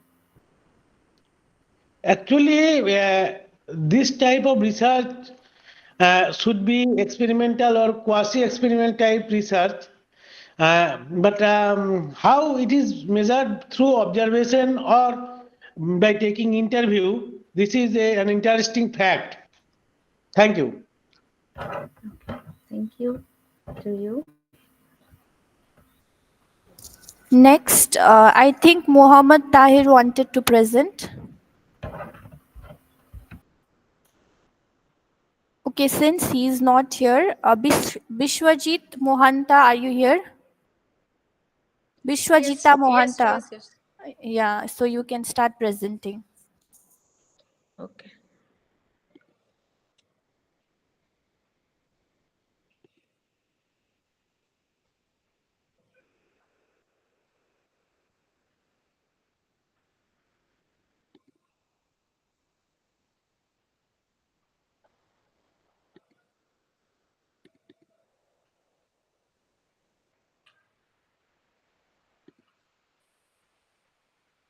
Is my PPT visible?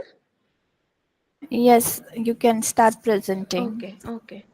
Good afternoon, everyone, esteemed chairpersons, and all the participants.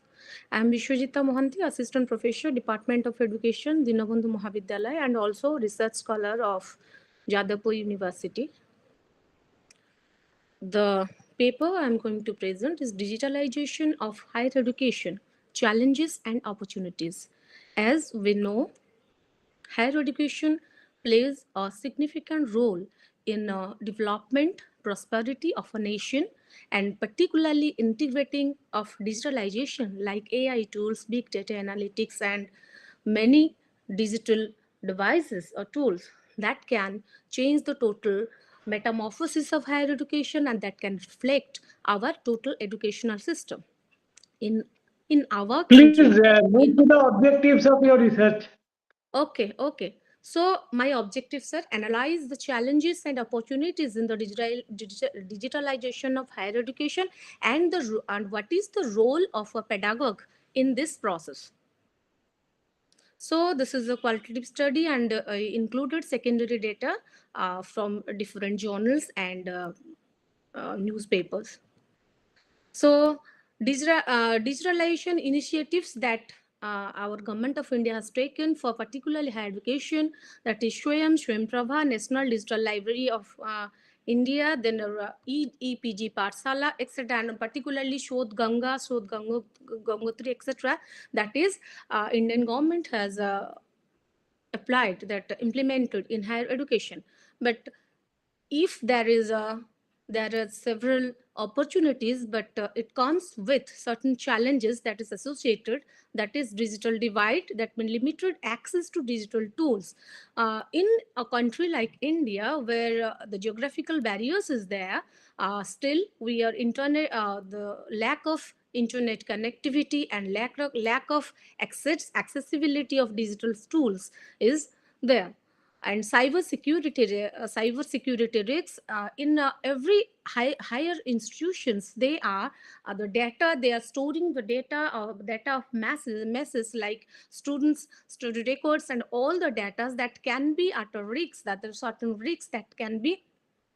Policies and preventive measures should be taken on that. Not only that, in our country, in our nation, digitalization, in the process of digitalization, we should have we face the problems like lack of teacher educator, lack of teachers that they are should be trained digitalization procedures. Then what are the opportunities? As we know, through digitalization, we can access anytime, anywhere. We can access in a collaborative learning process. We can go through personalized learning, and also through different types MOOCs program courses is offered, and students can participate, and also for their success they are also getting the certificates.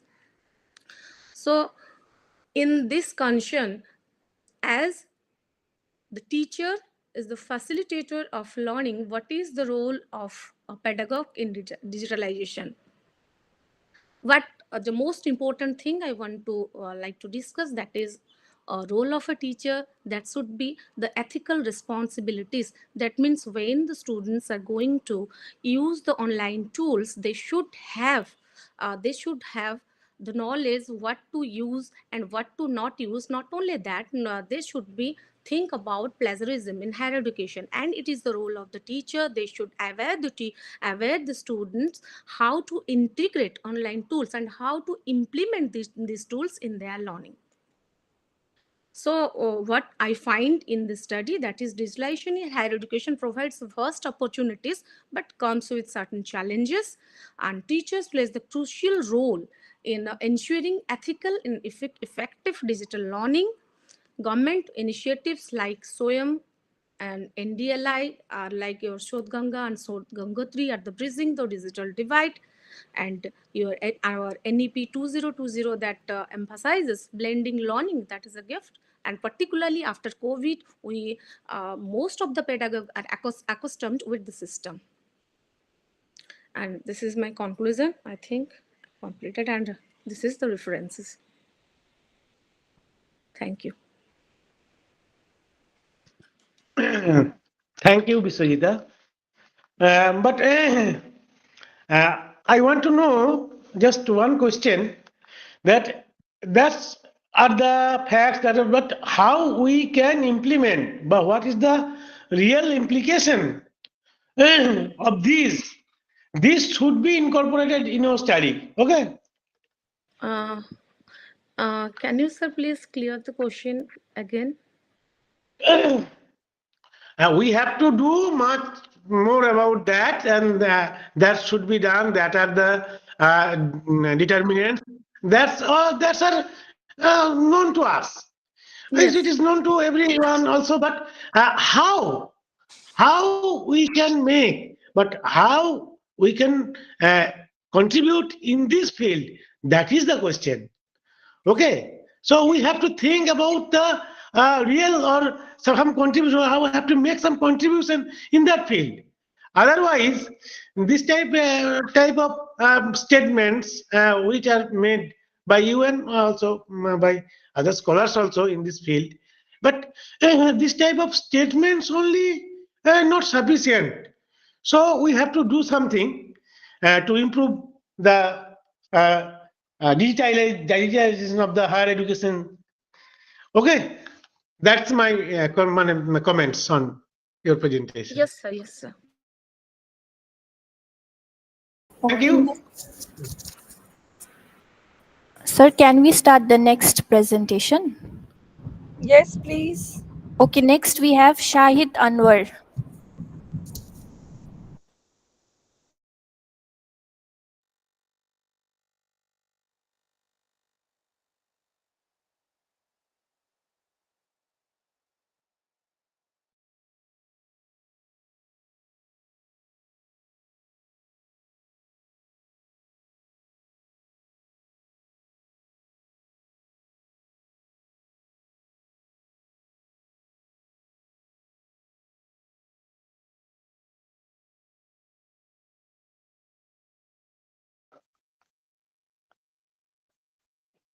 Is he present?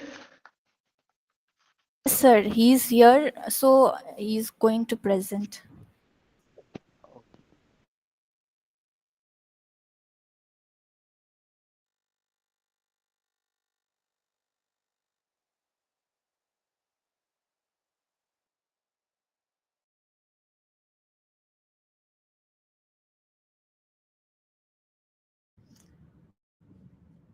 He's already saying thank you. Can you please start?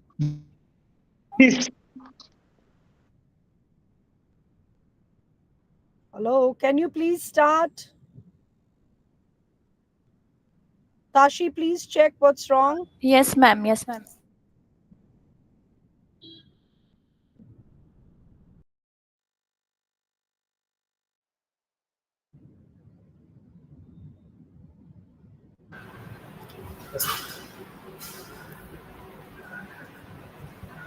Please start, sir. Why are you taking so long?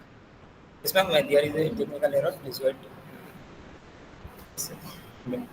It's my humble request, please.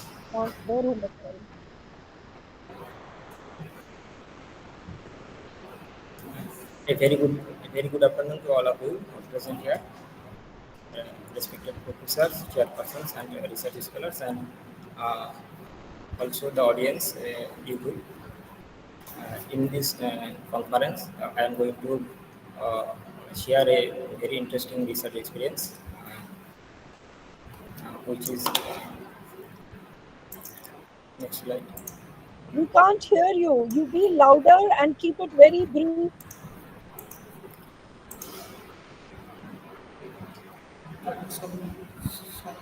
Hello. Am I audible clearly now? A very good afternoon to all of you present here, respected professor and chairpersons and audience also in YouTube. Myself, Said Anwar Mullah, a independent research scholar. Today I am going to share a very interesting research experience in this conference. The title of this research experience is Cope with Post-Pandemic Era, a roadmap for stakeholders of education systems. So it is a collaborative research by me and Dr. Toshibi.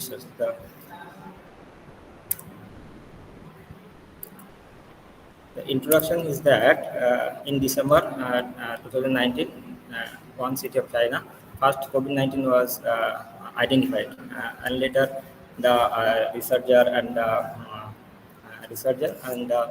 stakeholders of education sectors are trying to find out the way to how to cope with the situations. And Introduction. Skip. at last, Go to the objective, please. Okay, sir. Please. Objectives. The objectives of this research is to explore the effect of COVID-19 on pandemic on the global education system, and the next objective is to analyze the various challenges faced by the stakeholders in post-pandemic era. And the third objectives of my research is to investigate the coping strategy and mechanism for stakeholders of education system in post-pandemic educational environment.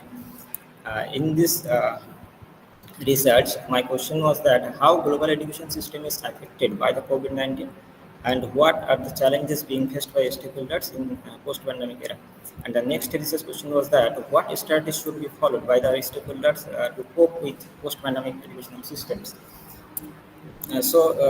By considering the research questions and objectives, the researchers going to a qualitative research methodology follows, where the researcher basically that is a review-based study. The researcher used for various journals, textbook, and website for this study.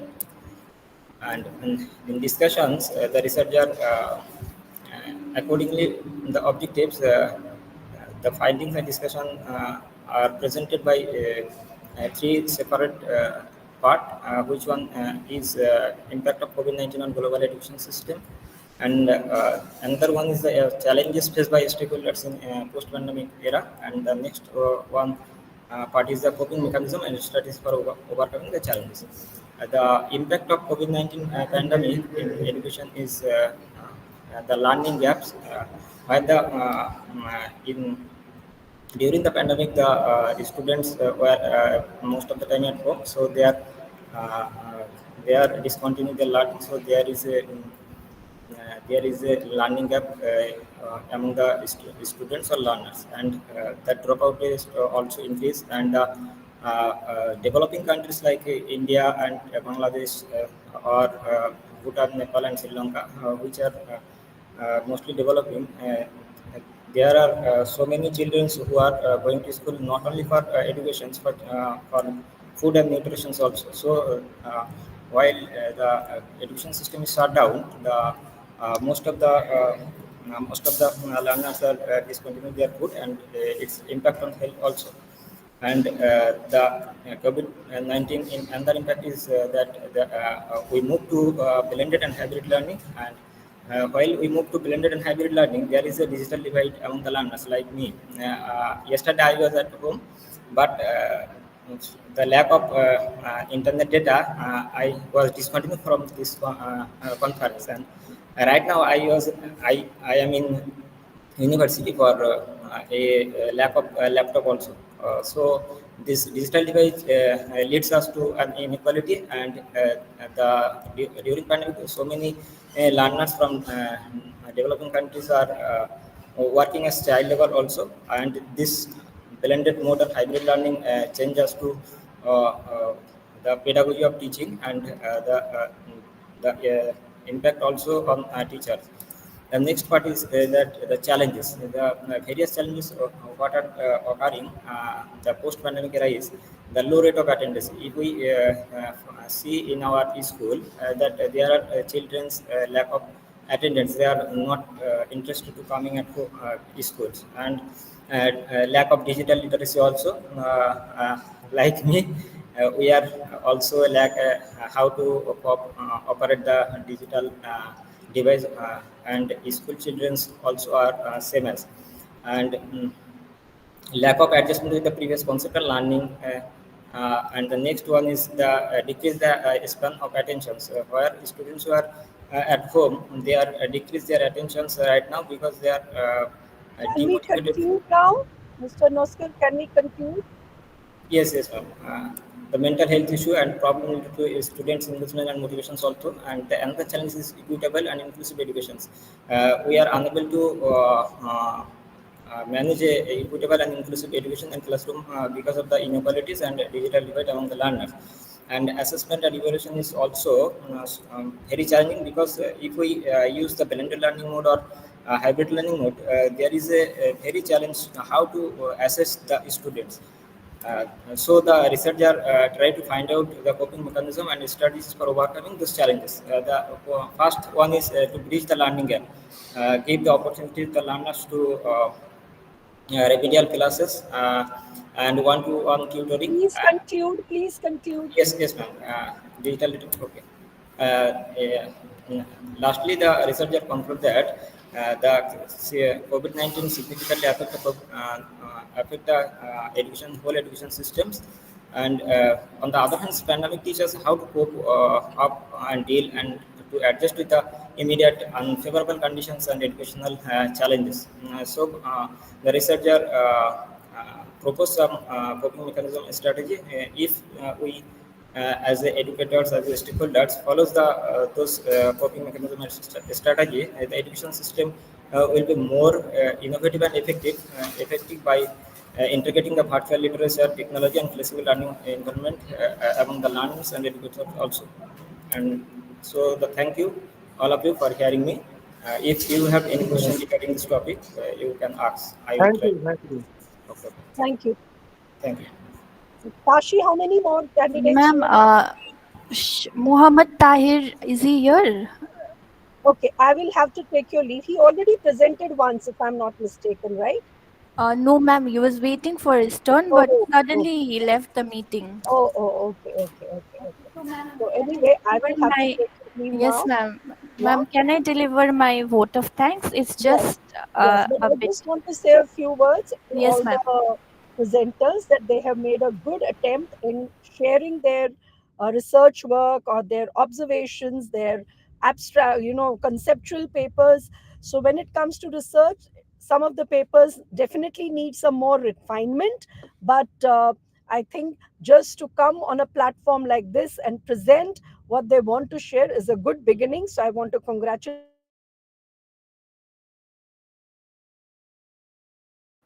Thank you so much, ma'am, for your feedback. Sir, would you like to say anything? Subir, sir? Yes, there are so many presentations with versatile topics for their presentation, but uh, due to some problems, network problems, I can't hear all of the words they told and all the presentations. Sometimes this is I think this is my problem. It's not my problem actually. This is network problem. But I think the presentations are very good. And madam, as madam said, that some refinements also necessary. And to the presenters, who are the young presenters, I want to tell only one suggestion that please consider your presentation for 5 minutes first.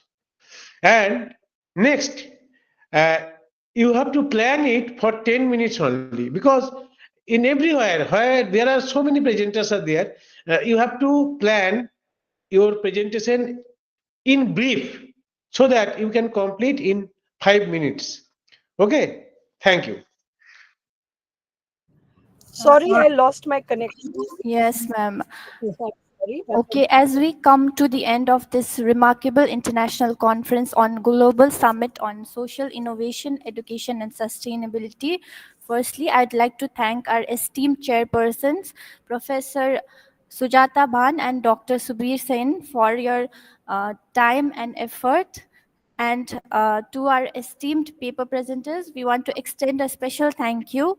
The effort and dedication that each one of you has put into preparing your presentations are evident. We hope you all found the presentations inspiring and the discussions enlightening. And I'd also like to thank our organizing committee whose hard work and dedication have ensured the smooth running of this event. From the planning to the execution, each member has contributed significantly to bringing this conference to life. Thank you so much, ma'am and sir, for your presence. Thank you. Thank you. Thank you very much. Thank you, Ma'am, ma'am. can I Thank you, just ma'am. announce one thing? Like, if Yes. anybody who has missed their presentation, are you all there present? If anyone you, yes, ma'am. Yes, ma'am. Thank you so much, ma'am, for your time. Thank you, Okay. Sasi, Yes, sir. and always and other members, Thank you, sir. scholars. I think Thank you. you will do your research very with your own strength. Thank you. Thank you. Okay, may I request the organizer to kindly inform us regarding the certificate? Actually, after the technical session, after 4:30, the feedback form will be given every participants, and those participants fill up the feedback form, and those participants are presenting their paper. Only those participants get their certificate. So keep eye in your groups and follow the mails. Sir, one request to Hello? you. Sir, one request to you.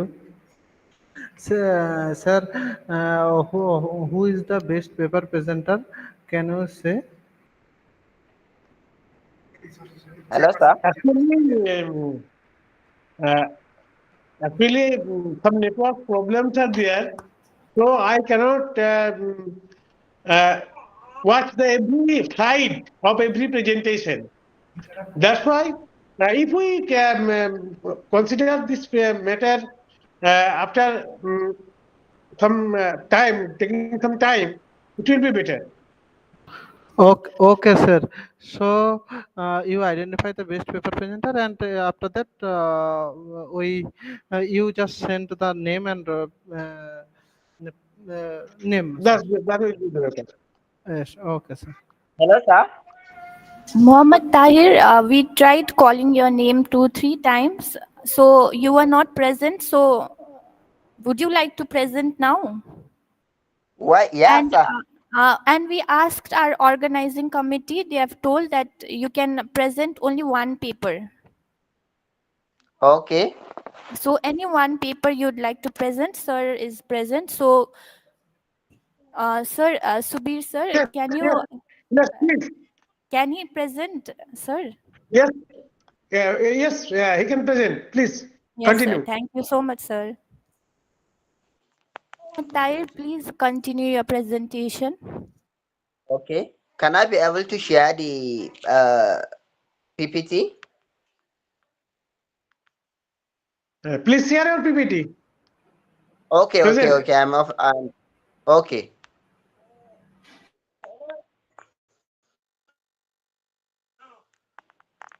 Good afternoon, sir. Afternoon. Please Hello. continue. Am I audible? Yes, yes, you are clearly audible. Please start your PPT. Okay. Is the paper start sharing?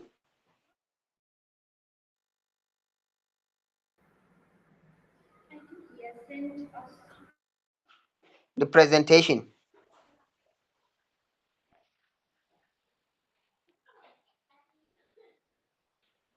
Hello. Yes, it is visible. Hello. Okay. Good afternoon. My paper title is E-Governance Using Technology to Ensure Equality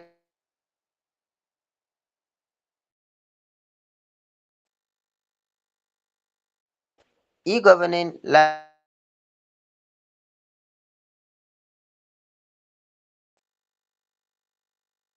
all citizens.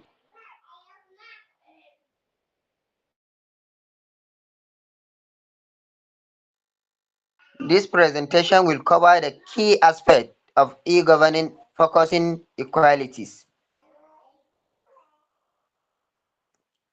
E-governing refers to the use of digital technology to perform by governance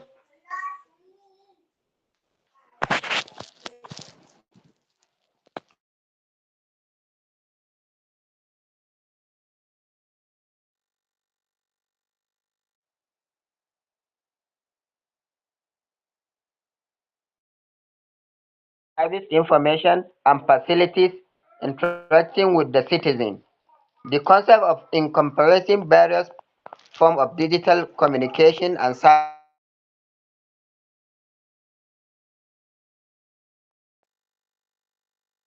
services and aims at improving governance efficiency and citizen participating. Ensuring equal access to the public services through e-governance is the crucial for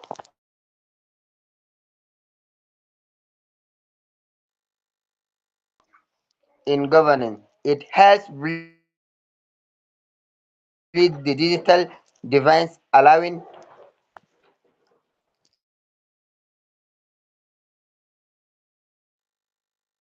participants in governing from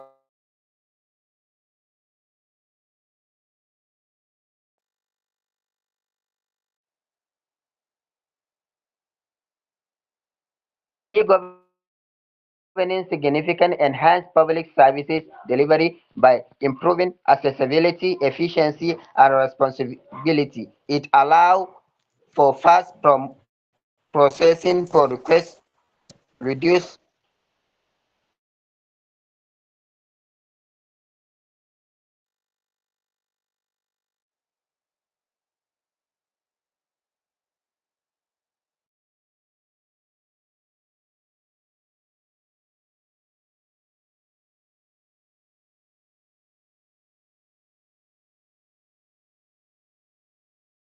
platform and online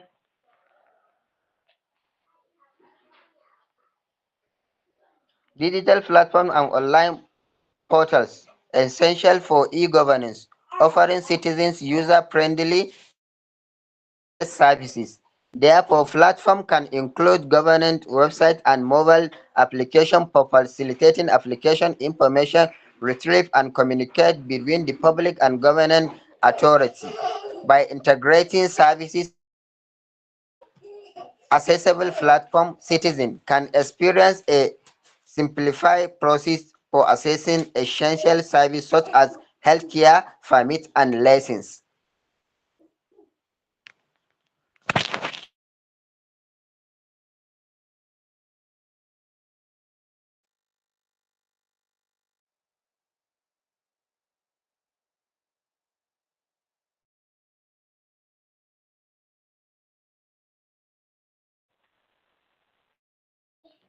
Hello, am I audible? Hello? Yes, Kannan. Yes. Yeah. Am I audible? Yes, you are audible. Please continue. Okay. Mobile application. Mobile application of the services. Mobile application enhance the accessibility of if governance allows citizens to interact with the government services on the go. Therefore, the application can provide real-time update on services, allow for online payments and facilities communicating with the government official by leveraging mobile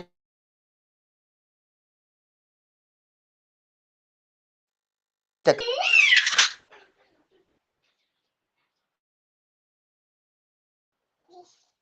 Data analysis play a crucial role in e-governance, enabling government to make information decision based on actual data. That is the actual data that be going to get in the governance e-governance.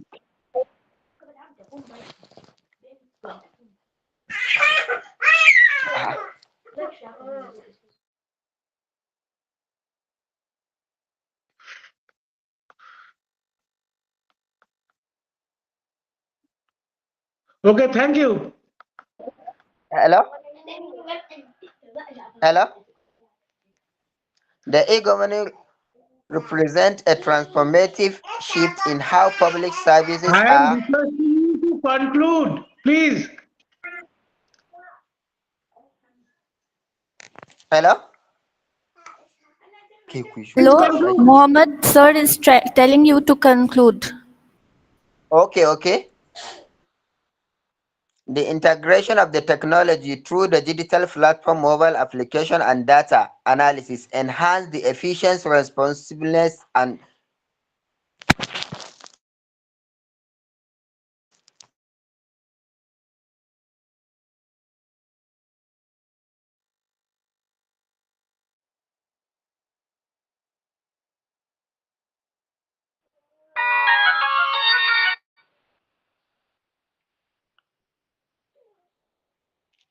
hello?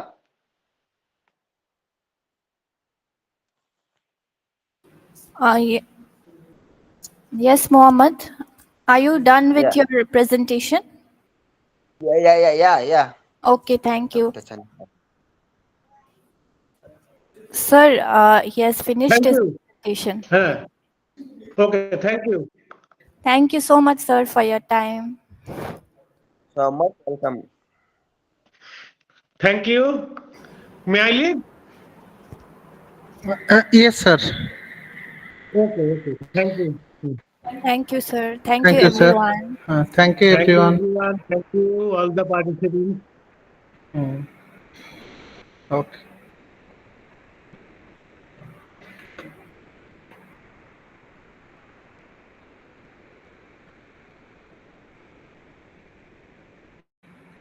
All participants are requested to please join validatory session just 4:30.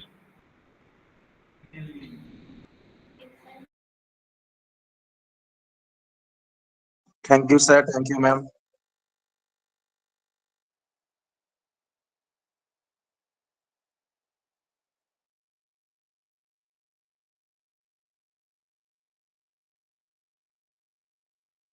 Okay.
mainly focus on our educational institution.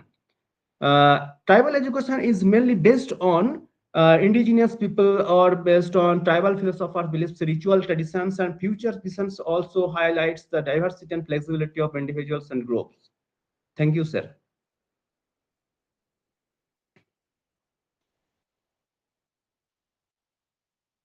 Thank you, sir.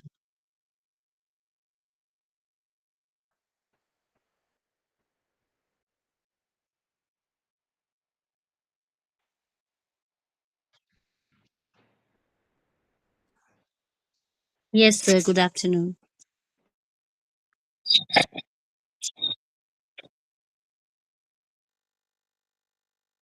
Right, sir. Okay, sir.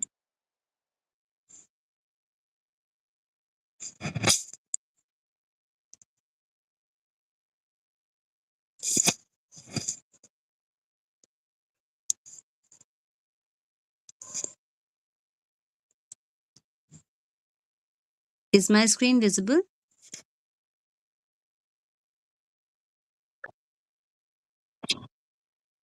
Okay, thank you, sir. So I'm Preeti Manan, a research scholar from Department of Education, University of Delhi, and that my topic is the impact of digital transformation on early childhood education. So my aim is to understand how AI-based applications influence learning in the foundational stage of learners. So I am dealing with the children of age group 3 to 5 years old. So as we know that AI is influencing each and everyone, and we have now Gen Zs. So now how AI based applications can influence their learning at the foundational stage. So the focus area is in effectiveness in enhancing educational outcomes and engagement among young learners. We know that they are mostly engaged in videos and other things. So how we can foster learning through these mediums? So need and significance is the assess AI tools impact on academic motivation of the children, engagement levels, overall educational experiences, and understand the role of educators and institutional readiness in improving classroom technology integration. So as teachers, most of us are millennials. So how we have to like adapt ourselves to the learning needs of children, because now young children are also ahead of us in many ways. So how we need to adapt our learning styles so that our teaching styles so that children learn better. So what research shows? It shows that interactive AI fosters critical thinking and problem solving among learners, and it also empowers teachers to guide personalized learning journeys. And where I found research gaps are lack of qualitative studies on the lived experiences and the digital inequities among diverse socioeconomic groups. So, my study was conducted in a private school of Delhi. So, the data is interviews and observations of educators, students, and parents. So, interviews of educators and parents, and observations of the students in the classroom, because the students are too young to be interviewed. So, the focus is on capturing the cognitive, emotional, and social learning impacts, and real world classroom interactions with AI tools were also observed. So, these were certain learning domains, like for language and literacy development. These two applications were used in the classroom. The applications were used in the smartboard. There was a smartboard, and the children, one by one, individually or in groups, interacted with the smartboard. For cognitive development, this Monster Math, Quick Math Junior, and for like these diverse apps were used to cover all the 5 domains of the children. So, what were the key findings? That yes, it was adapted to individual pace. So, yet give it it gave a pause to the students who need some time. And if we have individual devices, then we can make it personalized as well. So, enhanced engagement, gamification maintains interest in the students, and it also provides real time feedback.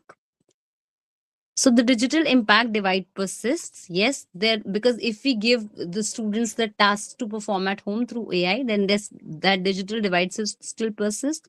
And this also brings like some over reliance on technology, because interaction with technology from a very young age hampers this social development. So for educators, training in AI tools is essential, because interference of educators and teachers is essential, so that the students can use AI or internet in a positive way. And for policymakers, they need to address equity gaps in technology access. For learners, AI supports personalized and engaging education, and socio-cultural context and ethical concerns like data privacy is also a concern, because children, though children are very young, but when they interact through some games or something, they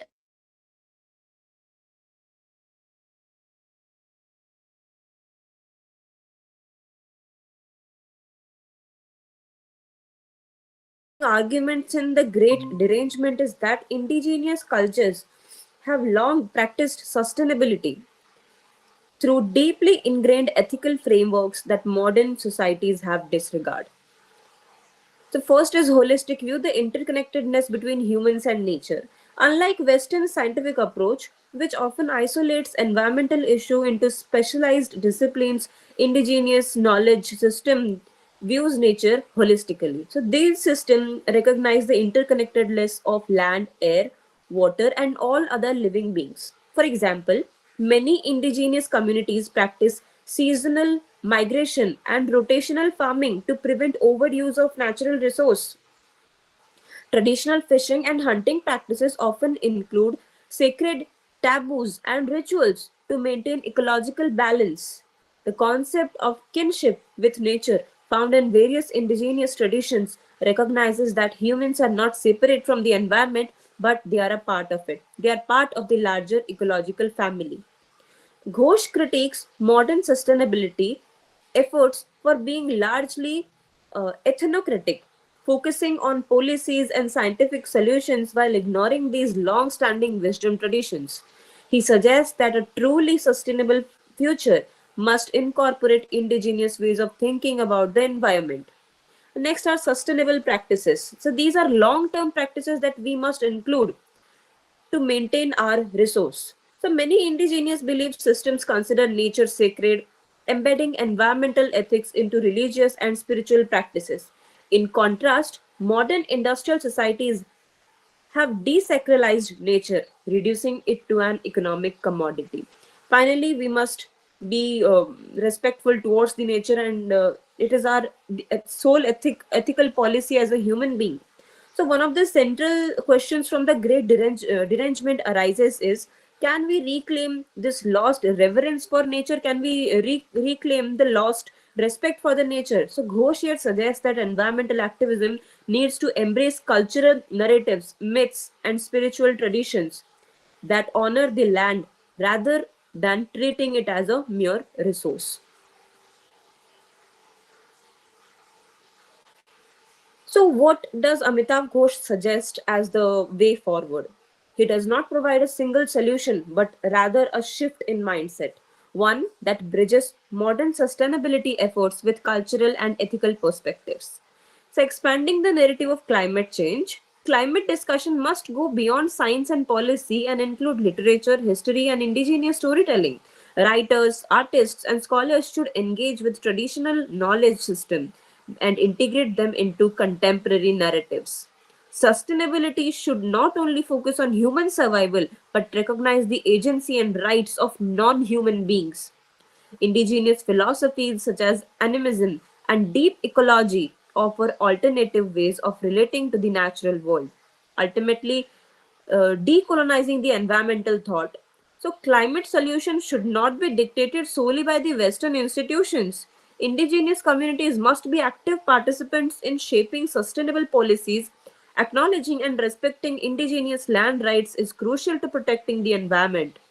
And then finally, we should bridge science and spirituality. Ghosh encourages a dialogue between Western science and indigenous spiritual traditions. Instead of dismissing traditional ecology, knowledge as folklore, sustainability movement must recognize its empirical wisdom. So in this slide, as you can see, traditional and ecological knowledge, the tech, this is terrace farming, and the instance of terrace farming is also mentioned in the Great Derangement by Amitav Ghosh. Next, let us skip to the environmental ethics. So, what does Amitav Ghosh suggest as the way forward is we must be one with the environment. Ghosh calls for moving beyond anthropocentrism. This shift is crucial for ethical environmentalism. So, these are the intrinsic value that I could get out of the novel. Is first is intrinsic values, ecocentrism, and interconnectedness.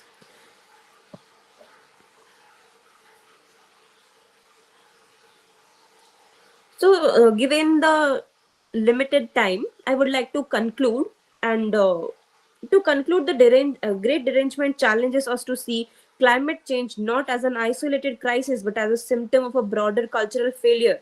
Amitav Ghosh argues that we have allowed economic greed, colonial histories, and literary conventions to blind us to the knowledge systems that could offer real solutions. Indigenous knowledge and environmental ethics, as explored in his work, offer a path towards sustainability that is deeply rooted in respect, in interconnectedness, and long term thinking.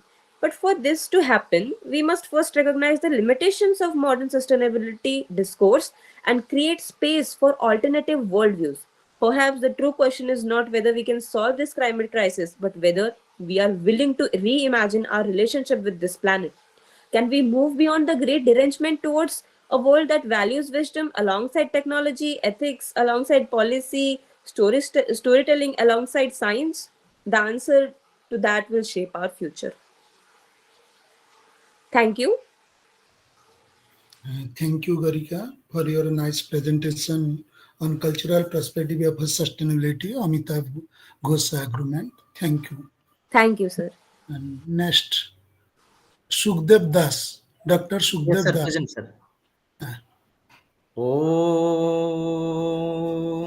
नारायणं नमस्कृत्य नरं चैव नरोत्तमं देवीं सरस्वतीं वैशं ततो जयो मुदीरये. Namaste to respected chairperson and to all my participants. Today, I am Dr. Shukdev Das, Assistant Professor, Anand Chandra Training College, Jalpaiguri, West Bengal. I am focusing role of traditional Indian lifestyle in sustainable development, a critical analysis.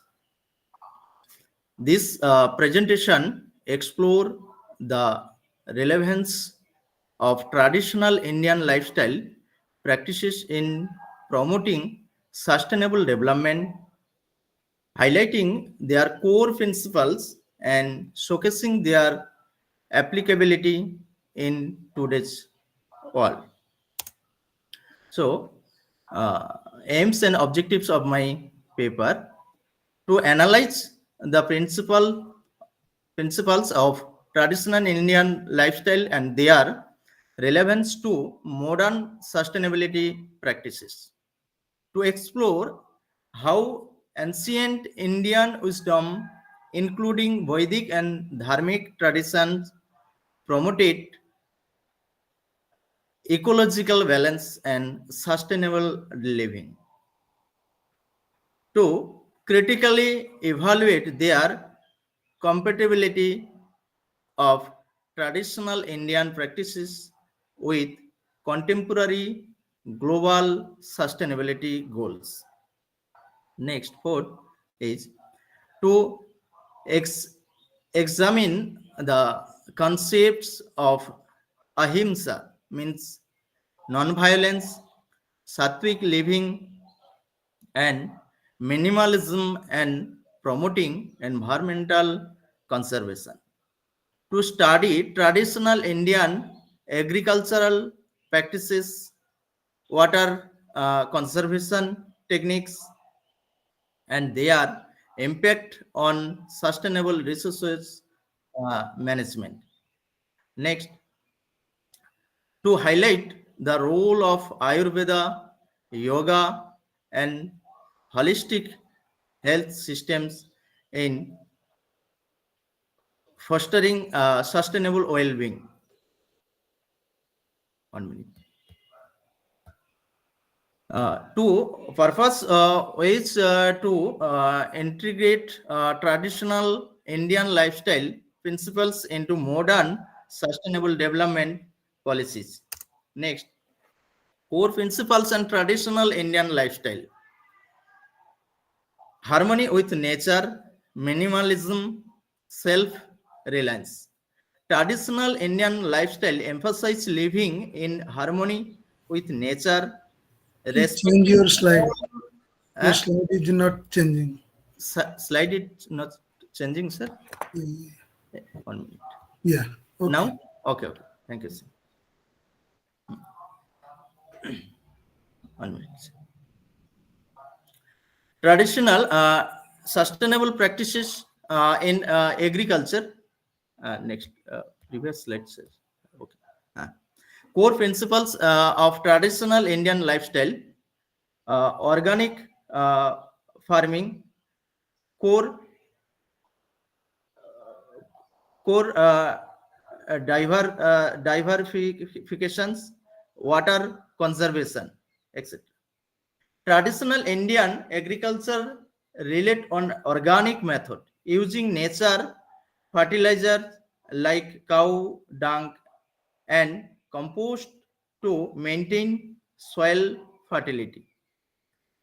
Next, mixed cropping and crop diversification ensure soil health, reduce pests, and ensure food uh, ensure food security. Practices like rainwater harvesting and step wells ensure optimal water use and prevented water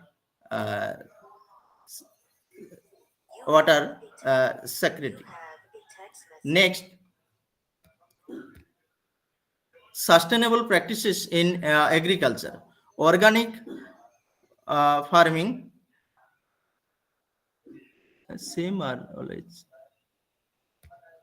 Organic farming, traditional Indian or Indian agriculture relate on organic methods using natural fertilizer like cow dung, compost, and maintain soil. I give an example.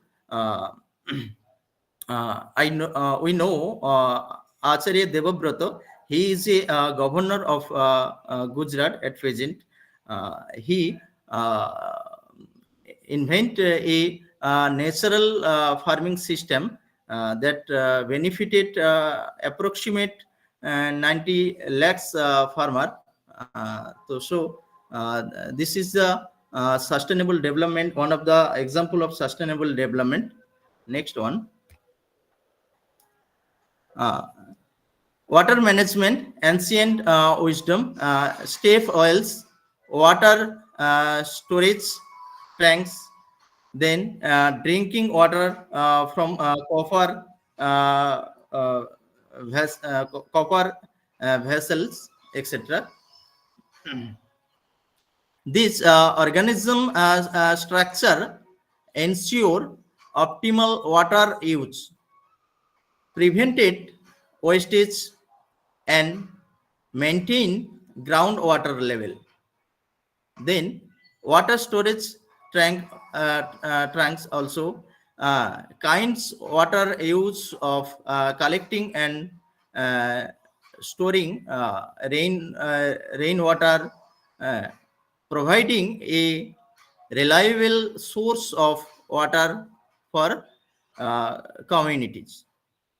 Then drinking water from copper wells, storing water in copper vessels was a traditional practice believed to purify and enhance the water's quality.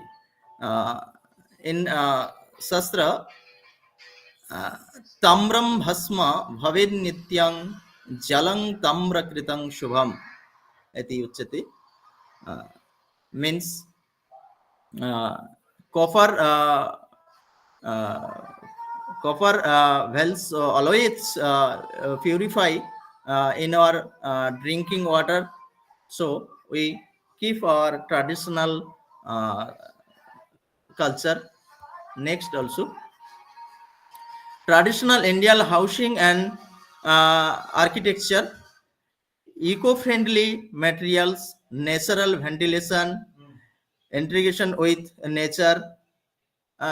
So we can provide eco-friendly materials when we build our construction our house. So we can focus, we can maintain our eco-friendly materials also. Natural ventilation always helpful our lungs, our respiratory system, our natural breathing system, etc.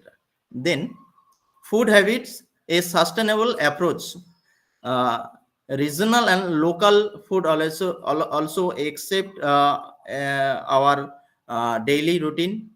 Then plant-based diets.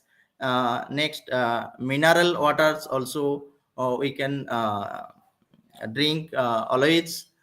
So mineral is mandatory for our good health. Uh, then textile and clothing Please conclude. sustainable practices. Please conclude.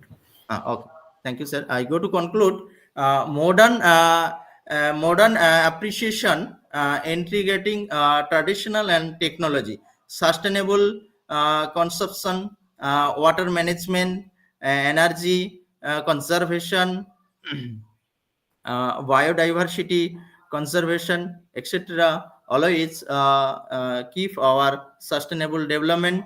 So traditional Indian practices such as Ayurveda, organic farming, and water conservation method like steps oils and mineral harvesting reflect this deep respect for our nature, for our health, for our global ecosystem, biodiversity also.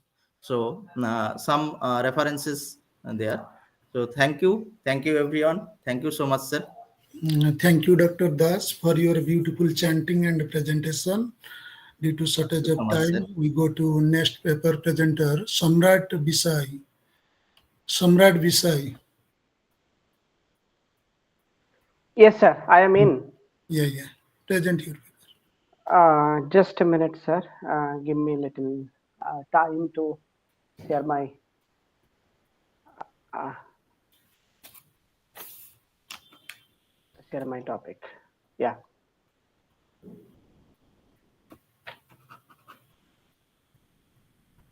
I think it's visible, and I am using. Proceed. I am using two of my devices for presenting.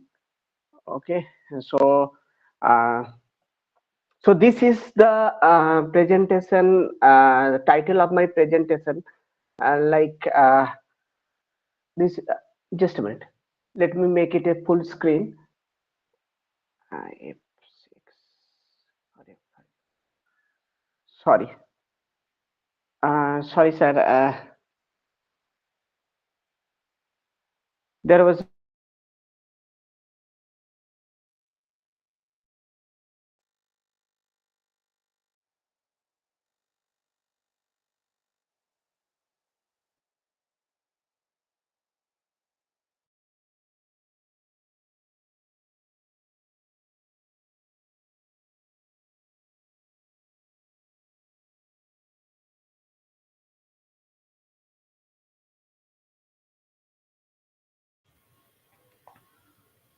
Okay, it is visible.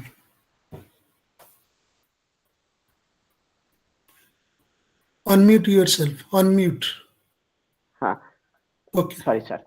I am going to start my presentation on the topic like language conflict in the contact zone. It's translanguaging an alternative solution. This is the brief.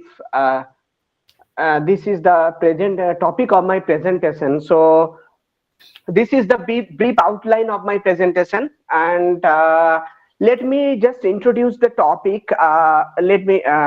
First I would like to say that India is a land of diversity, what we know, because according to census data 2011, there are more than 300 languages including dialects. So for a linguist, there is no more difference between a language and dialect until there is any political boundaries. So from this perspective, we can say that that India is the land of diversity where many languages are spoken. At the same time, we share a common space for speaking various languages, because as Devi Pattanaik has told that India is such a hybrid land where ignoring one language is always not only uneconomic but also absurd, because in Indian context you cannot ignore any language. So you have to give importance to each and every language. So in this respect, if we can go into my title, we can see that.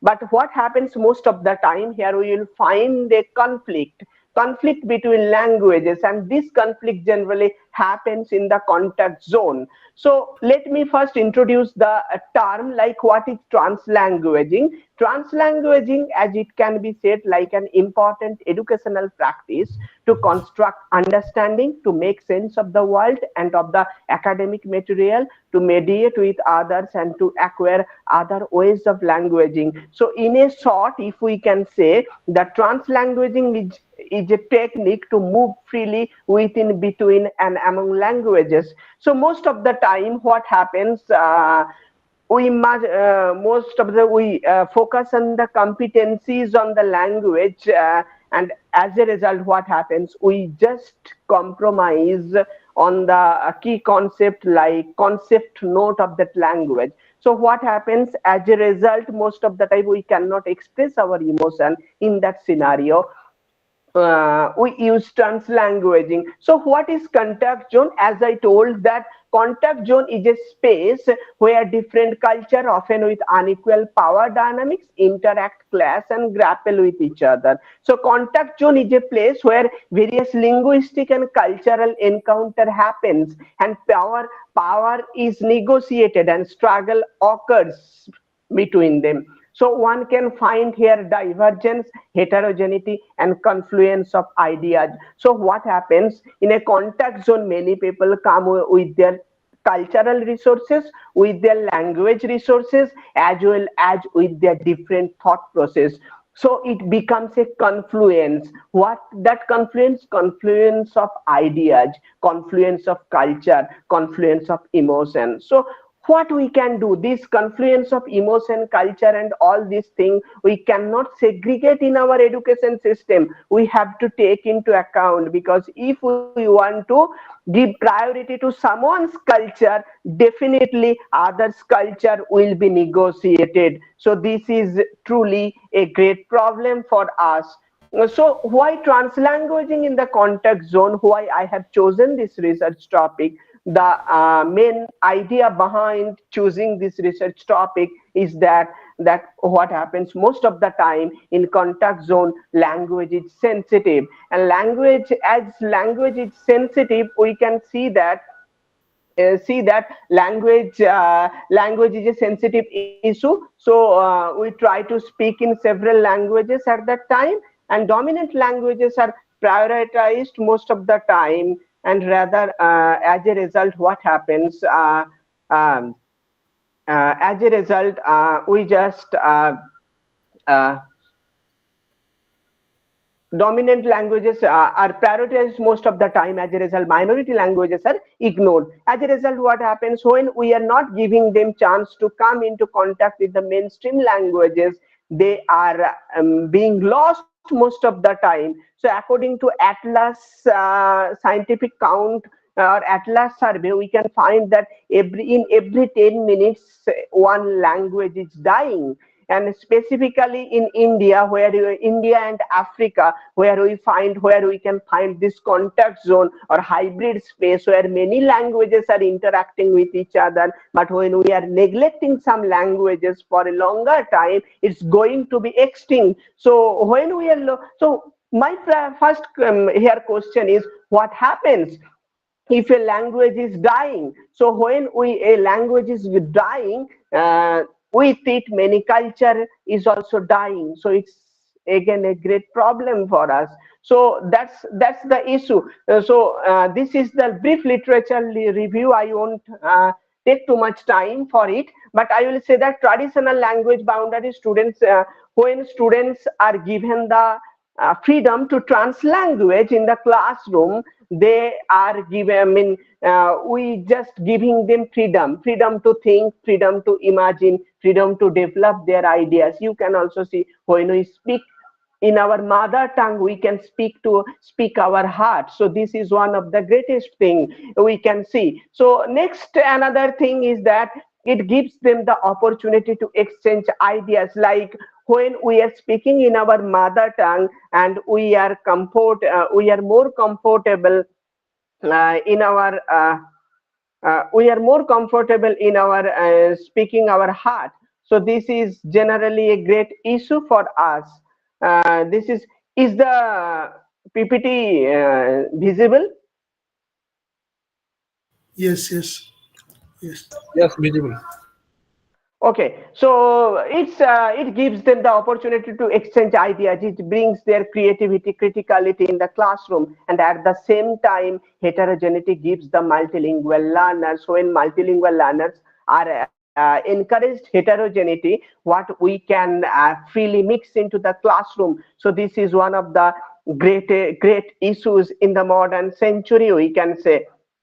So my research question specifically is, how can translanguaging be used in the contact zone to promote communication? How can it disrupt language hierarchies and bring equality in the classroom? Because nowadays we are creating taboos. Taboos like what?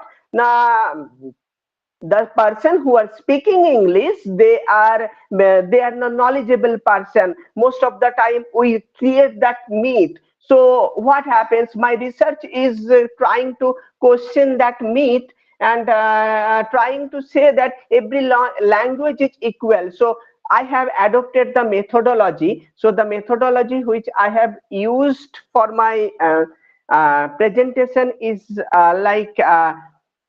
for approach, I have used qualitative content analysis. For label, teacher programmer in a teacher preparation program in a college, I have taken, and that's obviously B.Ed program. And another is research tool. I have used the research tool like observation, semi-formal interviews, and group discussions.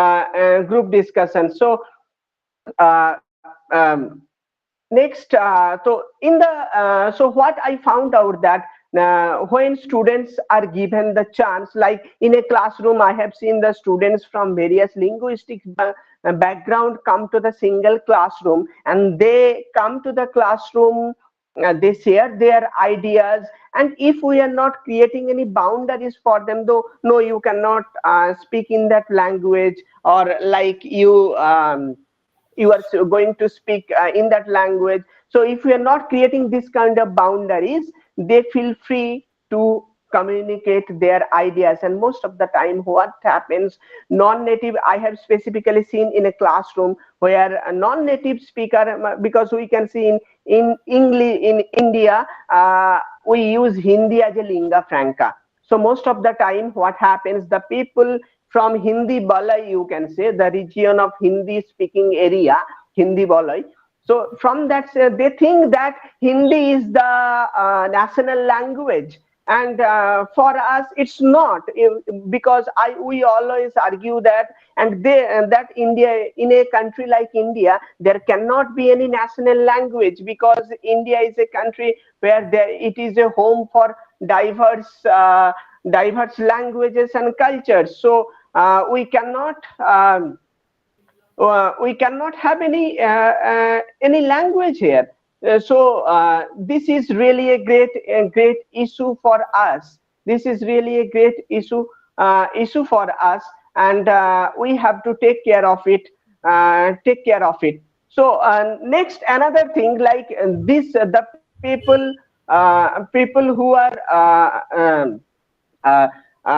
are from non-Hindi speaking background, when they communicate in that region, they always compromise with their languages. They think that we should speak in Hindi, and whenever they're speaking to their mother tongue, they feel like why we are using that kind of language. So that kind of thing almost happens, and it happens silently. So this is the power conflict we can see in the contact zone, like dominant language speaker abuse for communicating in other languages. Like if there is a person who is from Hindi speaking background, and you are trying to, suppose there are two Bengali people standing there, and one Hindi people came, and you are communicating among three, and suddenly if you use one or two words Bengali, they will start abusing you. Why are you using this language? You are supposed to speak Hindi. So my question here is that we don't have any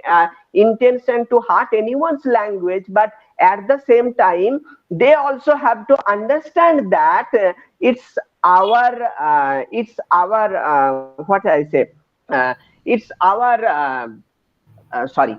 Uh, it's our right to speak in our mother tongue. So if you cannot understand that thing, you have to ask. So rather than you cannot abuse us. So this is one of the main thing which we can say here. Next, another thing is that other languages are given more, not given preferences, and they think that it has become the norm because you are in their state, so you are supposed to speak their language, or you are speaking to a Hindi speaking person, so you are supposed to speak Hindi only with them, no other languages. So it should not be the norm. So it must be the right to speak everyone's language. If you are not able to understand, you can request them. So this kind of situation we can also find in many contact zones. Some years ago we can find this. Yes. So this okay. So another thing is that translanguaging plays a prominent role in breaking the language binaries. So when we are talking about translanguaging in the classroom or in the social space, we are trying to equate everyone, and we are trying to say that no, you can equally communicate in two language, and language is all about meaning making process. So named language is not actually the boundary. So what you can do, we can use flexible languages to make meaning of the sense, and certainly it poses challenge to the supremacy of standards languages, and it brings equality, social justice, as well as sustainability in the educational spaces also. Thank you. Thank you, Samrat Babu. One thing I want to know, you are talking about trans language. Can you say something about meta language? Trans language, meta language is something about like thinking about your own language. When the mental process, some language construction goes into our mind, and so that thing, when we are trying to making it in our imagination, it's called meta language. No. Okay. Done? Take it. Okay. Thank you for your informative presentation. Now I call to next paper presenter. Because next presenter. Sir, in the list there is more 3 paper presenter. Preeti ma'am, Nitu and Dr. Chandrasekhar Sharma sir. Sir, Akriti presenter. Okay. Please present. Samrat Vishay, please. Just a minute, I'm just trying, sir. Actually, my mobile has been hanged for a little while. Yeah.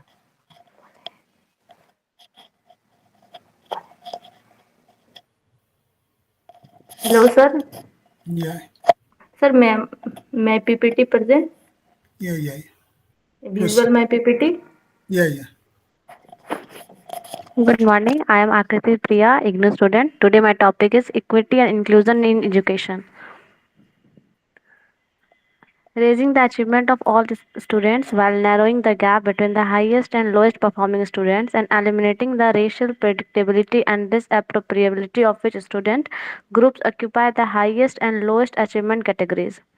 Equity means that every child gets what he or she needs to succeed as opposed to everyone gets the something. Principles of ensuring equity in education. Raise awareness and work towards an achievement of equity. Listen to the children and their parents. Work with civil society organizations that have connection with the community. Set up a system for watching over the school and community to address discrimination. Accept that certain children are excluded from participating equitably in education. Purpose of equity in education: knowledge of federal and state laws, policies and procedures, dissemination of information, professional development, facilitate the grievance process, monitoring. Competing values: egalitarian policies, the same for all. Free market policies, qualities for those who can afford it. Elitist policies, quality for those who deserve it. Democratic policies, quality for all.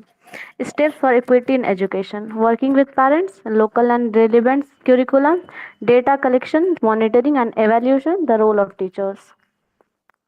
Thank you. Thank you, ma'am, for your short and time presentation. Now I request to next presenter. Yes, sir. I'm Neetu. Yeah, Neetu. please Neetu proceed. Singh. Wait. I share my PPT.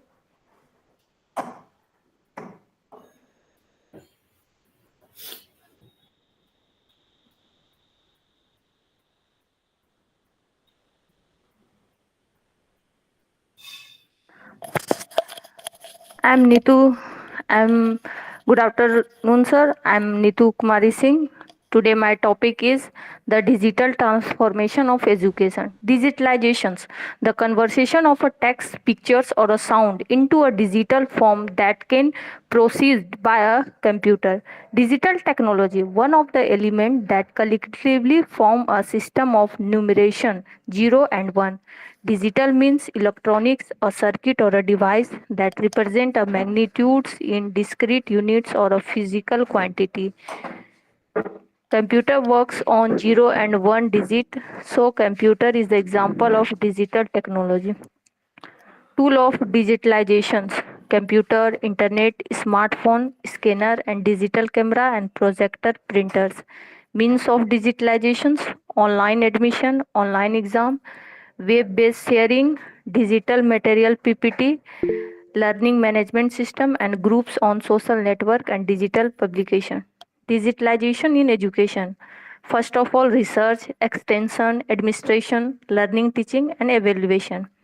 Digitalization of learning teaching: executive of element, development and distribution of digital student material, use of blended learning, setting up e-classroom, computer lab and language lab etc. Availability of educational software. Digitalization of education: online exam, web page, land-based and app-based. Use of software, scan, assess, arrange and prepare result sheets. Use of digital communications of the tool to communicate result.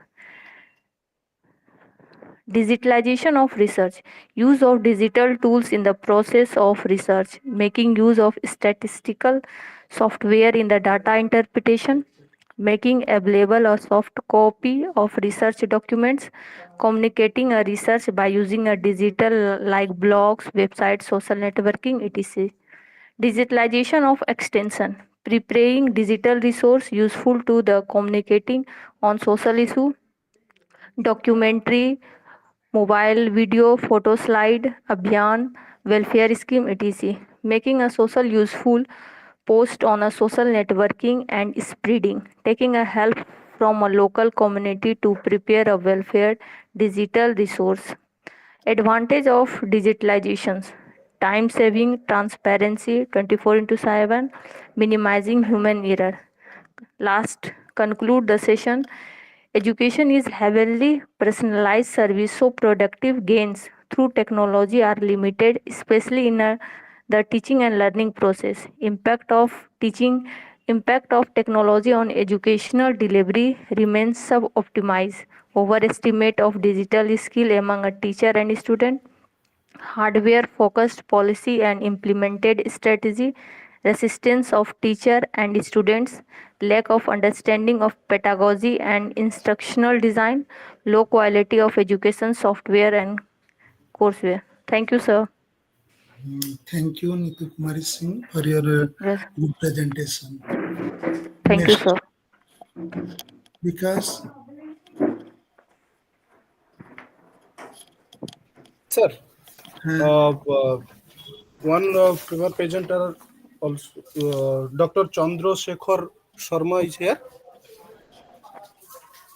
Dr. Chandrasekhar Sharma. I think he is not present. Then the list is over, sir. You are requesting to please conclude the session. Okay.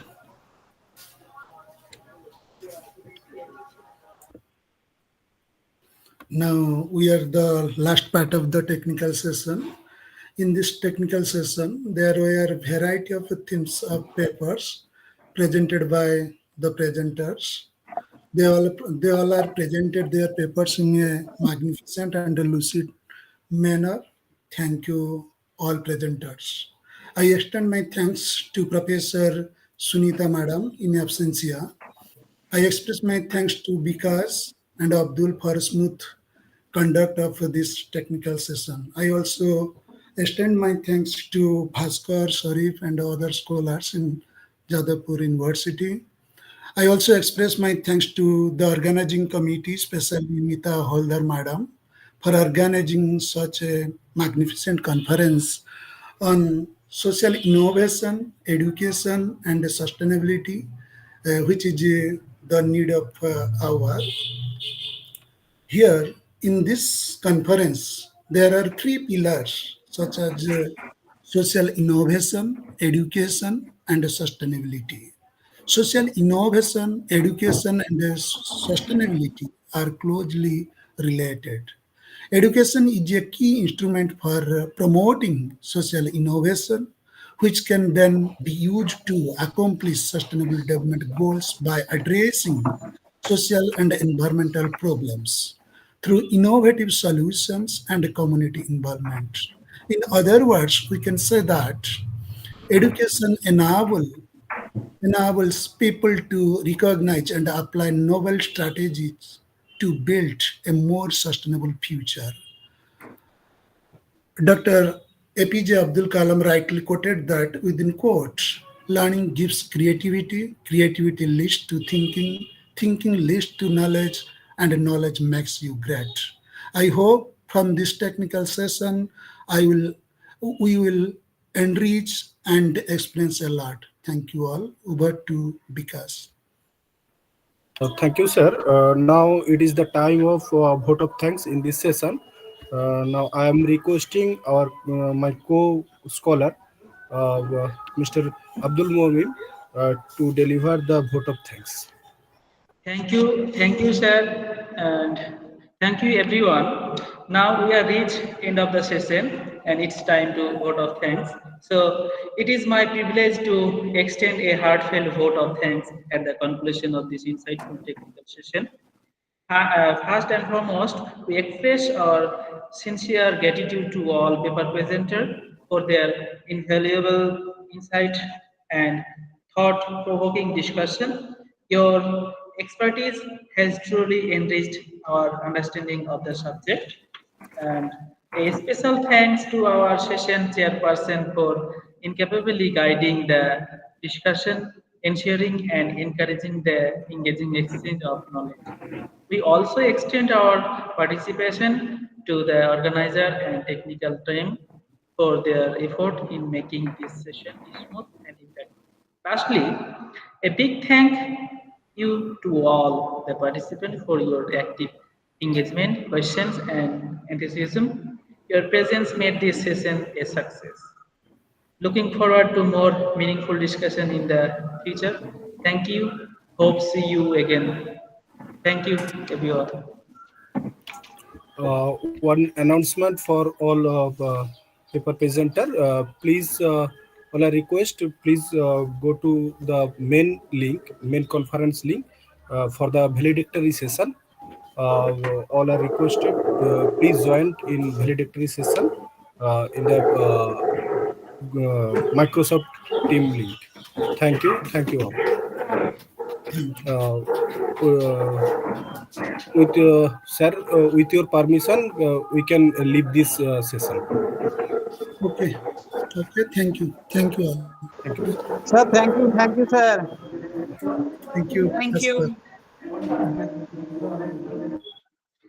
Many thank you, everyone. All are requested, please leave the meeting.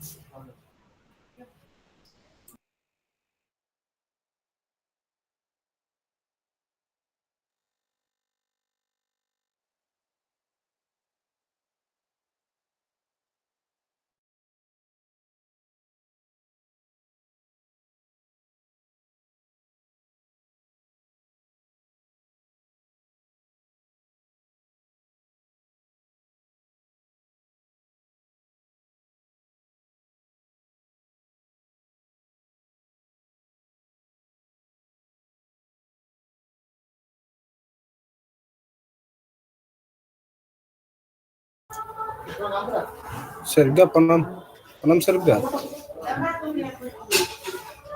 Hello, Sarigda.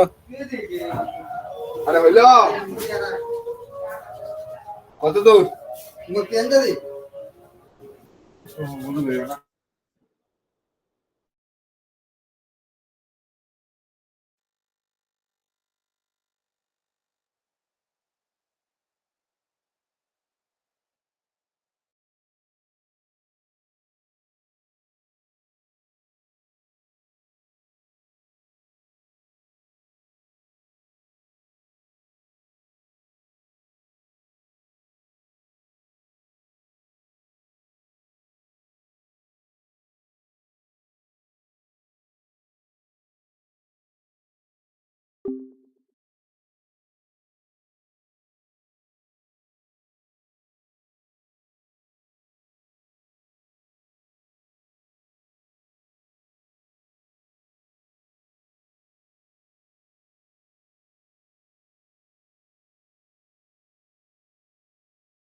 না ওই Google মানে Microsoft টিমের link নয়, ওই শেষে যে feedback ভরার যে লিঙ্ক।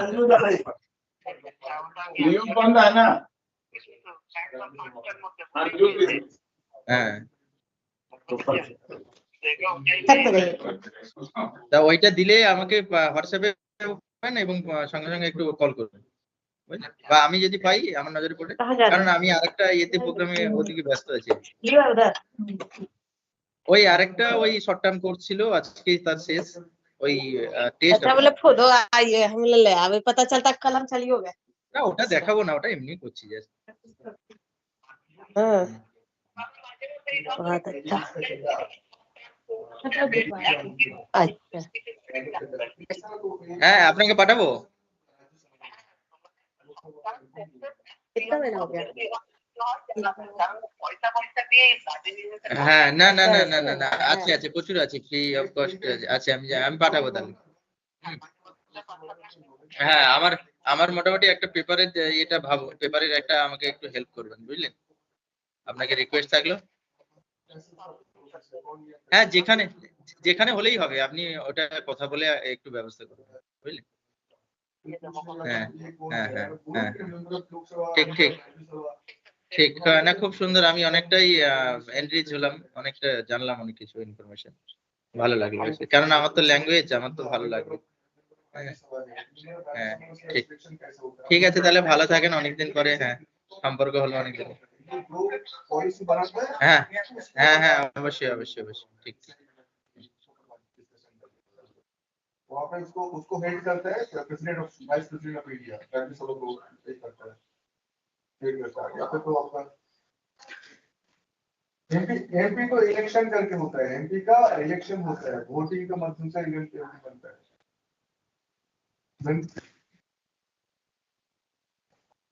এমপি টেমপি কিছু হতে হবে না, অ্যাডভাইসার কমিটিতে থাকো তুমি, যে কোনো या नॉट मेंबर भी एमपी जो मेंबर पार्लियामेंट है, वो जो है ना, वो रिजर्व कैटेगरी के लिए, एससी के लिए ही है। ये जलपाईगुड़ी का एससी कैटेगरी के लिए है।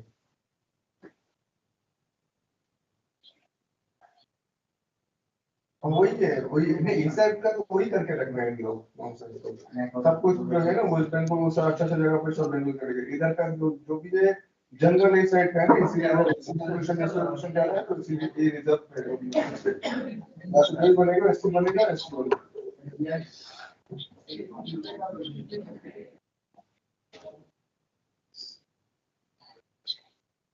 ना एक जगह से होता है। नो, एक जगह का होता है। देखो, इसीलिए बोलता है नॉलेज इज मोर इम्पोर्टेंट। आप सीधे ऐसे ही किसी चीज में मत सुनो, आपको जानना है कि क्यों होता है, इधर से एससी और एसटी कैंडिडेट क्यों है। लेकिन पूरा स्टेट में इसको डिवाइड किया गया है, कहाँ पे पॉपुलेशन, कौन सा पॉपुलेशन ज्यादा है, ओबीसी का पॉपुलेशन ज्यादा है, तो वहाँ ओबीसी कैंडिडेट को रखा है। यहाँ पे जो जगह से जो पॉपुलेशन का रिप्रेजेंटेटिव ज्यादा होगा, वहां से वो कैंडिडेट वो कम्युनिटी के लिए, उस कास्ट के लिए वो रिजर्व करना है। तो जितना परसेंटेज, जैसे तो जो कि अगर 10% सीट जो जितना टोटल सीट है उसमें 10% सीट रिजर्व होता है इसके स्टूडेंट्स के। तो अभी देखिएगा कहाँ कहाँ पे ज्यादा पॉपुलेशन होगी इसकी वजह से होगा, तो उधर वो सीट दे देगा। मतलब मेन करता है उसका इसका वो तो अपना जितना उनके अंदर कैटेगरी के मुझसे ये जो है कभी चेंज नहीं होगा यहाँ पे। कॉन्स्टिट्यूशन अगर चेंज करेगा तो होगा, नहीं तो नहीं होता, क्योंकि यहाँ पे जो है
তুমি নিজেকে ইন্ট্রোডিউস করবে।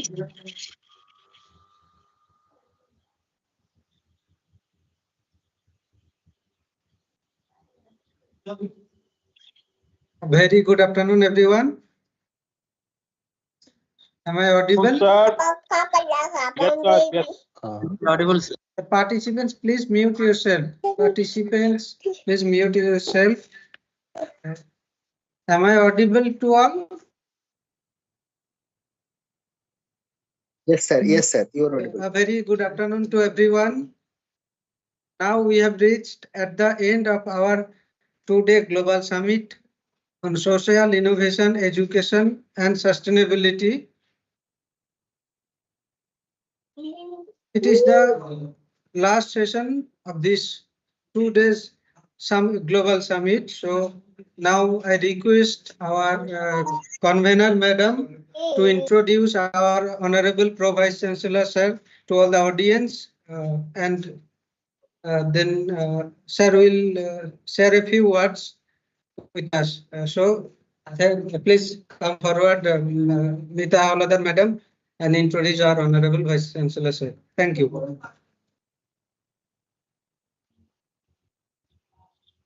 Very good afternoon, sir. We announce with pleasure and honor and blessed the Professor Amitabh Datta, sir, is a honorable Pro Vice Chancellor of Jadavpur University. He is more than 25 years at Jadavpur University. He also has the industrial experience in National Thermal Power Corporation Limited. Professor Datta, sir, is a member of Combustion Institute, Indian Section, Indian Society, and Heat and Mass Transfer, International Association of Engineers, Institute of Engineers and Chartered Engineer. He has published about 80 research articles in various national and international journals. He also acted as a resource person and keynote speaker in many international and national seminars and conferences. He also supervises more than 20 scholars and completed more than 20 sponsored projects. Dr. Datta, sir, has performed the administrative duties as a director, Internal Quality Assurance Cell, Jadavpur University, AICTE nominee for Management Committee, University Institute of Technology, the University of Bardhan member University Placement Cell, member of Faculty Council of Engineer and Technology, Jadavpur University, member of the Industry Institute Partnership Cell, JU. In a nutshell, Honorable Pro Vice Chancellor Amitabh Datta, sir, is a stalwart person in both academic and administrative field. And also, we pleasure announcement in a different time, different dimension, sir, included, but in their tight schedule in different activity. Any time, any program, when we are invited, sir, he always join with us any type of program.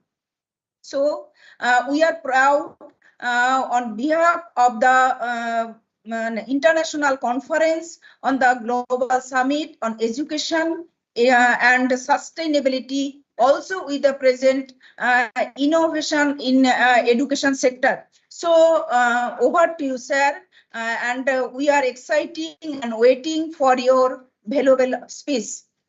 Okay, thank you, sir. Over to you, sir. Thank you. Can you hear me? Am I audible? Yes, sir, you are audible. Okay. So thank you very much. I am really very happy that the Department of Education, Jadavpur University, has organized this very important and also very pertinent two-day global summit on social innovation, education, and sustainability in collaboration with the Central University of Kerala. The Department of Education of the university is one of the very, very active department. They are always involved in organizing various types of seminars, conferences, and innovative courses as well. They have various certificate and diploma level courses in addition to the degree courses which they offer for the students, and a large number of students get benefited out of that. So this global summit, the 2-day global summit, is also like one such organized by the department. Now, we all know that development is a part of the human society.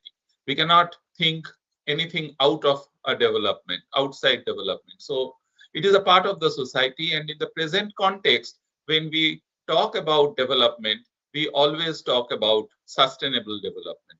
Development has been measured through various indices at different time. At one point of time, it was measured only through economic indices. The countries, the societies which are economically rich were considered to be developed. But later on, it was thought that there must be other parameters which should include which should be included in the definition of development. And in addition to economics, education, health, these type of parameters came into force, and indices like Human Development Index was formulated.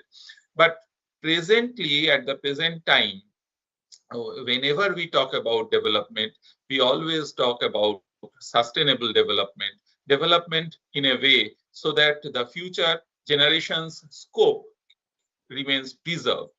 We should not develop in such a manner that the scope of the future generation gets diminished in any sense. Now, if you look at the human civilization, we see that since the Industrial Revolution, the human civilization is millions of years old. But since the time of Industrial Revolution, the human society has developed at a very rapid pace. And this pace has become unprecedented in the last couple of decades. We all will agree about that. This development that has taken place, the development has taken place at the expense of nature. And somewhere the harmonious relationship between man and nature has got affected. We now have all kinds of comforts in our lives, and the comfort is also increasing day by day for those who can afford it. But as we are going for such comfort, we are somewhere we are destroying the nature and the environment. So sustainability is in some sense, it becomes synonymous to environmental sustainability. Whenever we talk about sustainability, at the back of the mind, somewhere environmental sustainability remains there. We talk about Paris Agreement, we talk about Conference of Parties, COP summits that happens every year. We talk about climate change, we talk about global warming and impact of that global warming, and various policies are being framed and various technologies are invented to mitigate such environmental degradation and to ensure sustainability of the environment. But does sustainability only restrict itself to environment? Is it only environment that gets degraded? I think it is not that. With the present day development, you see the social fabric is also getting disrupted in some sense. Are we taking all the care that is needed for the elders? Are we giving enough time to the kids at home while running behind our careers and all the amenities that are there available to us? Are we having the same bonding with our relatives and friends? Without these, shall we be able to maintain the bonding in the society? In order to have sustainability in the society, all these values of the human society are to be maintained. Otherwise, the social fabric will get disrupted. Thus, not only the technological innovations, social innovations are also required. And here, education has a very big role to play the balancing act. balancing act in the society. With the advancement and introduction of ICT, with high-speed internet, with the infiltration of artificial intelligence, education is also seeing a sea change. We have to see how we can impart education so that the social structure remains maintained. United Nations has declared 17 Sustainability Development Goals, SDGs, and each and every one of such SDGs are pertinent for the future of the human society. So, educating our students, our researchers, and the entire community on the Sustainability Development Goals and how to achieve them is necessary. I am very happy that this global summit has been organized on social innovations. Innovation is a buzzword, is a key word now, and in all the educational institutes everywhere we are talking of innovation. We are encouraging our students and researchers to fulfill their innovative ideas, to think out of the box and do something which will help the society to reach to the next higher level. So I'm sure that in this conference, in this 2-day global summit, the experts have talked about this, have discussed all these innovative ideas. They have shared many innovative thoughts, and the participants has got benefited out of it. I'm sure that the knowledge and the experience that has been shared in this conference will lead them to think even higher and take them to the next level where many more innovative ideas will come up and our society will be able to reach the next higher level, and we will really have a developed society, a developed nation in the future. So thank you very much. Thank you for inviting me. I thank the organizers and I thank all the participants for participating in this summit. I see a large number of participants, nearly 90 are still there in this valedictory session, which indicates that the session, this summit is a grand success. And I am sure that all the participants, they have enjoyed the summit. They have found important information, important knowledge from the deliberations that has happened in the summit. So thank you very much. Thank you, sir. Thank you, sir, for your golden words and for your presence in this global summit. Thank you very much, sir, from our end, from the organizing committee. Lot of thanks you, sir.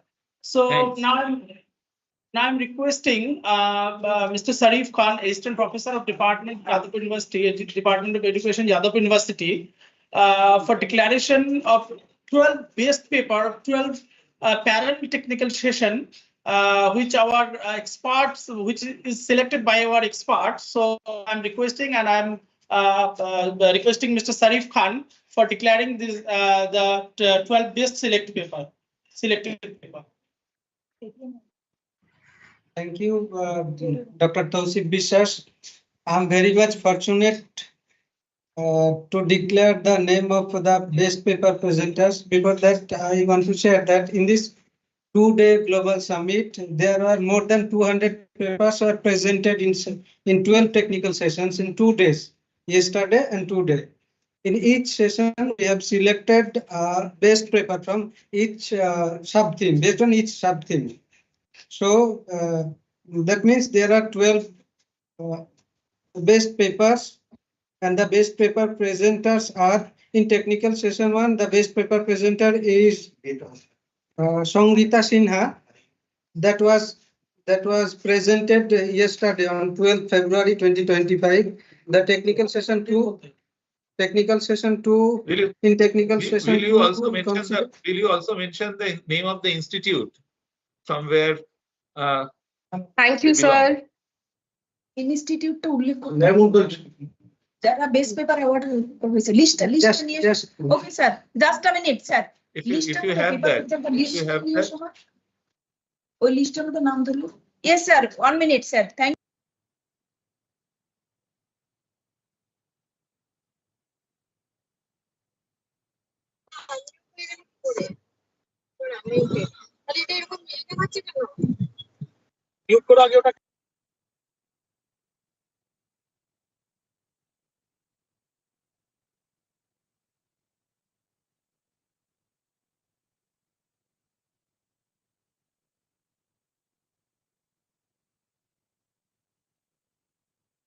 You are muted, Dr. Ma'am, you're Muhaladar. muted. Yes, you are muted. Right, go ahead. Okay, thank you, sir. I announce that this participant announced from my side the best paper award in these 2 days. When announcing this name, the paper presenter must open your video and he introduced herself or himself with your institution name and the title of the paper. Yes, that would be good, if possible. Yes, sir. Thank you, sir. Thank you, Dr. Mita Auladar, madam.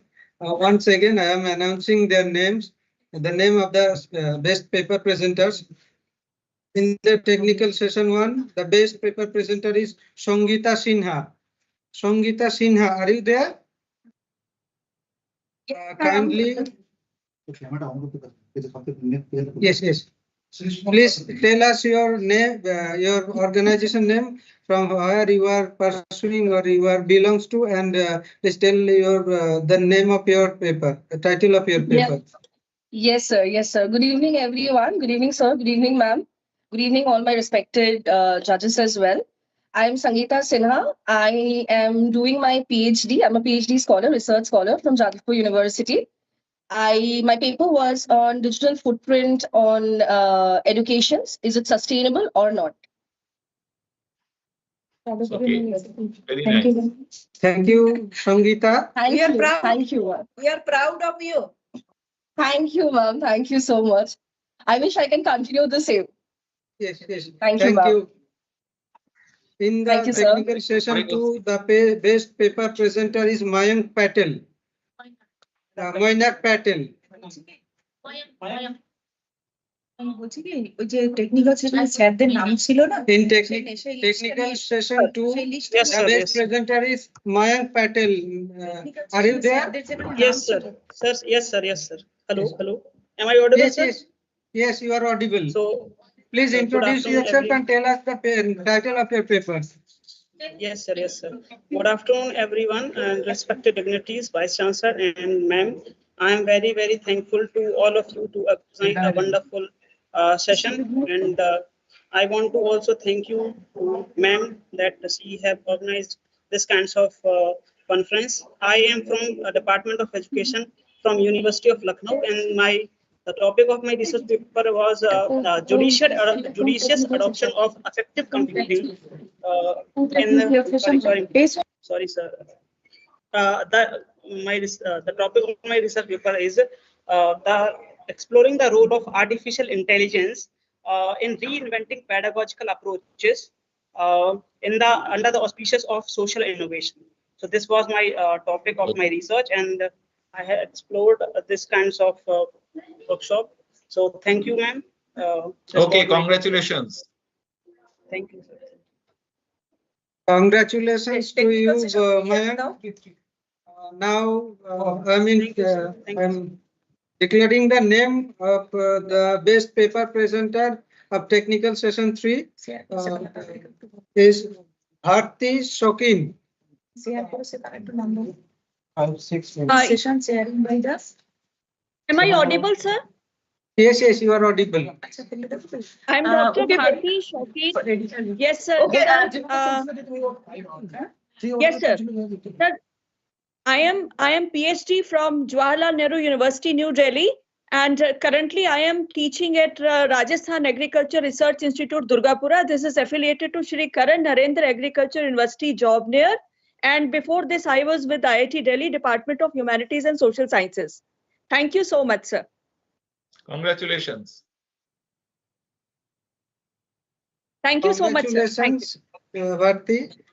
In the technical session 4, the best paper award goes to Uchena Chidumbe Okeke. Nigeria. Are you there? Yes, I am here. She's Yes. She is from Nigeria. So congratulations to you, madam. Thank you very much. I appreciate. My name is Uchenna Chidmebi Okeke. I am a researcher and a legal consultant, a lawyer from Nigeria. My topic was on promoting social equity through legal innovation. So I discussed what social equity is, as well as how legal innovations can help us to promote it. Thank you, everyone, and thank you most especially the organizing committee. Thank you. Thank you. Now I'm announcing the name of the best paper presenter in technical session 5. The best this award goes to Professor Pallavi Banerjee.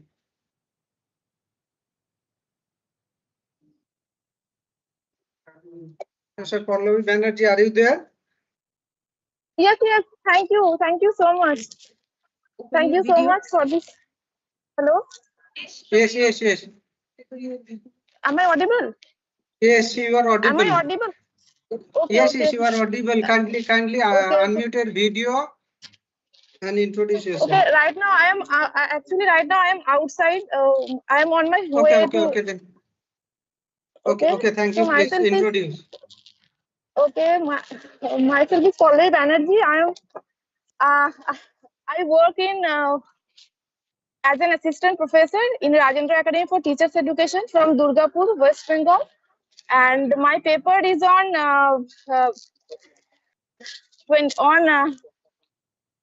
21st century skills for the achieving global sustainable development. Importance of 21st century skills for achieving global sustainable development.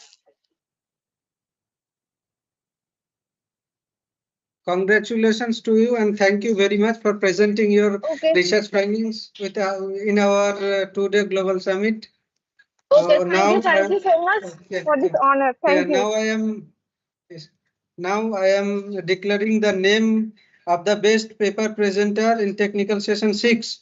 That is Samadrita Goswami. Hello, am I audible? Yes, you are audible, Samadrita. If Hello possible, everyone, kindly good unmute your afternoon. video and introduce yourself. Hello everyone, good afternoon. Yes. I'm Samadrita Goswami, a postgraduate student from the Department of History, Jadavpur University. I presented a paper on India's educational strength and its interaction with the digital age. So I am really honored that the education department hosted this and let me present this paper. Thank you so much. And I'm really honored for this. Thank you. We are also very much happy to see that the scholars or researchers from Jadavpur University are getting the award of the best paper presenter. So thank you, Samadrita. Now I am announcing the name. Yes. Now I am announcing the name of our best paper presenter that is in the technical session 6. She is Rini Mondol. Rini, are you there?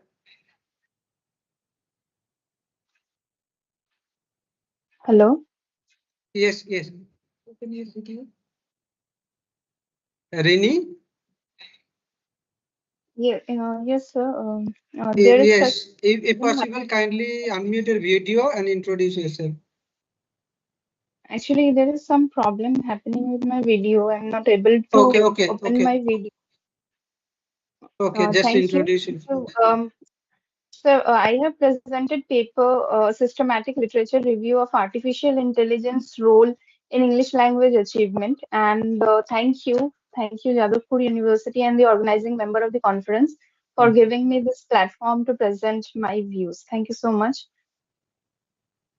Okay, thank you very much and congratulations to you. Thank you. Now I am announcing the best paper presenters of today's sessions. That is technical session 8. The best paper award goes to Dr. Uzma Siddiqui. Hello, am I audible? Yes, madam. Am I audible to all of you? Yes, you are audible. Okay. Thank you. Thanks a lot. I'm deeply honored to receive the Best Paper Award. I've presented my paper on the title using ChatGPT to address misconceptions about sustainability among pre-service teachers. Basically, I'm Uzma Siddiqui. I'm assistant professor working in Department of Education in Aligarh Muslim University, Uttar Pradesh. And let me extend my heartfelt gratitude to the organizers and the viewers for your encouragement and for giving this opportunity. And this award definitely motivates me to continue my research with passion and dedication.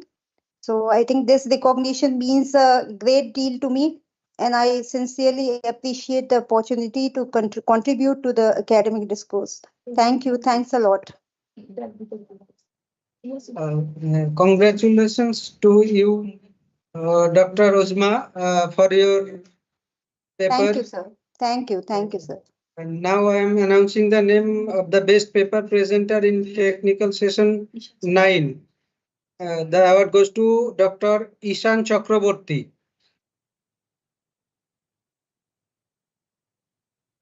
Dr. Ishan Chakraborty, are you there?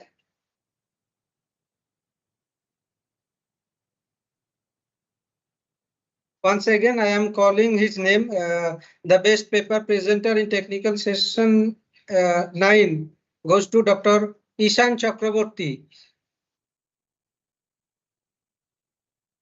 Okay, I think he is not present here. So we, the organizer of this conference, heartily congratulate to him for his paper. Then the best paper presenter in technical session 10 goes Also, assistant professor English department একটু বলে দাও Jadavpur university okay, one announcement. As per my knowledge concern, Dr. Ishan Chakraborty is also from Jadavpur University. He is an assistant professor in the Department of English. Okay, now the best paper presenter in technical session 10 goes to Subhasri Banerjee and S. Subramaniam. Either Subhasri Banerjee or S. Subramaniam, any of you are present here? Yes. Kindly, if possible, kindly unmute your video and introduce yourself. Am I visible? Yes, you are audible. Yes, you are visible also. Yes, thank you so much for giving us this opportunity. This paper was titled Urbanization and Sustainability, Water Economics and Policy Reforms in Bangalore. This was co-authored by one of my colleagues, Dr. S. Subramanian. We both are assistant professor in Christ University, Bangalore. We are from different campuses, but it's in Bangalore. Thank you so much to all the organizers for having us and for giving us this opportunity. And thank you for the award. It is really very encouraging. Thank you. Congratulations to you and thank you very much for presenting your paper in our conference. Thank you so much. Now I am announcing the name of the best paper presenter in technical session 11. It goes to Dr. Ronita Banerjee. Dr. Ronita Banerjee, are you there? Yes, sir, I am here. Yes, madam. Please, if possible, kindly Sir, unmute your video and introduce yourself. It is little difficult to switch on my video. Okay, madam. Okay, madam, no problem. Just introduce yourself. Okay, I don't know if you can see me. Yes, So we can. I am Dr. Ronita Banerjee, Assistant Professor of Bidyasagar Teachers Training College, Paschim Mednipur, West Bengal. Thank you all. And my topic was, one second, sir, I will just check the PPT. My topic was sustainable entrepreneurship, achieving SDGs in the production process. Thank you all, and thank you, the organizer, for giving me such a wonderful opportunity to present my work. Thank you. Yes, congratulations to you. And now I am announcing the name of the best paper presenter of our last technical session, that is technical session 12. The award goes to Hiba Farooq. Thank you so much, sir. Good evening, everyone. My name is Hiba Farooq. I am a research scholar from Aligarh Muslim University, Department of Mass Communication and Journalism. And for this, my title is Addressing Women Health Through Media, a study of health communication and trust among 4 villages in Aligarh district. Thank you so much for giving me this opportunity to present my study here. Thank you so much. Congratulations to you once again. And thank you all the paper presenters, participants for having with us and sharing your research findings with us. Now I would like to request our participants to come forward, any 2 participants to come forward and share your experience of the 2-day global conference with us.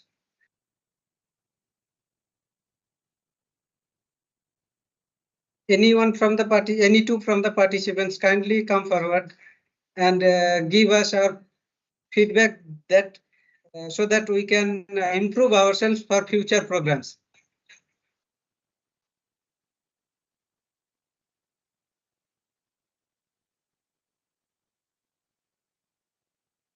Hi, am I audible? Yes, you are audible. Yes. Yes, hi, I'm Sangeeta once again. And as of experience, I think first I would start from the technical group, because as and when we were messaging or we had a query that we had put on, they were always there to reply us. I think we are still doing it for the feedback form, and we are getting quick reply to that as well. And for the session, it was very, very, very informative. It was engaging, and all the esteemed speakers and all the professors who have given their opinion shared something or the other new, which I had personally loved for myself. I've taken note of most things which I would want to inculcate in my studies as well in the future. So a big, big, big thank you for organizing this 2 days online seminar for us to share our opinion. And the best part is we have come across from such different places. We have come across from different universities, and we have come here together. So it also enhances the idea of digitalization. So the idea of our topic is well presented in this 2-day seminar. So thank you so much to all the organizers, to our professors, and to everybody who has been sharing their opinion for us. Thank you. It was an honor to be a part of this. We are so happy about it. Thank you so much. Thank you very much for sharing your valuable feedback. It will help us to improve ourselves. Now I'd like to request another person, another presenter or participant to share a few words. Hello, I'm Rini. Am I audible? Yes, yes, you are audible. Hello, once again, I'm Rini Mandal. This is scholar of the Department of Education, University of Kolani. It was a great experience taking part in your conference. In the previous year, I have taken part in the offline mode, but this year in participating in this online mode was such a great experience where we came to listen from various kinds of exponents and eminent researchers and educationists, not from our India, but we are able to listen from international eminent speakers. So this international platform had made this possible. Thank you once again for having us. Thank you very much for your feedback. We have reached at the end of the 2 days global conference. I would request our Honorable Pro Vice Chancellor, sir, to say a few words to our presenters. Sir, please. Hello. Yes. Yes, yes, sir. Yes, it is very, very nice to hear from all the presenters, all the prize winners, and also good to know that they have enjoyed the Global Summit enormously. I'm really delighted that there are participants from abroad as well. And this must be a great experience for all the participants, sharing information and knowledge across the globe. This is it indicates that this is really a true global summit, not just by the title, but truly it has been organized with global participation. I'm also very happy. I thought that there will be a couple of, negative points or reservations also from the participants, which will help us to improve in the future organizations. But all of them has said good words. All of them has said kind words. So this is very good. It indicates the efficiency and the effectiveness with which the organizers have organized this global summit. I wish that similar programs are organized in future as well. And truly, someone was saying that online mode has enabled us to overcome the barriers and become really global in participation. So we will, of course, take the benefits of the technology in the future organizations as well, and hope that we will have similar experience in the coming days. Thank you very much. This is a very important topic, and please continue with similar other topics which will benefit all the young researchers as well as the experienced faculty members for sharing their information and knowledge. Thank you. Thank you, sir. Thank you for your best wishes. We will try our level best for future. If you with yes, us, you are muted. We'll give our everything to improve the quality of our department of our university. Thank you very much, sir. Now I would like to request our convener of this today's global conference, Dr. Mita Hauladar, Madam, Associate Professor, Department of Education, to come forward and give the formal vote of thanks. The mic is yours, Madam.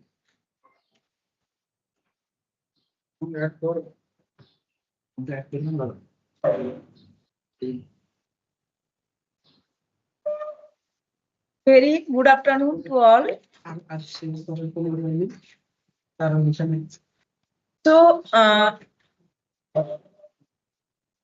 respected eminent personalities, resource person, estimated delegates, my dear colleagues, research scholars, paper presenters, and all our valuable participants.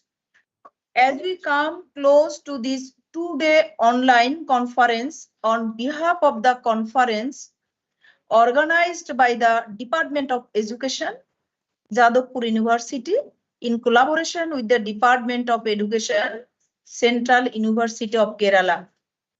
It gives me immense pleasure to deliver the vote of thanks to this gathering here. First, I want to express my sincere thanks and gratitude to Professor Honorable Vice Chancellor Bhaskar Gupta sir, Jadavpur University. Without his constant support and advice, this conference would never have been possible. Thank you, sir. My heartfelt thanks and appreciation go to Professor Amitavo Dotto sir, Honorable Pro Vice Chancellor of Jadavpur University, whose mental and physical support helped us to lead the conference to a grand success.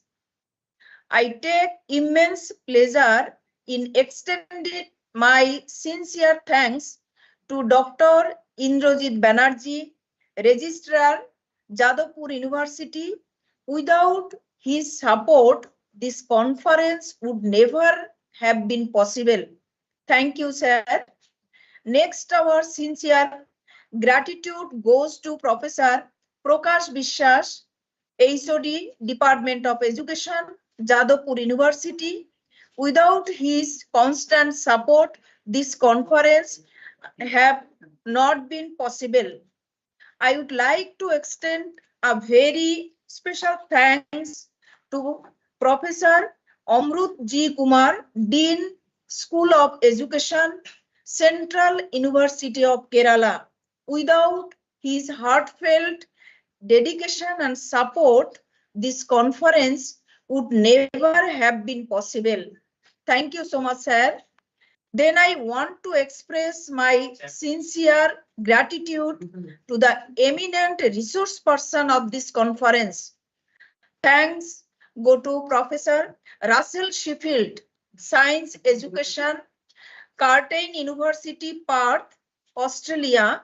Ma'am has delivered a very excellent lecture, minutely which touches the heart of the participants. Thank you so much, ma'am. We are very much grateful to Professor Sushmita Lakhaoni ma'am, HOD, Dean, Department of Education, University of Delhi, who has presented a heart-touching lecture which is very relevant in this current scenario. Thank you, ma'am. So, with immense pleasure, my thanks and appreciation go to the eminent speaker, Professor Rajesh Kumar Saha, Department of Education, RIE Mysore, NCERT, who has very minutely delivered an excellent lecture which gives an extra flavor in our program. Thank you, sir. I also extended my heartfelt thanks to Professor J. Sujato Malini, Head, Department of Education and Rehabilitation of the Science, Alagappa University, Tamil Nadu, for your notable speech.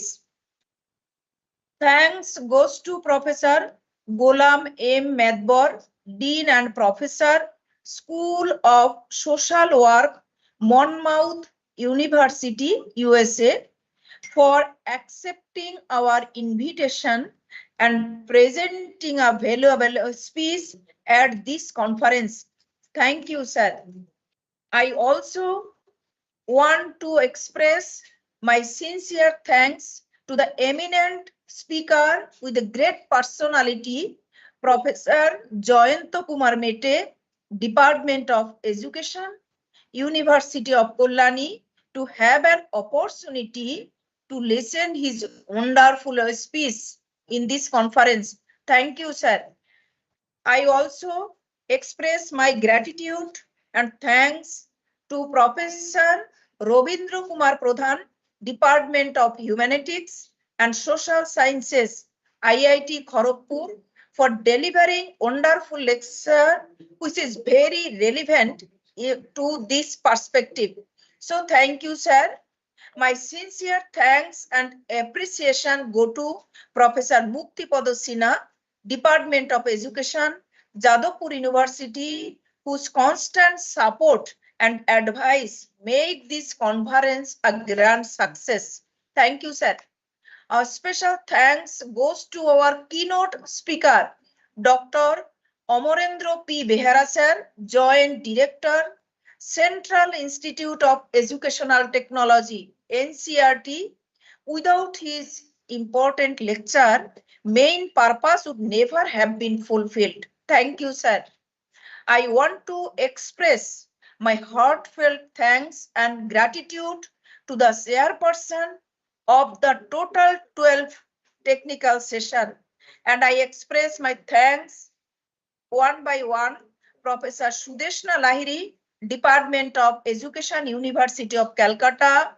Professor Ashutosh Kumar, Department of Education, Patna University.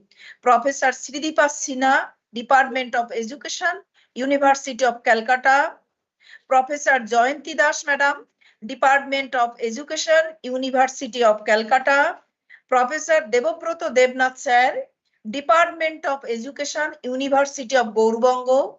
Professor Ajay Kumar Otri, Sir, Department of Education, Himachal Pradesh University. So, Professor Nagendra Kumar, Department of Education, Benaras Hindu University. Professor Neil Ratan Roy, Department of Education, Tezpur University. I also extended my sincere thanks to the esteemed professors who are in the advisory committee of this online conference. Professor Vishnu Padananda, Department of Education, Jadavpur University. Professor Ajay Kumar Otri, Department of Education, Himachal Pradesh University. Professor B.N. Panda, Regional Institute of Education, NCRT, Bhubaneswar. Professor Gyanendra Kumar Rao, Indira Gandhi National Tribal University, Amarkantak. Professor Nimai Sat Maiti, Department of Education, NSOU. Professor Anjali Bajpayee, Department of Education, Benaras Hindu University. Professor Nupur Sen, Department of Education, Lucknow University. Professor Jayanti Das, Department of Education, University of Calcutta. Professor Birbal Shah, Department of Education, Sidhu Kanho Vishwa University. Professor Sanjeev Roy, Department of Education, Coach Bihar, Panchanan Burma University. Also, Professor Kartik Chandra Pramanik, Department of Education, Bankura University. My sincere gratitude and thanks go to the esteemed professors who chaired the technical session and advised a lot for the improvement of the paper presenters, who are the primary focus of this conference. I express my thanks one by one. Dr. Amolindu Pal, Associate Professor, Department of Education, Diamond Harbour Women's University. Professor Gaurav Rao, Department of Education, Delhi University. Professor Partho Sarathi Mollik, Department of Education, GMU, Sambalpur. Dr. Ajit Mondol, Assistant Professor, Department of Education, West Bengal State University. Professor Nimai Sat Maiti, Department of Education, NSOU. Dr. Somir Chattopadhyay, Assistant Professor, Department of Education, Jadavpur University. Professor Subhash Sarkar, Department of Education, Tripura University.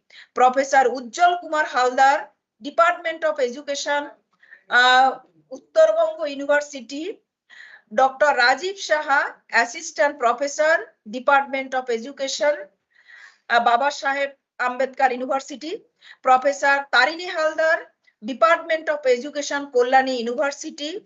Dr. Santosh Kumar Behera Sir, Department of Education, Kazi Nazrul University. Professor Subir Sen, Associate Professor, Department of Education, Sidhu Kanhu Birsa University. Dr. Madhukar Gampala, Associate Professor, Department of Education, Northeastern Hill University. Professor A.K. Asaria, Head of the Department, Amulya Kumar Asaria, full name is Fakir Mohan University, Odisha. Dr. Sujata Bhan, Associate Professor, Special Education, SNTD Women's University, Bombay. Dr. Lolitabo Mahakut, Associate Professor, Department of Education, Jadavpur University. Dr. Deepti Shubha Ma'am, Associate Professor, Department of Education, Jadavpur University. And Mr. Sharif Khan, Assistant Professor, Department of Education, Jadavpur University. I also want to express my special thanks to Professor Joshit VP, Head, Department of Education, Central University, Kerala. He is also convener of this two-day program. Thanks to our joint conveners, Dr. Mary Binita Thomas, Assistant Professor, Department of Education, Central University of Kerala.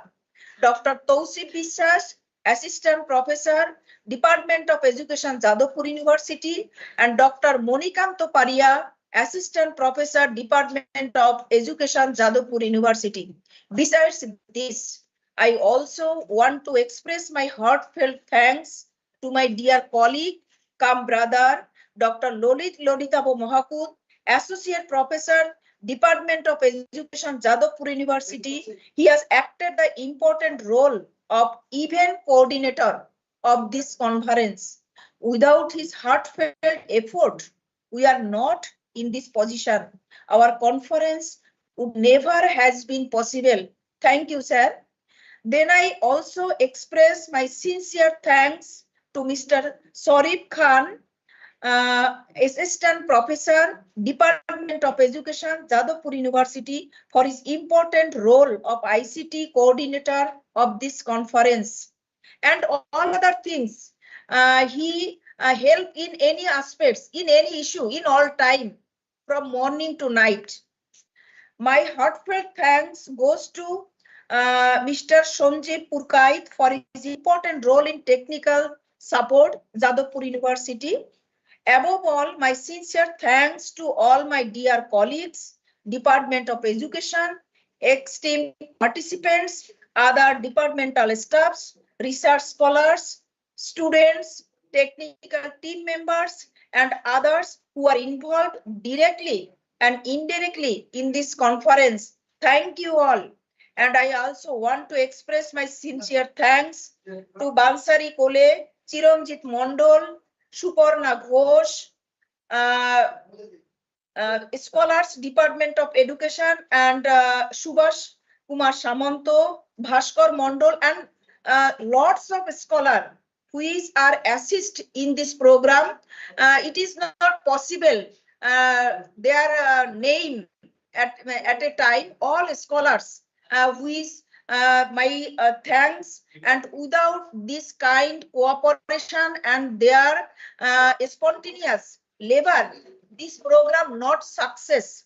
And we inform and announce that all 12 technical session and all plenary session, all these are successful by their laborious jobs. All other dear my PhD scholars and other students in our Department of Education, Jadavpur University.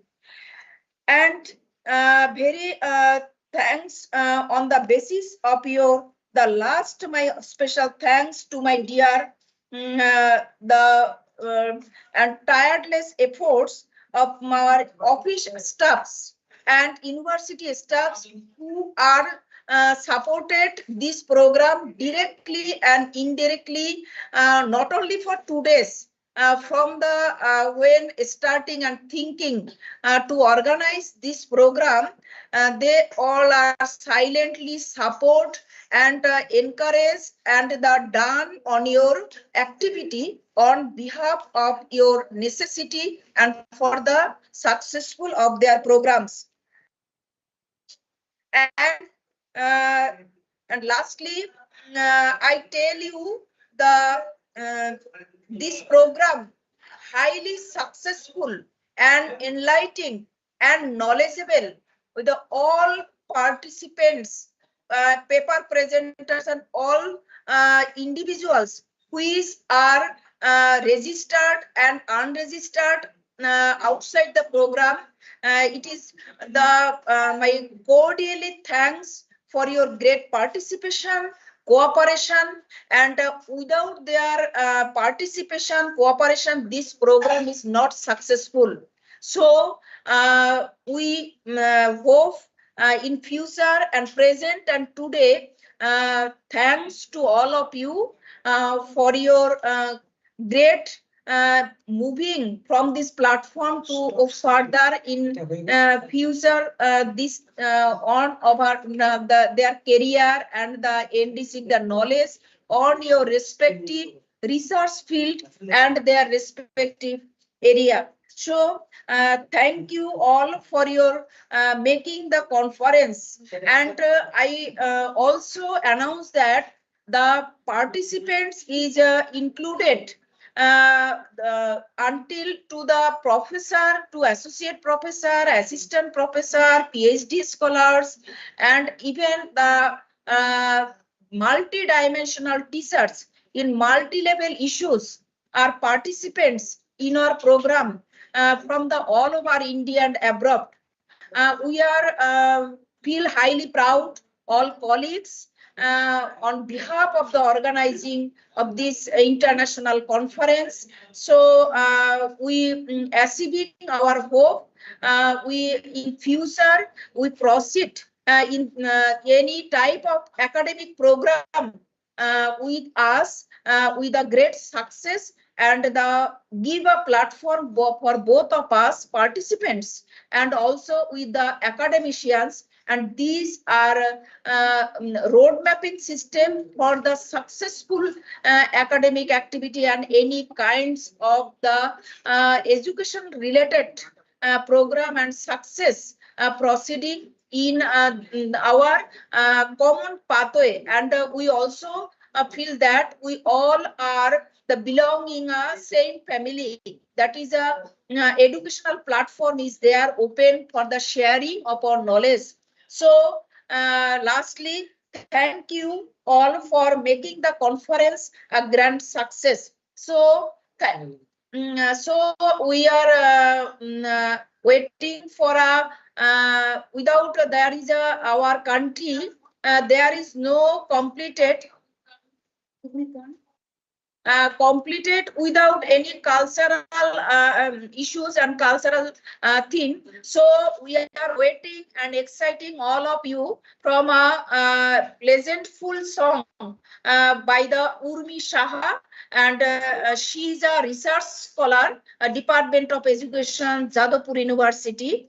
And after that, I announce after the complete the song, there is a national anthem. So we all are requested to when national anthem, we maintain our the any honor and in my national anthem. So about this program, I great announcement here that in the chat box or in the group sharing my feedback form.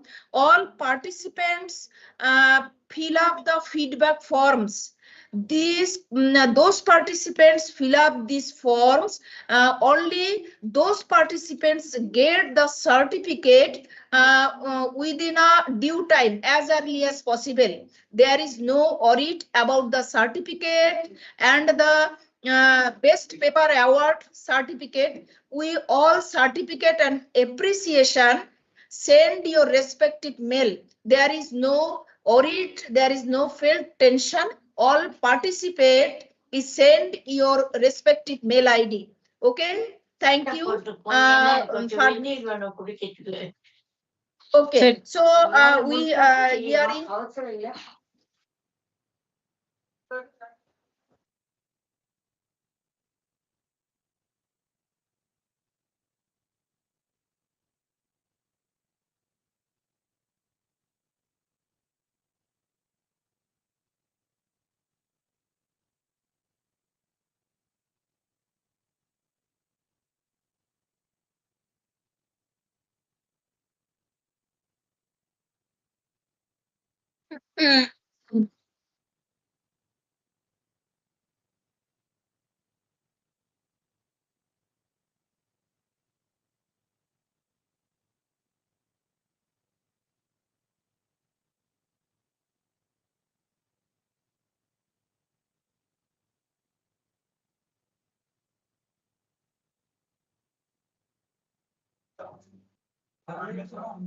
Please unmute. Madam, please unmute.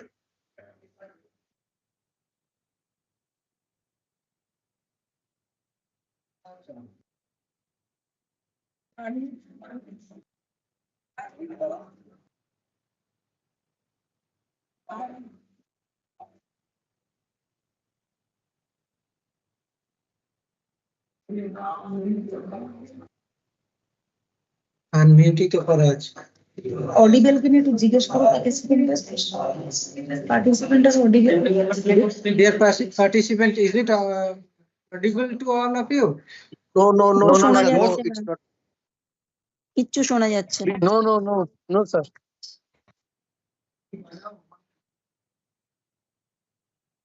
She is not unmuted. Okay just a minute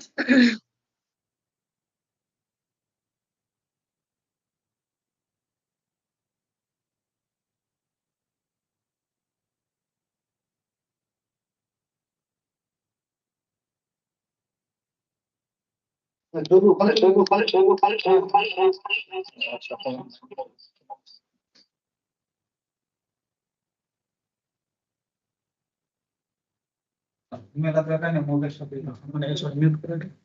ওর ইয়েটা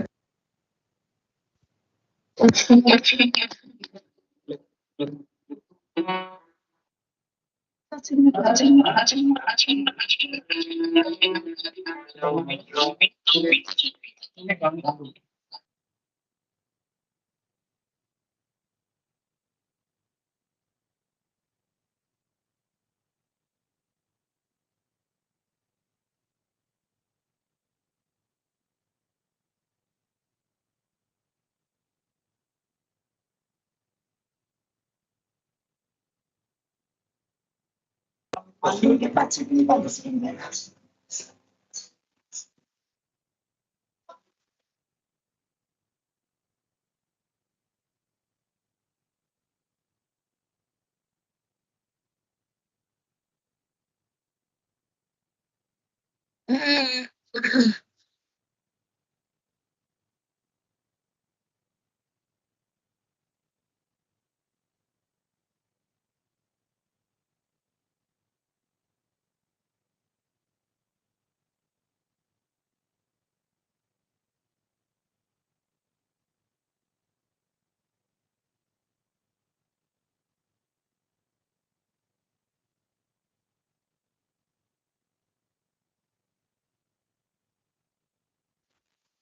video share করে comment করে মোবাইলে আসবে।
Thank you all the participants.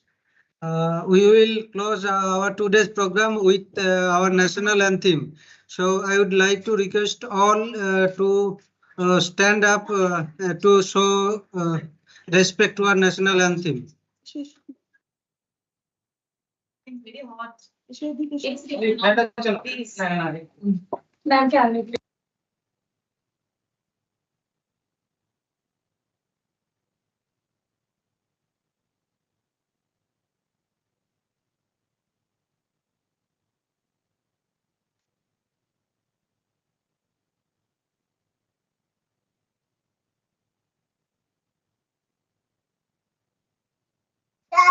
Jana.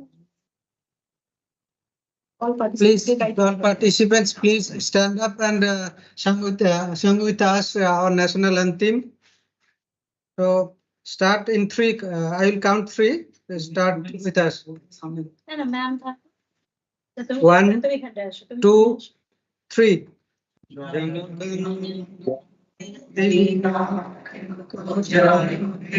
Bharat भाग्य विधाता Punjab Gujarat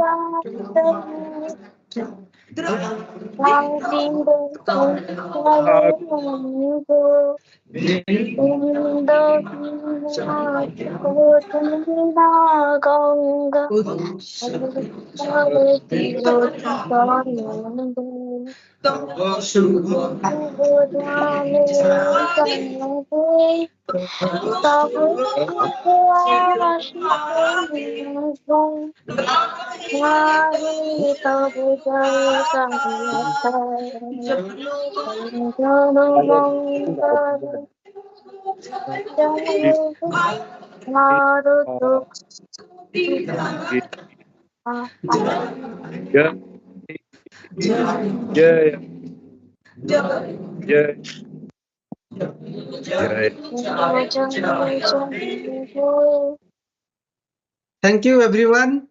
One announcement.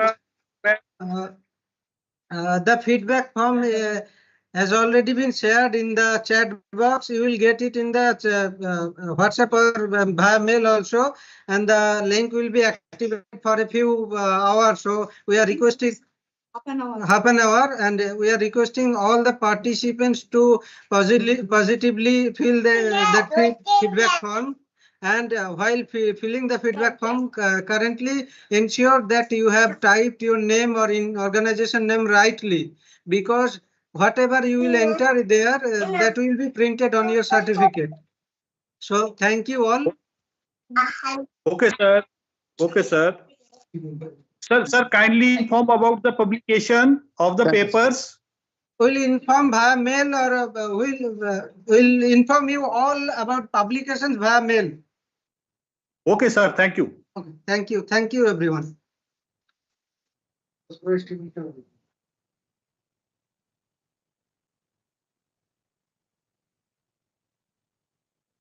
Madam